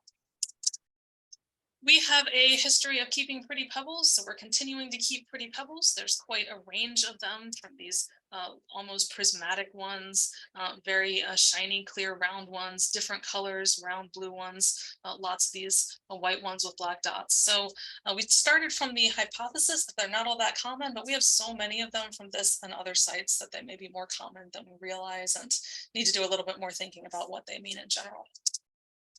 We were surprised to find so many pieces of lithic debitage at this site. So I and my students came to Iceland directly from an indigenous site in Alabama. So we had our eyes trained to look for lithic debitage, and we found way more of it than we expected. So I'd love to chat about how common debitage is or is not at settlement period sites.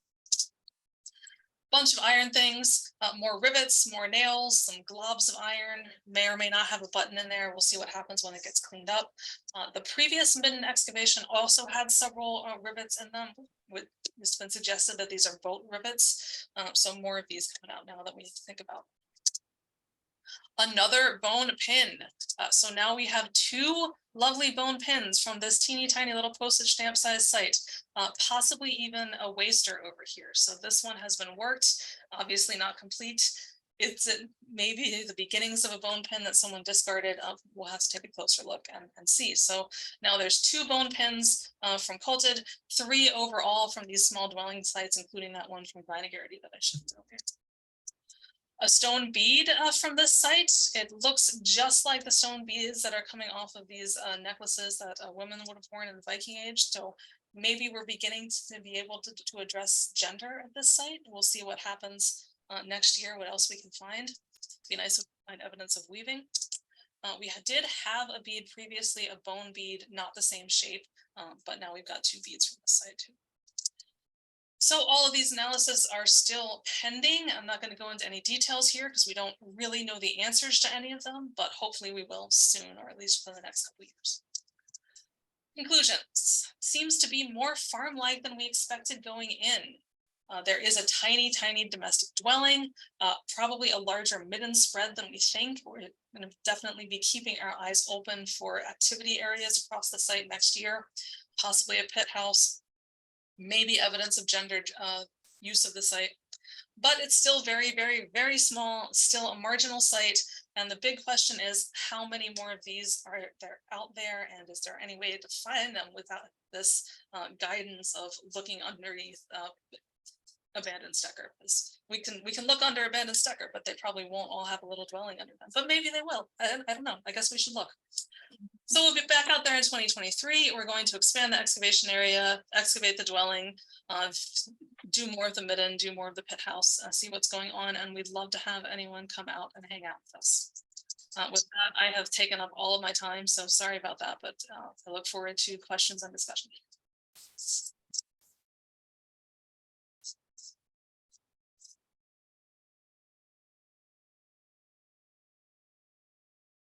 Right, thank you. Okay, so we have a virtual from Sarah Boyd. So Kat, if you Which I could think stop we have. sharing your screen, please. And let me get this back in order for sharing my screen.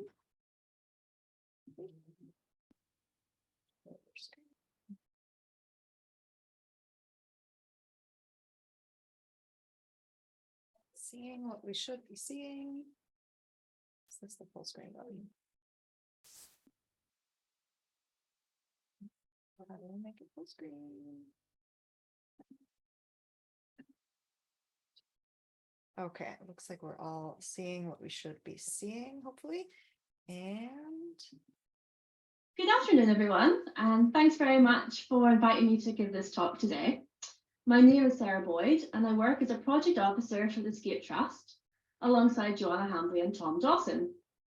In this talk, I would like to speak about our recent coastal heritage surveys and how we have targeted our most vulnerable coastline. So what is it that we do at Scape? Well, we are a small charity. We're based in Scotland, and we work closely with both the University of St Andrews and Historic Environment Scotland. For the last 20 years or so, Scape has been researching and investigating the coastal heritage of Scotland's coastline. We have a particular interest in studying sites that are threatened by coastal erosion. So before I speak about our new approach to undertaking coastal survey in Scotland, I want to take a brief look at how the surveys and our methods have evolved over the last 20 years. In the 1990s and 2000s, the first coastal zone assessment surveys were carried out around Scotland's coast. These were commissioned by Historic Environment Scotland, or Historic Scotland as they were then known. And in these surveys, the surveyors walked entire sections of coastline, recording the nature of the coast and heritage sites along the way. During this period, around 35% of Scotland's coastline was surveyed, and this resulted in approximately 12,000 sites recorded, and a third of these with mitigation actions recommended.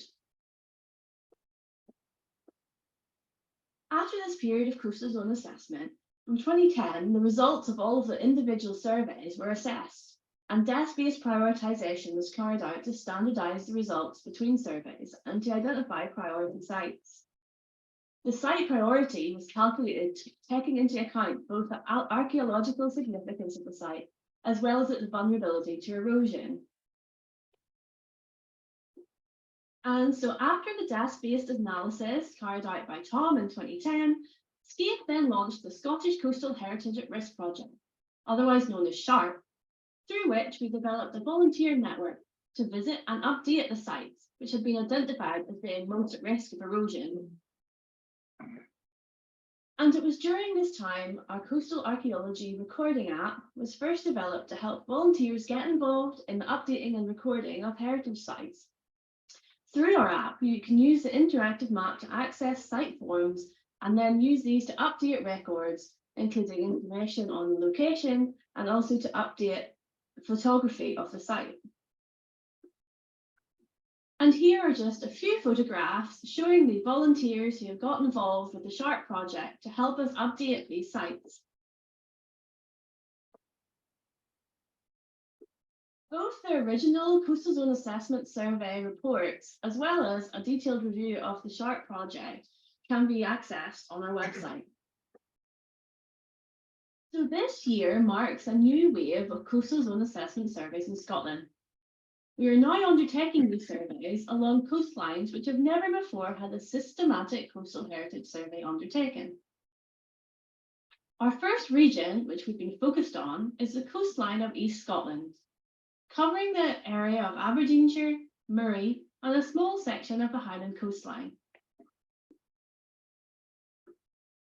And so a little bit more about our new surveys starting this year and why they're a little bit different from the previous surveys in the 90s and 2000s. Unlike previous coastal zone assessment surveys, where the entire area of coastline was walked, regardless of the type of coastline, the new surveys have been designed to be more targeted on vulnerable coasts. To do this, we have carried out an initial desk-based analysis where we have utilised national coastal susceptibility and erosion models, which are now available to us. And I will speak a little bit more about how we've done this in the following slides.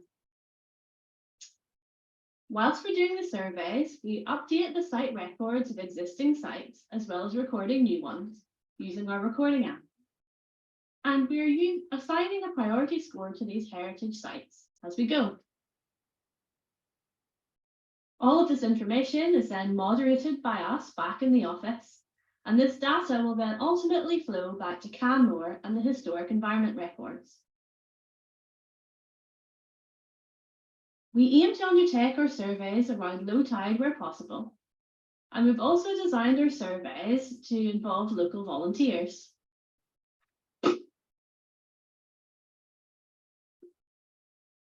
So, how are we identifying vulnerable coastlines? Well, we are using two available national models of coastal change. The first is a coastal vulnerability model, which classifies coastline based on its susceptibility to erosion. The model combines physical characteristics of the coast, along with coastal defence and accretion data. It covers the whole coastline of Scotland with a grid at 50-metre resolution. The second model, created by Dynamic Coast, models the retreat of soft coastlines due to relative sea level rise. The model is made up of a number of coastal transects where the rate of change has been calculated for every decade to 2100, as well as the total projected erosion distance. We have utilised the model's rates of change by 2030, as this is closest to what we will see today on our coastline as we conduct our survey. This model covers a large proportion of the coastline, but not all of it. We wanted to combine both models to broadly identify priority stretches of coastline for which to survey. To do this, we constructed our own coarse grid over the coastline, consisting of half-kilometre square grid cells. Each of the two underlying models were then subdivided and given a ranking. So, for example, coastline with a low susceptibility of erosion or accreting coastline will have a much lower ranking than coastline which is highly susceptible to erosion or which has been projected to have a high rate of erosion. Our grid cells were then assigned the highest rank of the underlying models which intersected them, and the final ranking was achieved by summing the two model ranks. This final ranking was then colour-coded for each cell. Cells with a ranking representing moderate to very high priority coastline is coloured orange and red, and low priority coastline is green. And in this slide, we have shown just the eroding coastline in orange and red for our target area, which extends from Inverness in Highland to St Cyrus in Aberdeenshire. With a grid cell resolution of half a kilometre squared, our final model was deliberately fuzzy. This was to prevent very granular results. We wanted to use our model to help us plan and identify longer stretches of coastline which we could walk, which we know would contain eroding coast or coastline that has been modelled to be susceptible to erosion. We understand that the dynamic coastline we are surveying will also contain areas of accretion or areas with no significant changes. But this way, we feel we are encompassing all of our priority coastline areas, as well as not cherry picking too much individual sites. So now we had a map highlighting the vulnerable coastline along our survey area. The other component of preparation prior to our survey and heading out into the field was to collate existing heritage records from Canmore and also local historic environment records from Aberdeenshire and Highland councils. We collected this data for a defined buffer area along the coastline. This data was cleansed and records which were not relevant to our surveys removed. This included things like listed buildings in urban areas and also find spots where there's no longer anything to see at that location. We also removed sites which were very poorly defined in terms of their location. All of this information was then added to our in-field app. And therefore, when we went out on our survey, we would have heritage sites that we could aim for, as well as discovering new ones on the way. And this is just a small selection of photographs showing some of the coastlines that we've been surveying and the types of heritage that we've been finding as we've been traveling along. So since April 2022, we've been making our way around the coastline of Highland, Moray and Aberdeenshire, using a model to help us target the vulnerable coastline. So now that we've had our eyes on the ground, what have we learned about our new method of surveying? The desk-based analysis has succeeded in focusing our surveys on the soft coast areas and areas of coastline that is modelled to erode by 2030. The broad brush or fuzzy nature of the combined model allowed for us to effectively plan out individual walks, which we knew would encompass stretches of vulnerable coastline. We're a small team, and the targeting of vulnerable coasts allows us to assign our surveying resources to the areas that are the highest priority. And so we spent much less time covering coastline, which is more resilient to coastal processes such as erosion. As I previously mentioned, the first coastal zone assessment surveys were carried out by a small number of contracted surveyors who walked the whole section of a particular coastline. By planning our surveys to target specific sections of coast, we've had more scope to arrange our individual walks around low tide, and we've also been able to break the walks into 68-kilometre sections, roughly, so that we can invite volunteers to join us on our surveys. Involving local volunteers has also really enriched our surveys, because not only have we been able to help teach people how to use our recording app and to share in the enjoyable experience of discovering local heritage, but the local knowledge provided by the volunteers has been extremely valuable and has in many cases enriched our descriptions of heritage sites. And just some final thoughts to leave you with after our surveys around the Moray and Aberdeenshire coast this spring and summer. Although we have found and updated plenty of fascinating heritage records along this coastline, vulnerable and eroding coasts don't necessarily always overlap with lots of vulnerable heritage.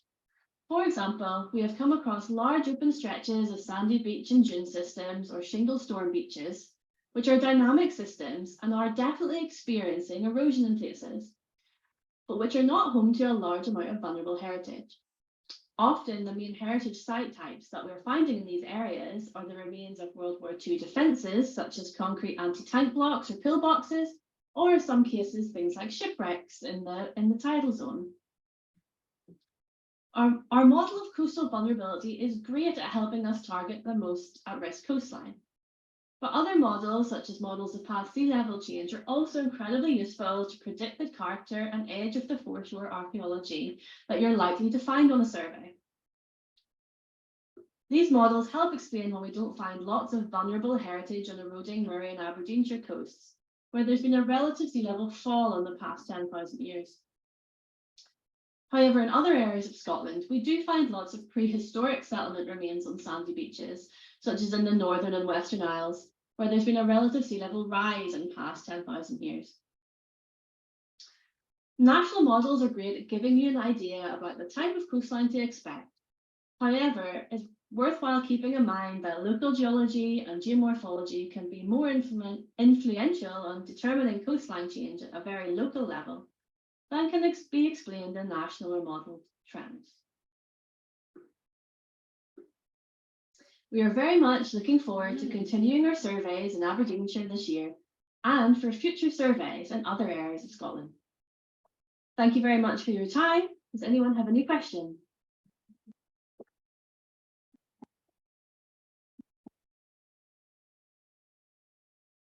That was just splendid. I'm afraid we're running over a bit, so we might have pity on the audience and send them coffee, and then we'll come back. Perfect. So yeah, we'll have a coffee break for about 15 or so minutes, and Yeah, let people go to 10 if we can. okay, 10-15 minutes, and then we will be back. So I'm going to stop the recording, turn off our camera and all that, and we'll be back. is Steve, and I see you're here. You should be able to just share your screen. And I think you're muted right now, so. Okay. Yeah, there you're good. Hi, how you doing? Good, good. Hey, everybody. I'll share my screen and hopefully this works okay. So I'm going to be I'm going to give you a capsule history of the Bridges Initiative today. And if only I can find the right, here we go. Let me know if this is in the right view when I share this. Is it in present view? Looks good. Great. Okay. And do you hear me okay? Yep. Okay. So I'm going to tell you about the Bridges Coalition, which is properly launching this year after a number of years in the making. And the idea is to be bringing the humanities, the arts, and the social sciences, including historical disciplines, archaeology, cultural anthropology, geography, more into the mainstream of sustainability science. And there's a particular history of the Bridges Initiative that I'll sort of walk you through quickly to give you a sense of where it is now and where it came from. So this is the Bridges logo, and Bridges really came about as an indirect result of a UNESCO project that was undertaken precisely when the Paris Agreement was being finalized and when the 2030 Agenda for Sustainable Development was being finalized, and with the formulation of the 17 Sustainable Development Goals. And it came about as a result of a number of different networks coming together, called together by UNESCO as part of a project to look back at the previous 15 years of sustainability science as it had sort of developed under that label since the Millennium Ecosystem Assessment. And in that capacity, I was leading up a Nordic network called NICE, the Nordic Network for Interdisciplinary Environmental Studies, which really began as a collaboration of environmental historians and eco-critics in the Nordic countries, but which became increasingly interdisciplinary and began to try to go in the direction of greater and greater collaboration with disciplines in social sciences and other related or historically oriented disciplines looking at the deeper past and the more recent past. And in that capacity, leading NICE, which was a de facto environmental humanities network, and maybe the first one that sort of appeared under that name in about 2007 when it was formed. The environmental humanities field, of course, is a field that has exploded over the last 15 years, you could say.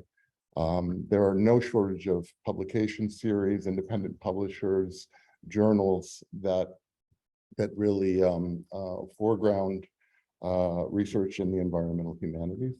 And here's just a few examples of some of them. There's no shortage of conferences, and this is a bit dated. This is from about 5 years ago, this slide, but there's no shortage of conferences and major international workshops and initiatives that are situated in the domain of the environmental humanities. And increasingly, within the NICE network, we ran a number of symposia and international research workshops over a period of about the 10 years that I was heading it up, or so roughly 10 years, that increasingly involved more and more contributions from people in the natural sciences and the geosciences, as well as in philosophy and history, literature, cultural studies, and other aesthetic disciplines that had an environmental orientation. This led us really to cooperate more with organizations like NABO, and brought us into contact with NABO and with the developing Human Ecodynamics Research Center, or HERC, at CUNY. And out of that collaboration, which I think began properly about a decade ago, the beginnings of that, Humanities for the Environment Circumpolar Observatory group was formed based at the Stephenson Arctic Institute. It was the latest in, up until that point, what had been 5 sort of regionally oriented observatory groups in Europe, in North America, in sort of Australia, Oceania, and the Asia Pacific region, and which then added new observatories, a Latin American group, a circumpolar group.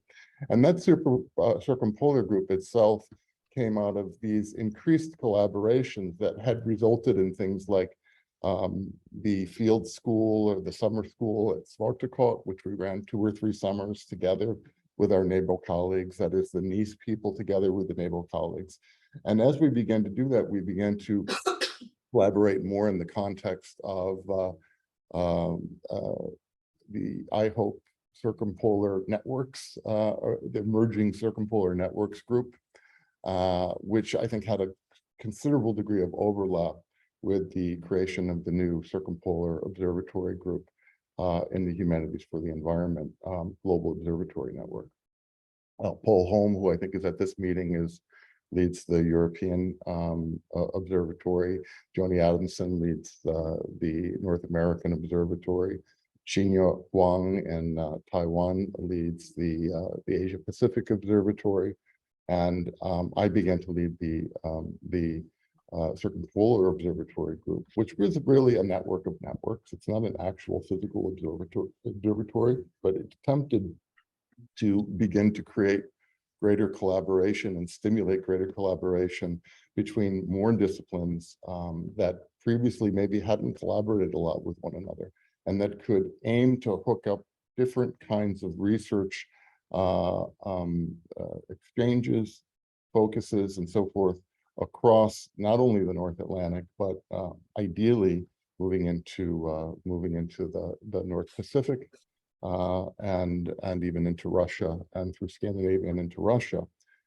So the different projects that sort of came together that were part of this are sort of highlighted at the bottom of the slide. I won't read them off verbatim, but it gives you some idea essentially. And a number of the people whom you're hearing from at this meeting have been affiliated with that. And that is what indirectly has led to, for some reason, my slide won't go forward.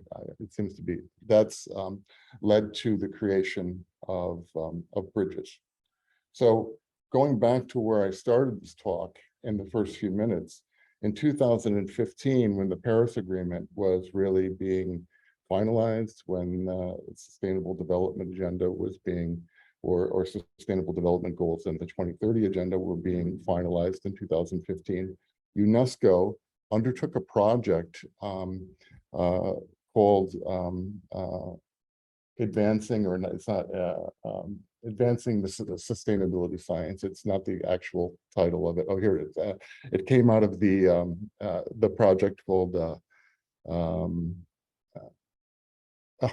it escapes me right now. It's a real cumbersome title on looking at sustainability science and saying, okay, what does sustainability science need to do better to help member states of the UN and of UNESCO achieve on the ground the ambitions of the SDGs and of the Paris Agreement and the other agreements under IPBES and other intergovernmental organizations that were beginning to take place or beginning to take form to strengthen environmental commitment and transitions to more sustainable ways of living and acting on the planet.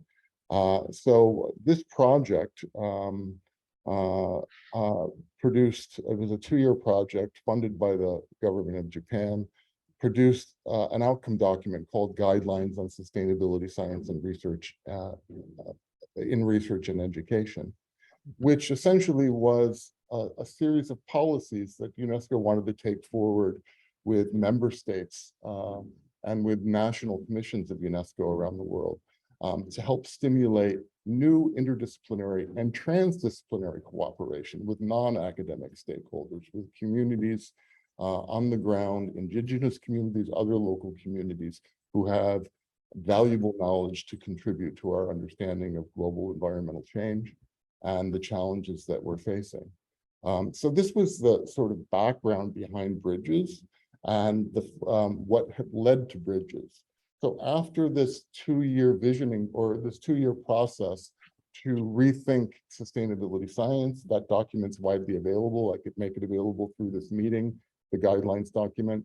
And a follow-up project began over the next 2 to 3 years, visioning how that top-down approach to stimulating sustainability science policy that would welcome in a number of knowledge domains and disciplines and communities of knowledge and action and purpose who had been maybe more marginalized in mainstream sustainability science before. And that process was then led by UNESCO. It was led by the International Council for Philosophy and Human Sciences, or CIPSH. I put its logo up a minute or so ago. It's that slide is slightly out of order.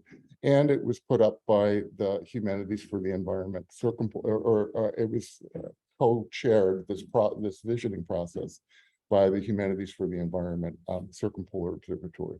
And yeah, you can see the founding partners up there in a little box towards the top of this. And here are some of the other international programs and organizations and networks and institutions that were part of that 2-year visioning process, 2 to 3 year visioning process. So we began to think of a plan and a set of goals where we could try to stimulate more inclusive sustainability science that was also humanities and arts and social sciences and historical disciplines driven in ways that we'd had a harder time, let's say, from these areas breaking into mainstream sustainability science in its first iteration. So these are, just some, not all of them. The actual full list of organizations and institutions that were represented at the first General Assembly of Bridges a little over a year ago is right here, and I won't read it off, but this gives you some sense. There are both smaller organizations, smaller interests, and larger global programs like Future Earth, or NGOs like, and programs like the Club of Rome, and like the International Science Council, ICOMOS, and so forth. So it's a real mixture of different interests, including indigenous people. We have the Kogi people from Colombia and the Sierra Nevada, who are actually members of the Global Bridges Coalition as well. And this is as it should be, because what we're interested in is co-production of knowledge for sustainability. We're interested in actually taking a look at the uses of and the importance of heritage and cultural heritage in relation to concepts like biodiversity and the threats, and in relation to the threats coming from climate change and other forms of environmental change that are having severe effects on the richness of both biological and cultural diversity in various ways.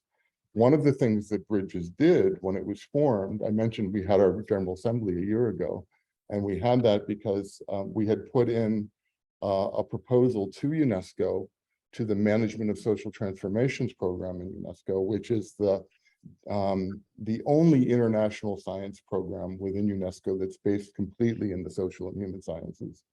We put in a proposal for Bridges to be the sustainability science coalition of that UNESCO scientific program.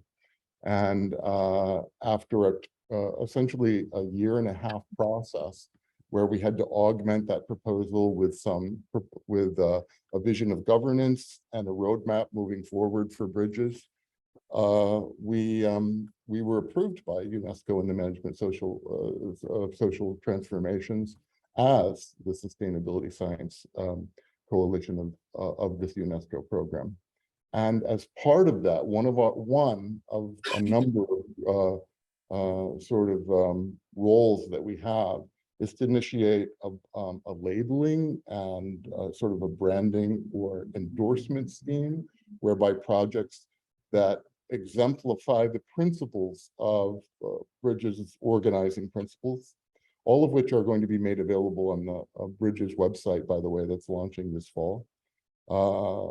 These kinds of founding documents will be all be on there. So I'll keep this group posted when that website launches so that you can go and find out more, not only about what Bridges is doing, but how it formed, what its bylaws are, what its statutes are, how it's governed, and who's involved in it.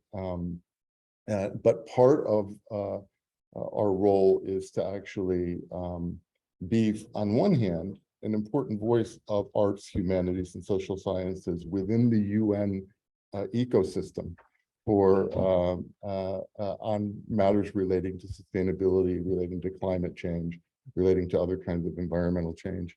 Another important purpose is for us to actually then evaluate projects or programs that come together or coming together and trying to proactively to take an innovative approach towards sustainability science and are doing important work that deserve not only recognition, but maybe a closer look for the kinds of models of cooperation and co-production of science that they're putting forward that are more successfully and more inclusively bringing together different knowledge communities.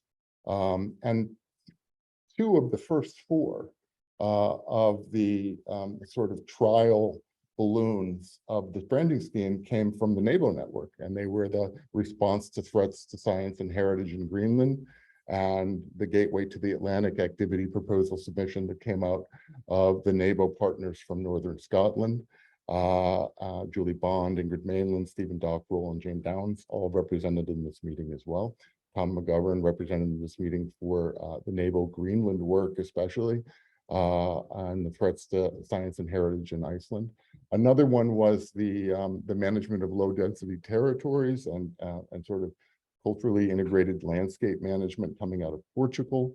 And a fourth one was actually with the Kogi and the Tyrona Heritage Trust, a project bringing mainstream sciences together with indigenous knowledge systems in a project now working on water rejuvenation in the traditional territories of the Kogi people in Colombia towards rejuvenating ecosystems through focusing on water systems, combining Western science approaches and sort of indigenous knowledge approaches in very unusual, I guess you could say, transdisciplinary ways. Other projects that I would point out that are sort of underway that have a sort of a, I think, a close affiliation with Bridges' key institutions and networks and research groups are the Perspectives on Public Policy and Societal Environmental Crises volume that came out from Springer Nature this year, in which a number of people, again, some in this room, and some who are well known in this context have contributed at least a couple of different chapters. Here's one, Disjunctures of Practice and the Problems of Collapse, looking at the collapse discourse, and the limitations of the collapse discourse, and also looking at the way in which policy is formulated, sometimes problematically based upon popular notions of collapse, let's say, and how we can have better informed approaches to the science policy interface coming from historical sciences, historical disciplines. So that's the point of this particular paper.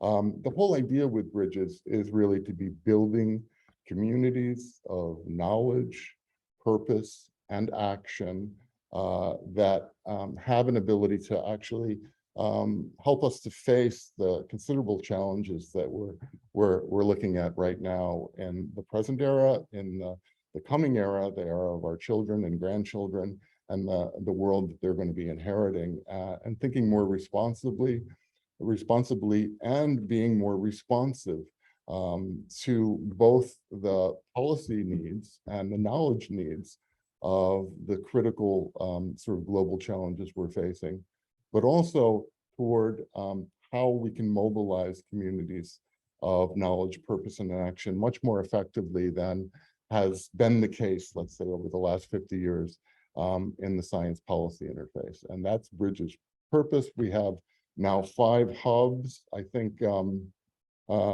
I thought somewhere here, I must have missed the, I think if I just go out of, stop sharing, you'll see behind me, or on that side, who the hubs are. We have 5 hubs that are launching this year. The ASU hub launches in a couple of weeks.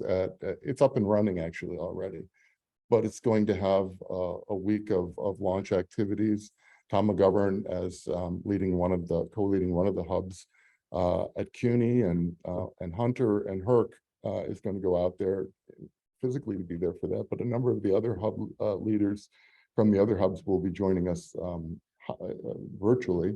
And those hubs include the Club of Rome, the only non-institutional partner that's hosting a hub and organizing a hub for bridges. But then the University of Pretoria, which 1 month ago had its launch in Pretoria at the university there, and the University of Wales, which is launching its hub 2 weeks after the ASU hub officially launches in 2 or 3 weeks. And then the CUNY and Princeton, it's Princeton Climate Change and History Research Initiative, together with the Human Ecodynamics Research Center at CUNY, that are co-hosting a thematic hub focused on the past and how to apply the challenge or the lessons of the past to present and future challenges. Those are all the hubs of bridges right now, and they're expanding. We're expecting to get we're in discussions with Global South institutions that are interested in hosting hubs in South America, maybe another one in Kenya and Africa. And we're certainly interested in Asia and Oceania, developing the opportunity to launch a hub there as well. So Bridges is just taking off now. It's beginning to mobilize capacities, and that's what it's all about. And we're working very hard to work with groups just like this, and actually with this group to mobilize and get going, stimulate new projects that fit with our mandate and with and that really we need to see more of. So that's Bridges.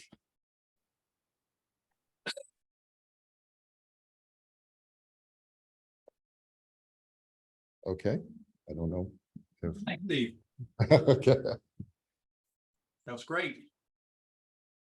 Okay, we have a little bit of time for discussion. So maybe if you want to stop sharing your screens. Yep. Oh, am I still sharing? Maybe you're just live on ours because I was zoomed in on your face. Yeah, you're good. All right, all right. So now we should have Tom. Okay, so the last presentation may have generated acronym shock. I think one of the reasons which, you can see the kind of organization taking place here is so we can actually have an impact. Because as individual scholars, as individual departments, mostly don't listen to us. One of my colleagues, Paul Holm, who's been very effective in breaking through the fisheries people, says he's a flat spot in front of his head from knocking against closed doors, But I think one of the things that's just happened just in the last few years, which has been really remarkable, is the extent to which those doors are opening.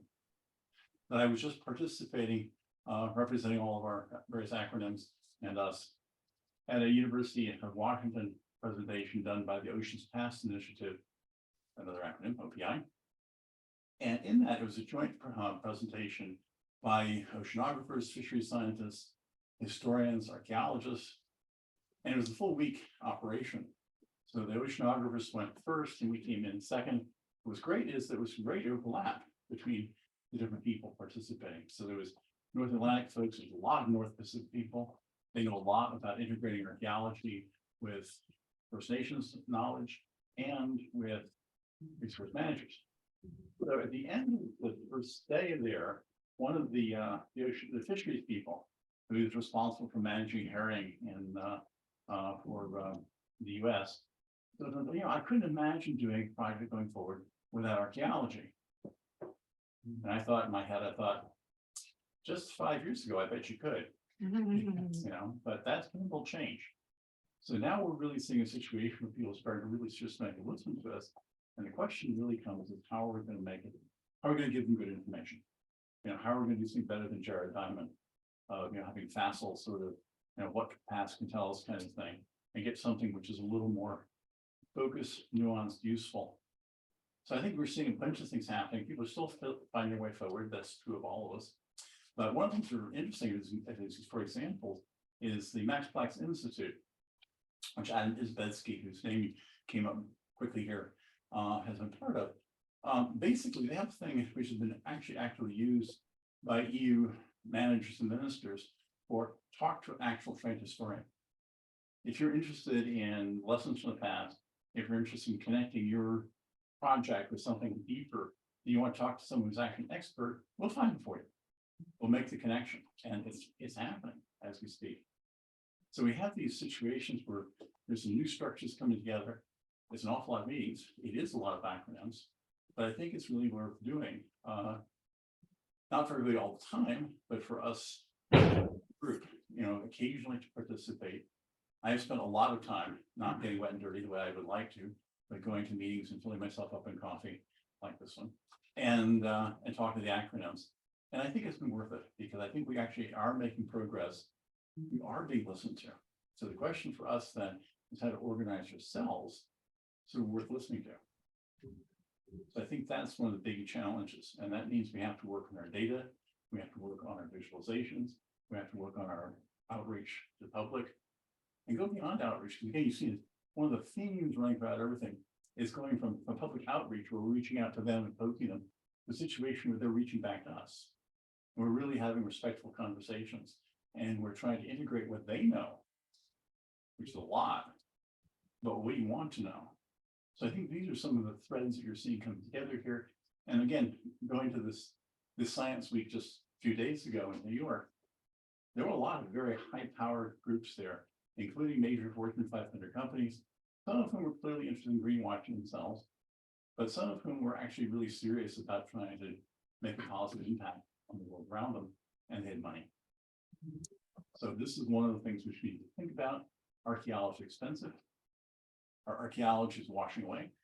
We will be lucky if 10% of the archaeology available to us today, especially in coastal areas, will be available to students who are just entering programs now. So our house is on fire, and what are we going to do about it? So one of the things we have to think about is how to generate the support, financial, but also some public support, institutional support, to get us out there and successfully rescuing as much as we can, as fast as we can, and saving it for as long as we can. And I think that's a pretty good mission for us all to have going forward in our careers. Okay, that's my acronyms talk. We now have the opportunity for you guys to ask some questions if you'd like to. And I'd also like to point out that our comrades here have probably finished setting out the beer. We do have a reception coming. But first of all, is there anybody asking questions online at the moment? Not at the moment, but if you guys have questions and you're online, you can type them in the chat or raise your hand or just start talking. I'll crank the volume up a little bit.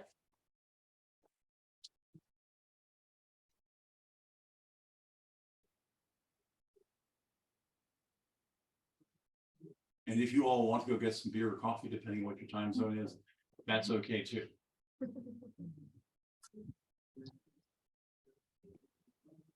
Would anybody here like to ask any questions? Or do you think this is all going to go better if you have a beer in your hands? Yeah, I think I know the answer to that one too. Well, thank you, everybody. That was really great. Thank you for all who presented online. We're very grateful to this.